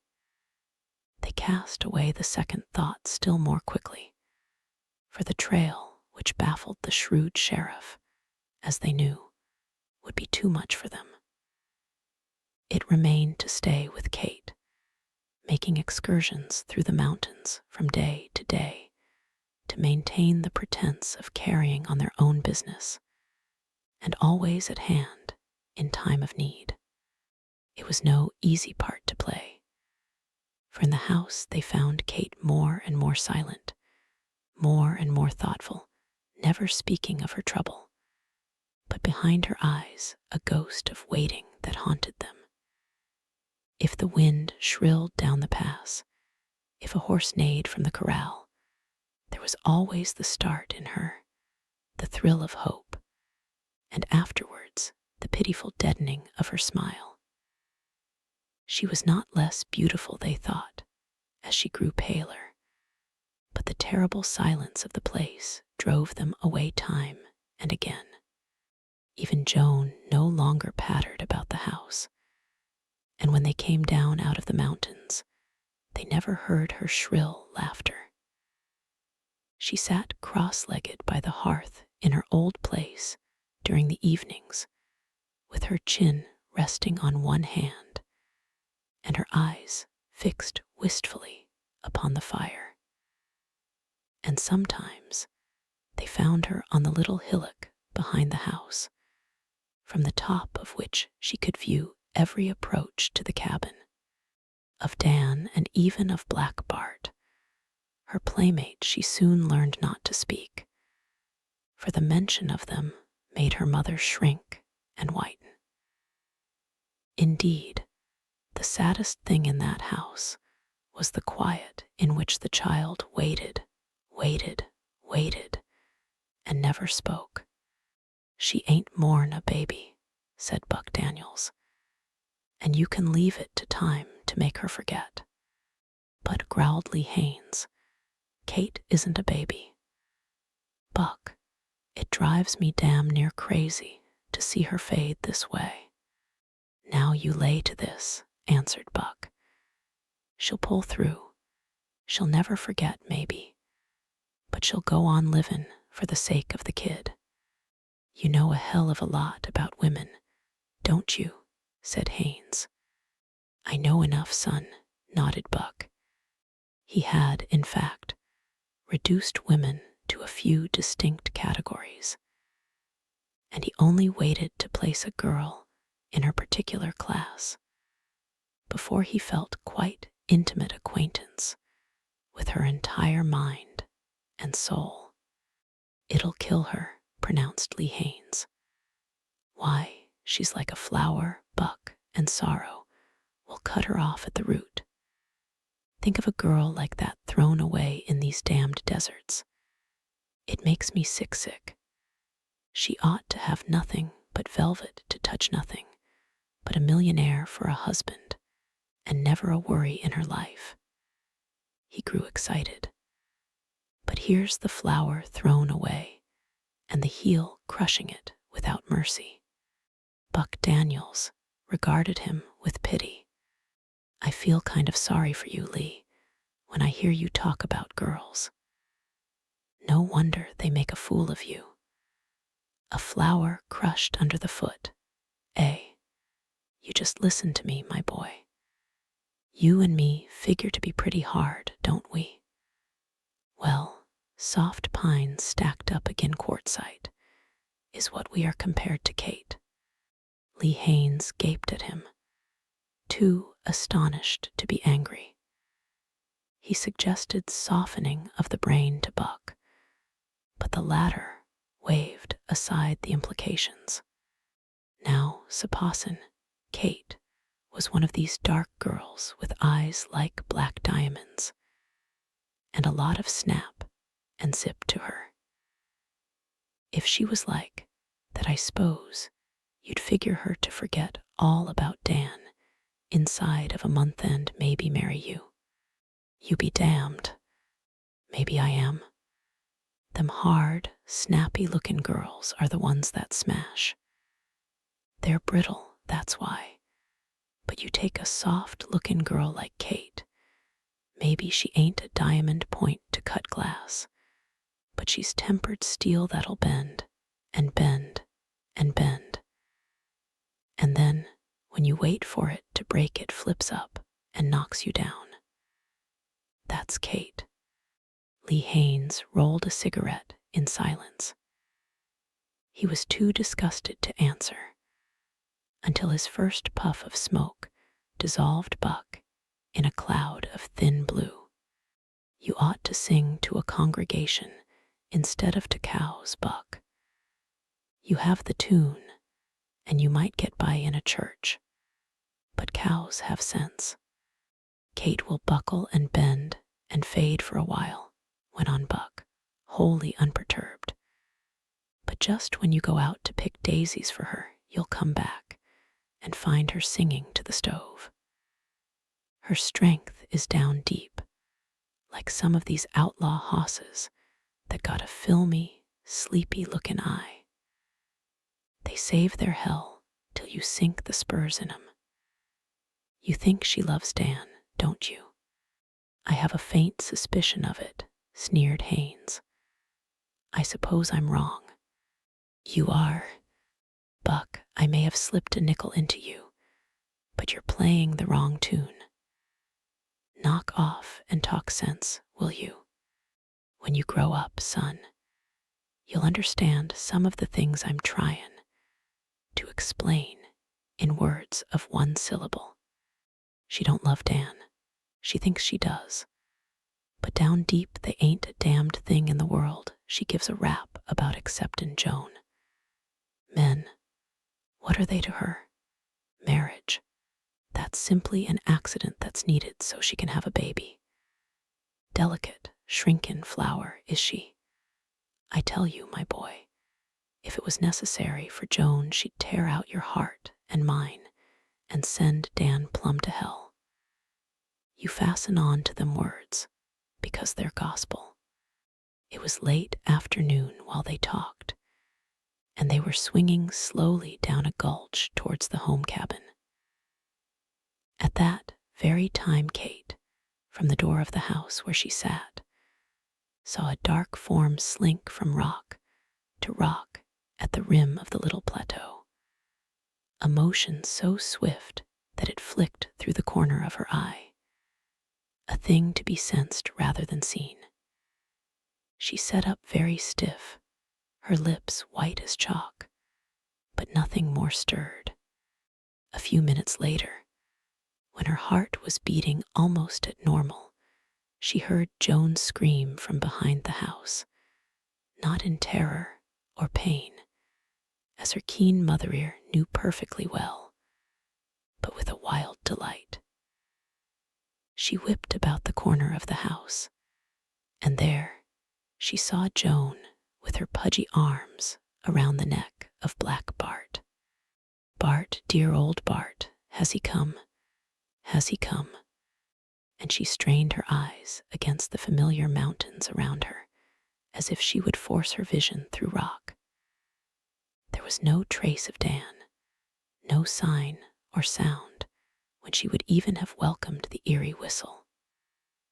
The wolf dog was already at play with Joan. She was on his back, and he darted off in an effortless gallop, winding to and fro among the rocks.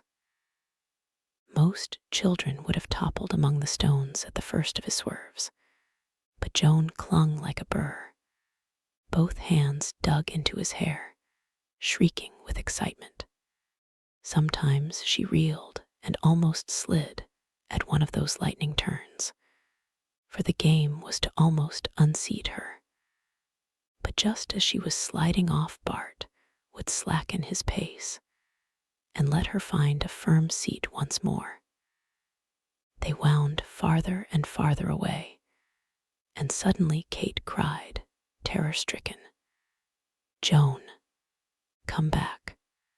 A tug at the ear of the wolf dog swung them around. Then, as they approached, the fear left the mind of the mother, and a new thought came in its place. She coaxed Joan from Bart. They could play later on, she promised, to their heart's desire, and led her into the house. Black Bart followed to the door, but not all their entreaty or scolding could make him cross the threshold. He merely snarled at Kate, and even Joan's tugging at his ears could not budge him. He stood canting his head and watching them wistfully, while Kate changed Joan's clothes. She dressed her as if for a festival, with a blue bonnet that let the yellow hair curl out from the edges, and a little blue cloak, and shiny boots incredibly small. And around the bonnet she laid a wreath of yellow wild flowers. Then she wrote her letter, closed it in an envelope, and fastened it securely in the pocket of the cloak. She drew Joan in front of her and held her by both hands. "Joan, darling," she said, "Munner wants you to go with Bart up through the mountains. Will you be afraid?" A very decided shake of the head answered her, for Joan's eyes were already over her shoulder, looking towards the big dog. And she was a little sullen at these unnecessary words. "It might grow dark," she said. "You wouldn't care." Here Joan became a little dubious, but a whine from Bart seemed to reassure her. "Bart will keep Joan," she said. "He will, and he'll take you up through the rocks to Daddy Dan." The face of the child grew brilliant. "Daddy Dan," she whispered, "and when you get to him, take this little paper out of your pocket and give it to him. You won't forget. Give the paper to Daddy Dan," repeated Joan solemnly. Kate dropped to her knees and gathered the little close, close, until Joan cried out. But when she was eased, the child reached up an astonished hand, touched the face of Kate with awe, and then stared at her fingertips. A moment later, Joan stood in front of Black Bart, with the head of the wolf dog seized firmly between her hands, while she frowned intently into his face. "Take Joan to Daddy Dan," she ordered. At the name, the sharp ears pricked. A speaking intelligence grew up in his eyes. "Get up," commanded Joan, when she was in position on the back of Bart. And she thumped her heels against the furry ribs, towards Kate, who stood trembling in the door. Bart cast the departing favor of a throat-tearing growl, and then shambled across the meadow with that smooth trot which wears down all other four-footed creatures. He was already on the far side of the meadow and beginning the ascent of the first slope when the glint of the sun on the yellow wild flowers flashed on the eye of Kate. It had all seemed natural until that moment, the only possible thing to do. But now she felt suddenly that Joan was thrown away thought of the darkness, which would soon come remembered the yellow terror, which sometimes gleamed in the eyes of Black Bart after nightfall. She cried out, but the wolf dog kept swiftly on his way. She began to run, still calling, but rapidly as she went, Black Bart slid steadily away from her, and when she reached the shoulder of the mountain, she saw the dark form of Bart with the blue patch above it drifting up the wall of the opposite ravine. She knew where they were going now. It was the old cave upon which she and Dan had come one day in their rides, and Dan had prowled for a long time through the shadowy recesses. Chapter 19, The Venture. From the moment Joan gave the name of Daddy Dan, the wolf dog kept to the trail with arrowy straightness. Whatever the limitations of Bart's rather uncanny intelligence, upon one point he was usually letter perfect. And even when a stranger mentioned Dan in the hearing of the dog, it usually brought a whine, or at least an anxious look. He hewed to his line now with that animal sense of direction which men can never wholly understand. Boulders and trees slipped away on either side of Joan. Now, on a descent of the mountainside, he broke into a lope that set the flowers fluttering on her bonnet. Now, he prowled up the ravine beyond, utterly tireless. He was strictly business. When she slipped a little from her place, as he veered around a rock, he did not slow up as usual, that she might regain her seat, but switched his head back with a growl that warned her into position. That surprise was hardly out of her mind when she saw a gay patch of wildflowers a little from the line of his direction, and she tugged at his ear to swing him towards it. A sharp jerk of his head tossed her hand aside, and again she caught the glint of wild eyes as he looked back at her. Then she grew grave, puzzled.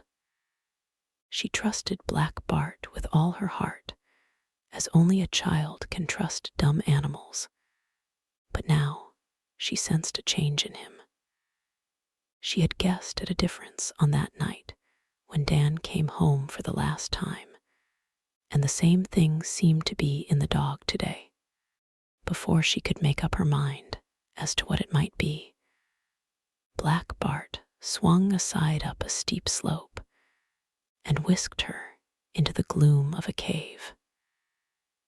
Into the very heart of the darkness he glided and stopped. "Daddy Dan," she called. A faint echo, after a moment, came back to her from the depths of the cave, making her voice strangely deep. Otherwise, there was no answer. "Bart," she whispered, suddenly frightened by the last murmur of that echo, "Daddy Dan's not here. Go back." She tugged at his ear to turn him, but again that jerk of the head freed his ear. He caught her by the cloak, crouched close to the floor, and she found herself all at once sitting on the gravelly floor of the cave with Bart facing her. "Bad Bart," she said, scrambling to her feet. "Naughty dog." She was still afraid to raise her voice in that awful silence. and in the dark. When she glanced around her, she made out vague forms through the dimness that might be the uneven walls of the cave, or might be strange and awful forms of night. "Take me home." A growl that went shuddering down the cave stopped her, and now she saw that the eyes of Bart glowed green and yellow. Even then, she could not believe that he would harm her, and stretched out a tentative hand. This time, she made out the flash of his teeth as he snarled. He was no longer the Bart she had played with around the cabin, but a strange, wild thing, and with a scream she darted past him toward the door. Never had those chubby legs flown so fast. But even as the light from the mouth of the cave glimmered around her, she heard a crunching on the gravel from behind, and then a hand, it seemed, caught her cloak and jerked her to a stop. She fell sprawling, head over heels, and when she looked up, there sat Bart upon his haunches above her, growling terribly and gripping the end of the cloak. No doubt about it now. Black Bart would have his teeth in her throat if she made another movement toward the entrance. A city child would have either gone mad with terror or else made that fatal struggle to reach the forbidden place. But Joan had learned many things among the mountains, and among others, she knew the difference between the tame and the free. The old dappled cow was tame, for instance, and the Maltese cat, which came too close to Bart the year before and received a broken back for its carelessness, had been tame, and the brown horse with the white face and the dreary eyes was tame. They could be handled and teased and petted and bossed about at will. Other creatures were different. For instance, the scream of the hawk always made her shrink a little closer to the ground, or else run helter-skelter for the house. And sometimes, up the gulches, she had heard the wailing of a mountain lion on the trail, hunting swiftly and very hungry. There was even something about the dead eyes of certain lynxes and coyotes and bobcats, which Daddy Dan trapped, that made Joan feel these animals belonged to a world where the authority of man was only the strength of his hand or his cunning. Not that she phrased these thoughts in definite words, but Joan was very close to nature, and therefore her instincts gave her a weird little touch of wisdom in such matters. And when she lay there tangled in her cloak and looked up into the glowing eyes of Bart and heard his snarling roll around her and pass in creepy chills up her back, she nearly died of fear, to be sure. But she lay as still, frozen into a part of the rock. Black Bart was gone, and in his place was a terrible creature which belonged there among the shadows, for it could see in the night. Presently the bright eyes disappeared, and now she saw that Bart lay stretched across the entrance to the cave, where the long shadow was now creeping down the slope. Inches by inches, she ventured to sit up, and all it brought from Bart was a quick turn of the head and a warning growl. It meant as plainly as though he had spoken in so many words, "Stay where you are, and I don't care in the least what you do. But don't try to cross this entrance if you fear the length of my teeth and the keenness thereof."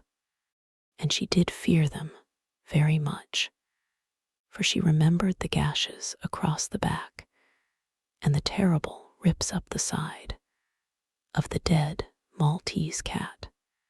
She even took a little heart after a time. A grown-up cannot feel terror or grief as keenly as a child, but neither does terror or grief pass away a tithe as fast. She seemed at liberty to roam about in the cave as long as she did not go near the entrance, and now the shadows and the dimness no longer frightened her.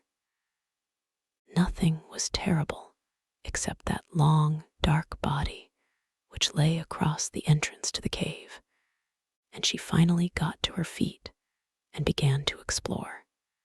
She came first on a quantity of dead grass, heaped in a corner that was where Satan was stalled, no doubt, and it made all the cave seem almost homelike. She found, too, a number of stones grouped together with ashes in the hollow circle.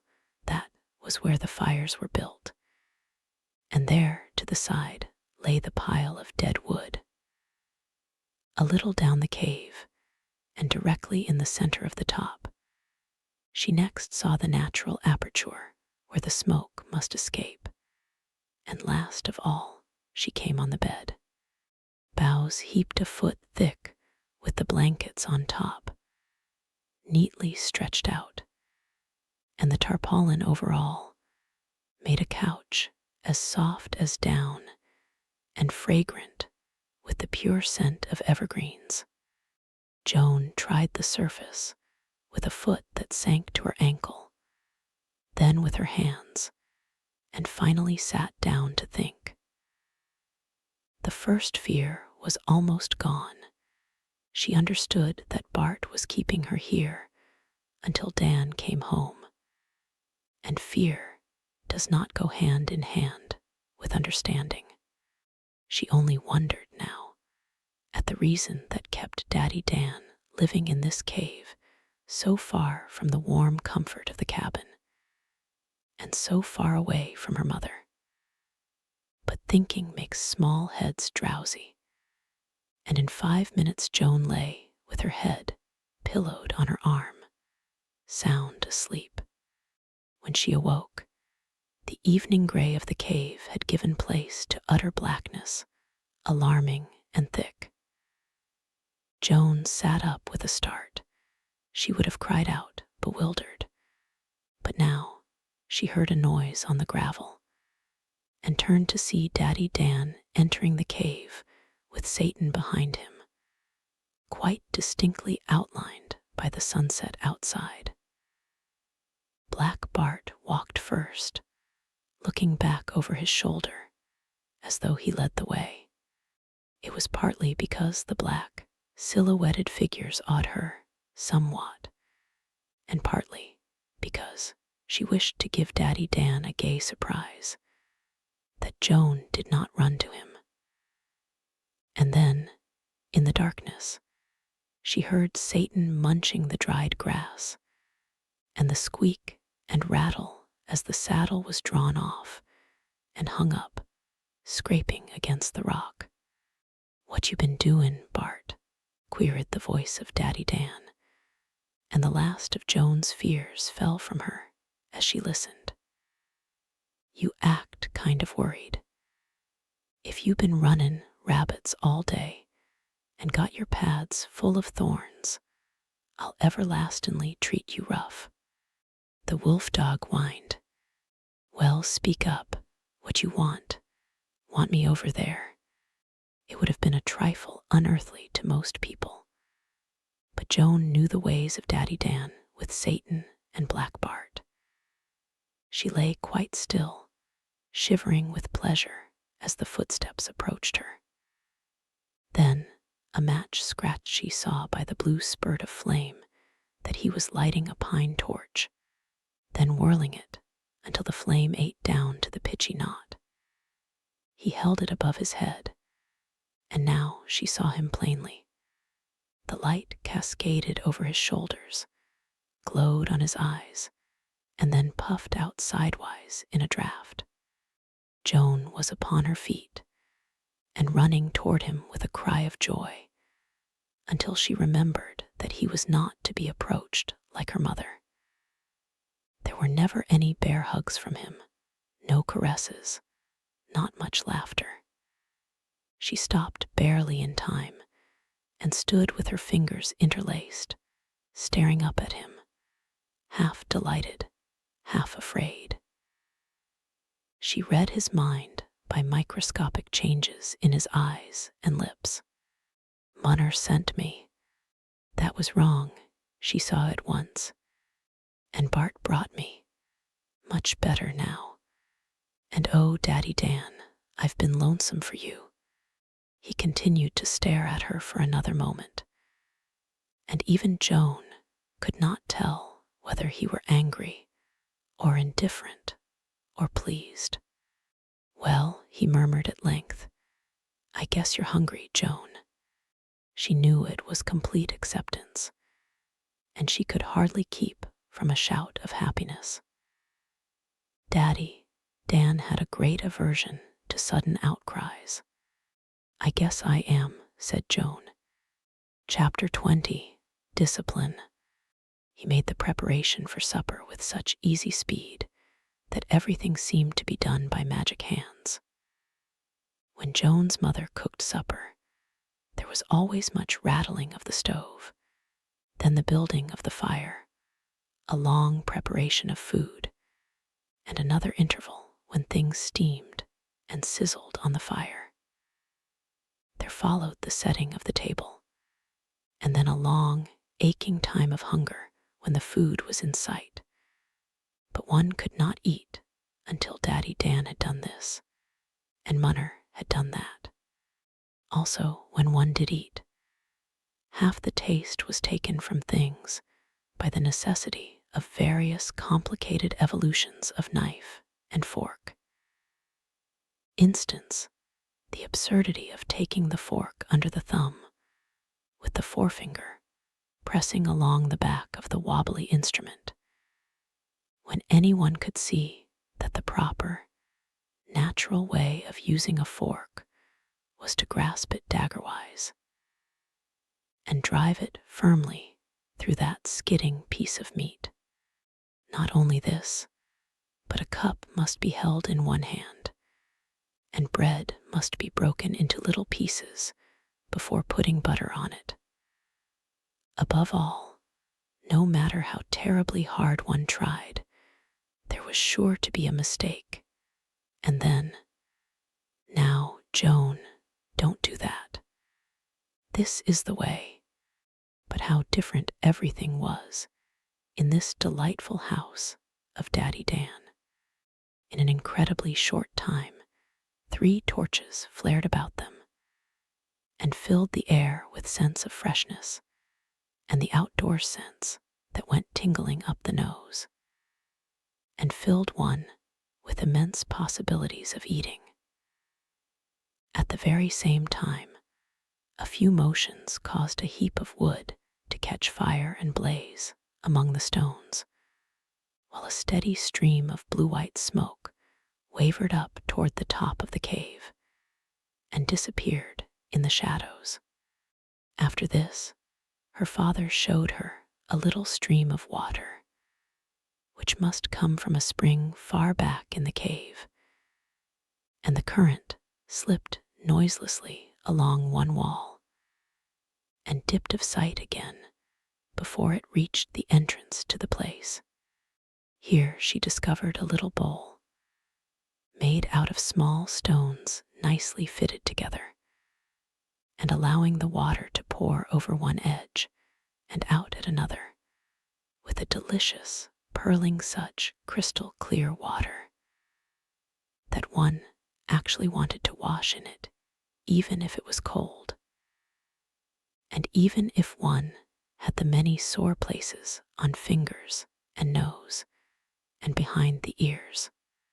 Behold, no sooner did one turn from the washing of hands and face than the table was miraculously spread upon the surface of a flat rock, with other stones nearby to serve as chairs.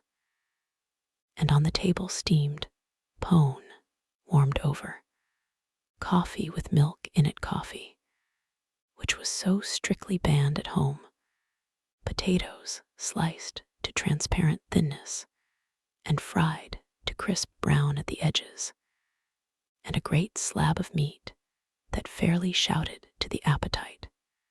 So far, so good. But the realization was 1,000-fold better than anticipation. No cutting of one's own meat at this enchanted board.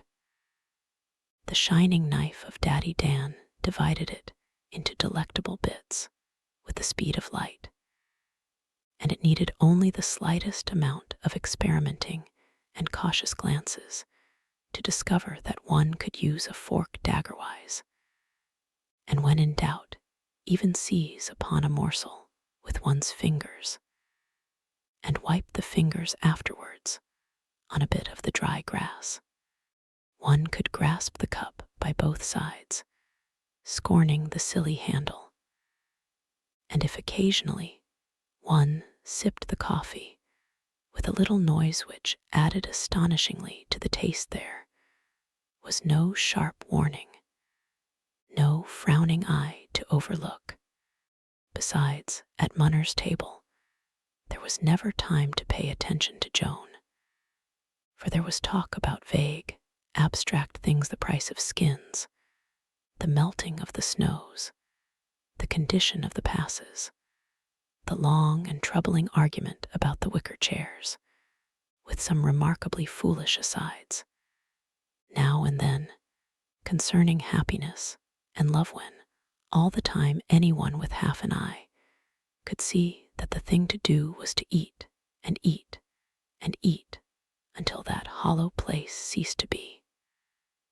Talking came afterwards. In the house of Daddy Dan, all these things were ordered as they should be. Not a word was said, not a glance of criticism rested upon her. When her tin plate was cleared, she heard no reproofs for eating too greedily, but she was furnished anew from the store of good things on the rock. In place of conversation, there were other matters to occupy the mind during the meal.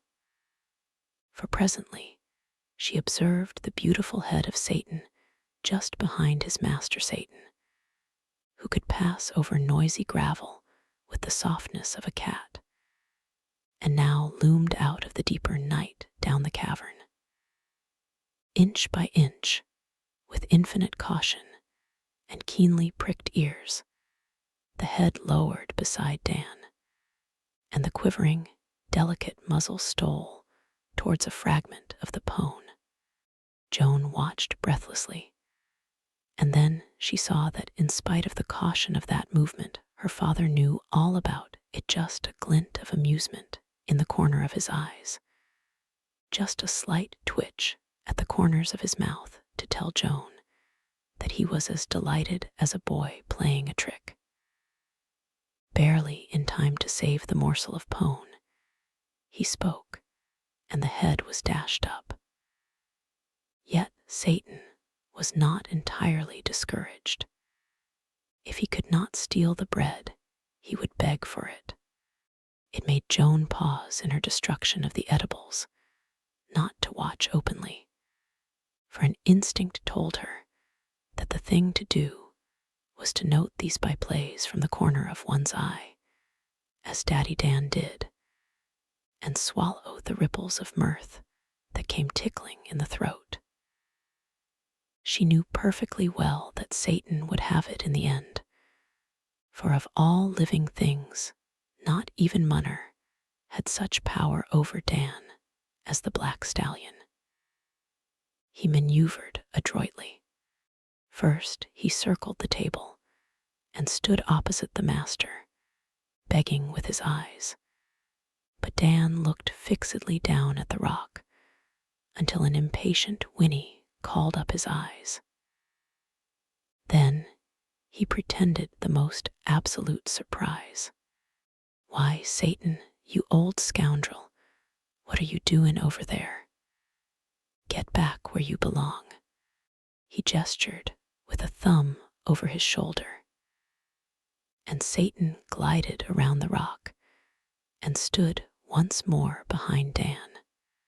"Manners," continued Dan, You ain't got 'em. You'll be tryin' to sit down at the table with me pretty soon," he concluded. "But I'll teach you one of these days, and you'll smart for a week." Even at the mock menace, Joan trembled a little, but to her astonishment, Satan paid not the slightest heed. Dan sat with his hat on his head, which was a new and delightful event at the table end. Now, the stallion took the hat by the crown dexterously and raised it just an inch and put it back in place. Black Bart, having crept out of the shadows, sat down near Joan with his long red tongue lolling out. This procedure called a growl from him, but the